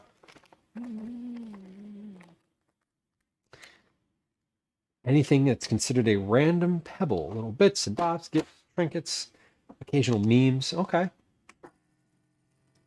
Yeah, thinking of you, which is nice. Food and services. I am a words of praise person myself. I like to know that I've done something good, or like I'm doing good, or there's a like, hey, that was meaningful. Like, thanks for thinking of me. That type of thing. You know, I like validation, generally speaking, from like people I'm close to in real life. That always is good when someone's like, you did a good job. You did a good job. Crowdle, thank you. I should make the "you're doing great" redeem less channel points, shouldn't I? I mean, it's not limited to the number of times you can use it per stream. I made these for you. Yes, acts of service and gifts. Exactly. I like gift giving. I do enjoy, like, I enjoy thinking about someone else, thinking about the thing that they would like, and then doing that. Or like doing nice things for people. I feel like it is it's transactional in a way. Like, you did a nice thing and you can see the result of it in their happiness, right? Like, it's very nice to be able to be like, oh, I gave this person something nice for like their birthday and they enjoyed it. And it was like a thought, they were like, oh, that's a really thoughtful gift. I'm like, cool. Because I was thinking about it. So that is nice. I am not a time spent person. I don't need your presence all the time. In fact, I like to be alone frequently. Quality time over quantity of time. That's more important to me. If we're hanging out, I don't want you to be on your phone. If you're on your phone the whole time, then you're not hanging out with me. That feels bad. It doesn't feel good. Although in the context of Twitch, where y'all are hanging out and are probably on your phone, that's different. I don't mean in the context of chat. I mean when you are face to face with somebody. That is, honestly, that's part of the reason why in the couple of times that I've gone to TwitchCon, I haven't done any streaming while I'm there. Because I'm like interacting, like seeing people, and like, no offense, it's more of a like, hey, if I'm here, if I see this person in real life, I'm gonna be like, I don't know, I'm gonna be the exact same as I am on stream. If any of y'all ever meet me in real life, I've heard this from other people, and other people have said this to me. They're like, oh, you're the same on stream as you are in real life. I'm like, I know, because I'm not putting on an act. This is not an act. This is very like, I always, one of the things that I wanted to do when I started streaming was just like have people to talk to and hang out with. And I'm like, if I'm trying to do that and force that and think about cooking at the same time, like one of those things is going to get messed up. So that's always fun. We are doing really well with the cookie packing here. These are, the packages are looking good. These cookies are packaging well. Sometimes they're tough to pack. Sometimes they are too like really squishy or soft, or like they break apart easily. These are like kind of ideal, honestly. They've been really accommodating. They've been very straightforward, which is great. We love that. Speaking of streaming, I am realizing tomorrow, I think I might have committed too much to trying to stream tomorrow, and I'll tell you why. Because I am getting 5 fillings at the dentist tomorrow morning at 9:30 in the morning. I don't know if I'm going to be able to talk tomorrow at noon. So I'm sort of saying this now, and I'm going to consider it. But and also there's 2 things happening. One, I'm getting all these fillings done, and I will want to talk because I like the interaction and I appreciate the interaction. I might be numb. I might still be at the dentist at noon. And I might be coming off of Novocaine. I might be feeling really weird. So I am going to probably make that decision this evening and sort of and decide whether or not I actually want to consider it. I actually need to look at what I'm having done. They texted me and they're like, here's what you're doing. Or here's what we're doing to your mouth tomorrow. I'm going to a new dentist. I haven't had a filling. I need fillings every time I go to the dentist. I have one of these things where like my teeth just get holes in them no matter what I do. I'm sure that it's not the cookies. I mean, I brush my teeth all the time. Anyway, but I haven't gotten fillings in a while because my old dentist didn't take my insurance anymore. Whatever. I need a bunch. And tomorrow, I don't know if I'm going to be able to like do a stream. So we'll probably, I might not, but it's also the last day of school. So I want to leave, I feel like I want to leave a little space in my afternoon to like go get ice cream or something, you know, with Calvin, who's like going to have his last day of 5th grade.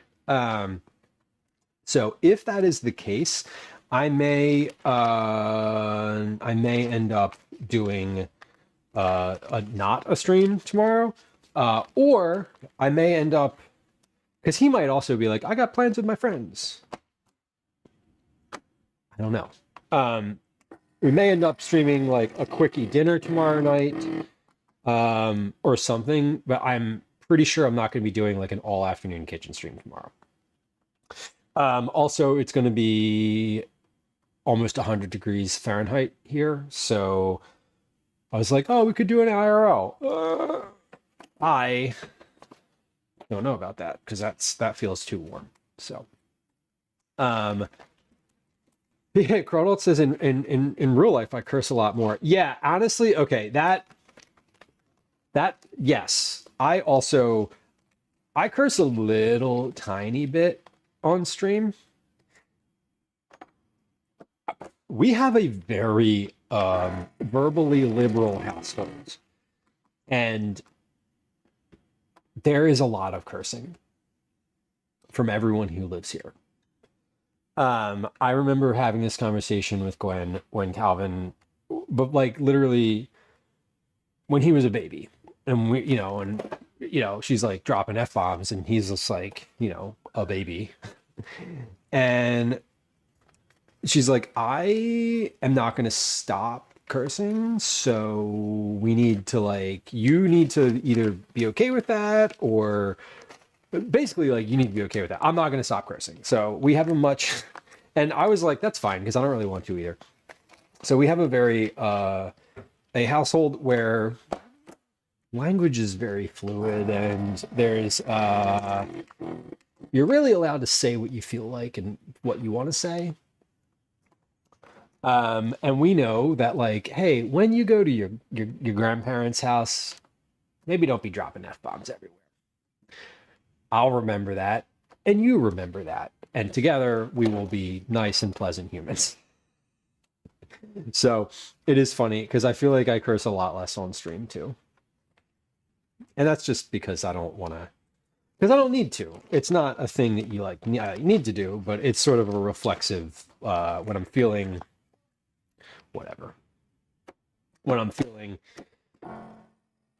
super comfortable, I will just do that. And I also realize like when I've definitely like chaperoned field trips before and been like, oh, I can't say that. Oh my God. I'm looking forward to going to the dentist tomorrow though, honestly.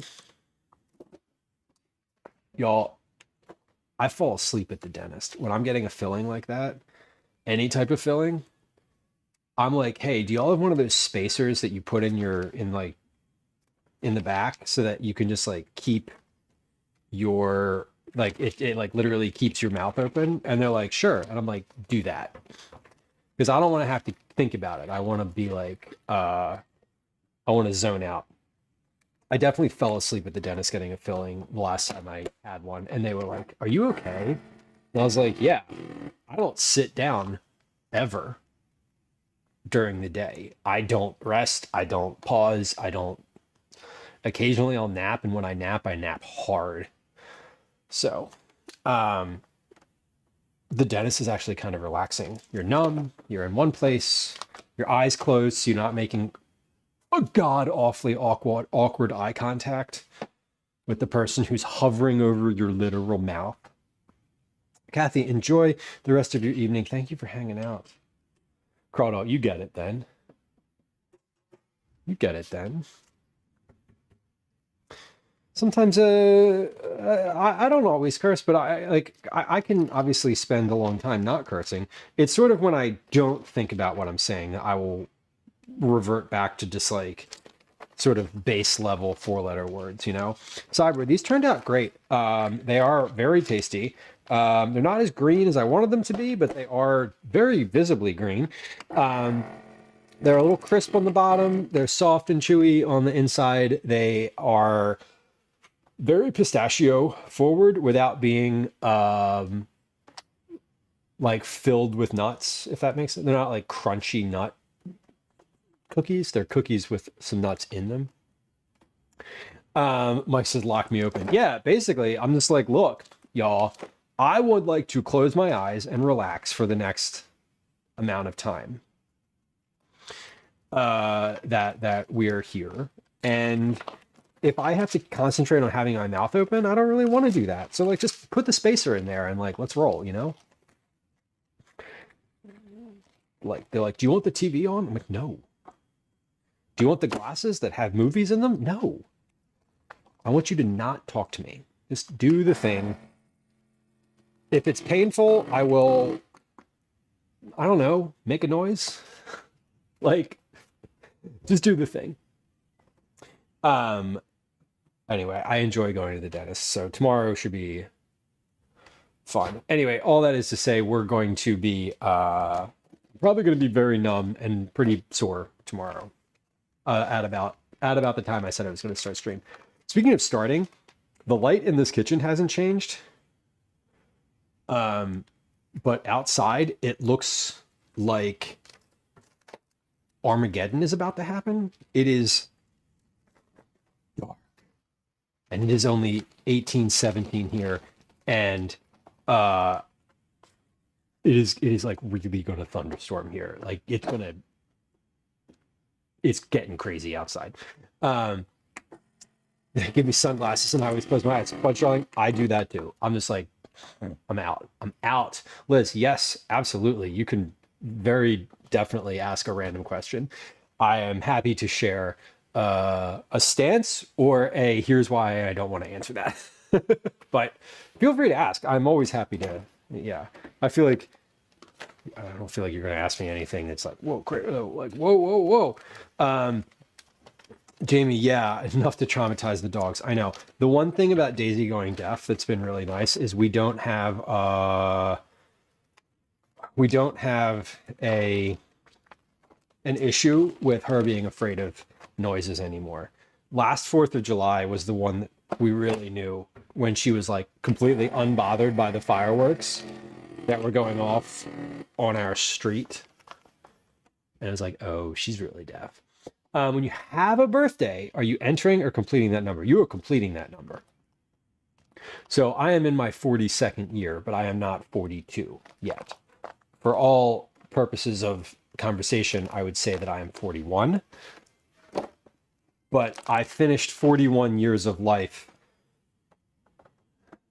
on my last birthday.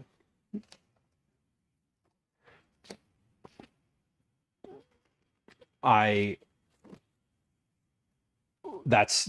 mean, like, I would just like, that is a very technical scenario, but like, I wouldn't tell someone I'm 41 and X months, right? Like, because I'm not a child.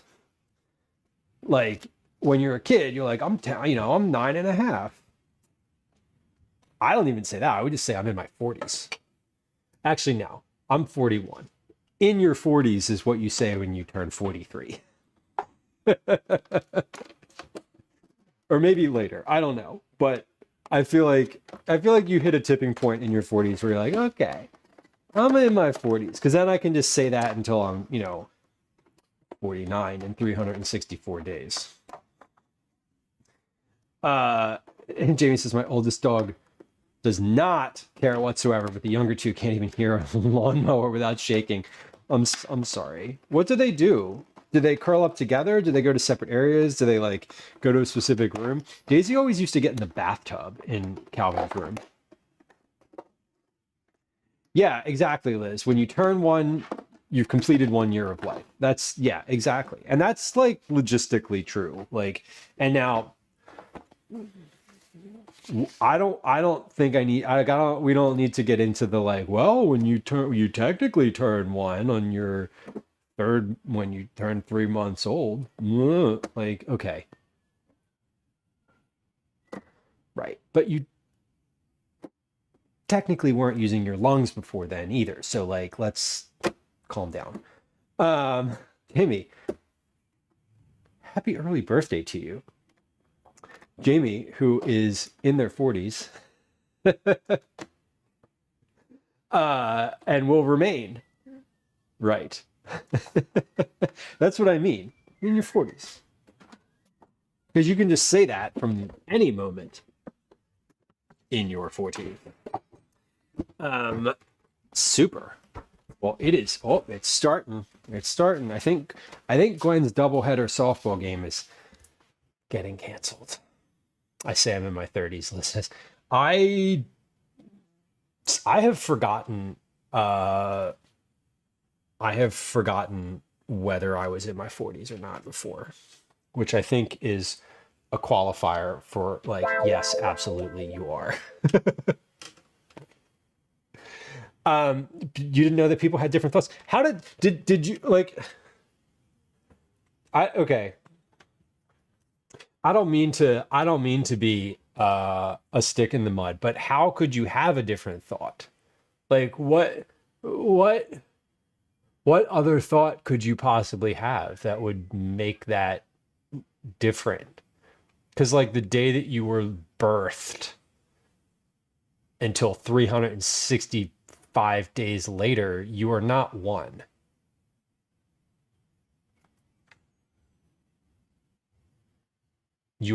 That's why when babies are born for the first, 12 months, they're like, oh, they're 11 months old. They're 6 months old. That's why you don't say one. Like, what?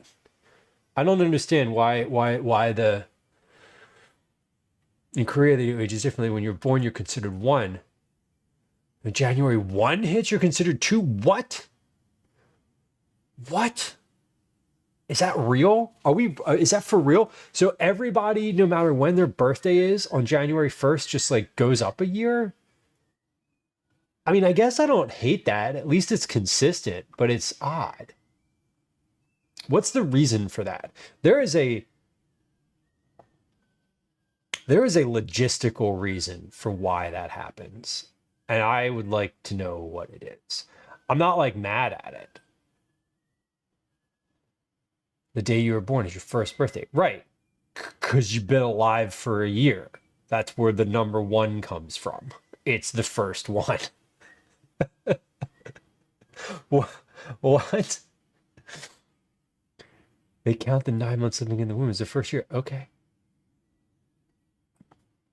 You do you. It is literally your okay, but I mean, technically the day you evacuated the womb is your only birth day. Because you were only birthed once. What did they call the other ones? What? I'm confused. Is this like the metric system and the whatever? Is it like that? Is that what we're dealing with here? I don't understand. What if someone is premature? Then I guess their birthday, because I feel like it's just the day that you're born. Then. Like it would have to be, right? They wouldn't do like the calculation. I'm not confused. I'm more curious than anything because I feel like on a technicality, it's like this is just you. I mean, if we want to be really in a technical sense, you only have 1 day of birth. I mean, I guess we should call it your birth anniversary instead of your birthday. Imagine being born every year. That would be awkward.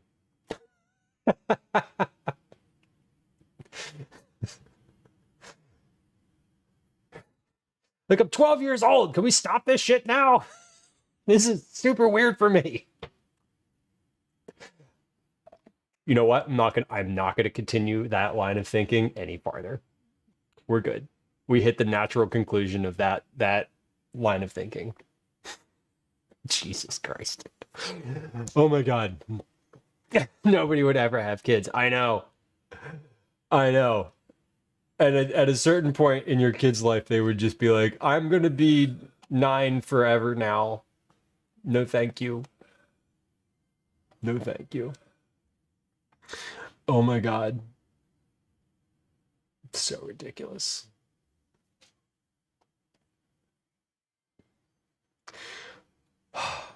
Okay.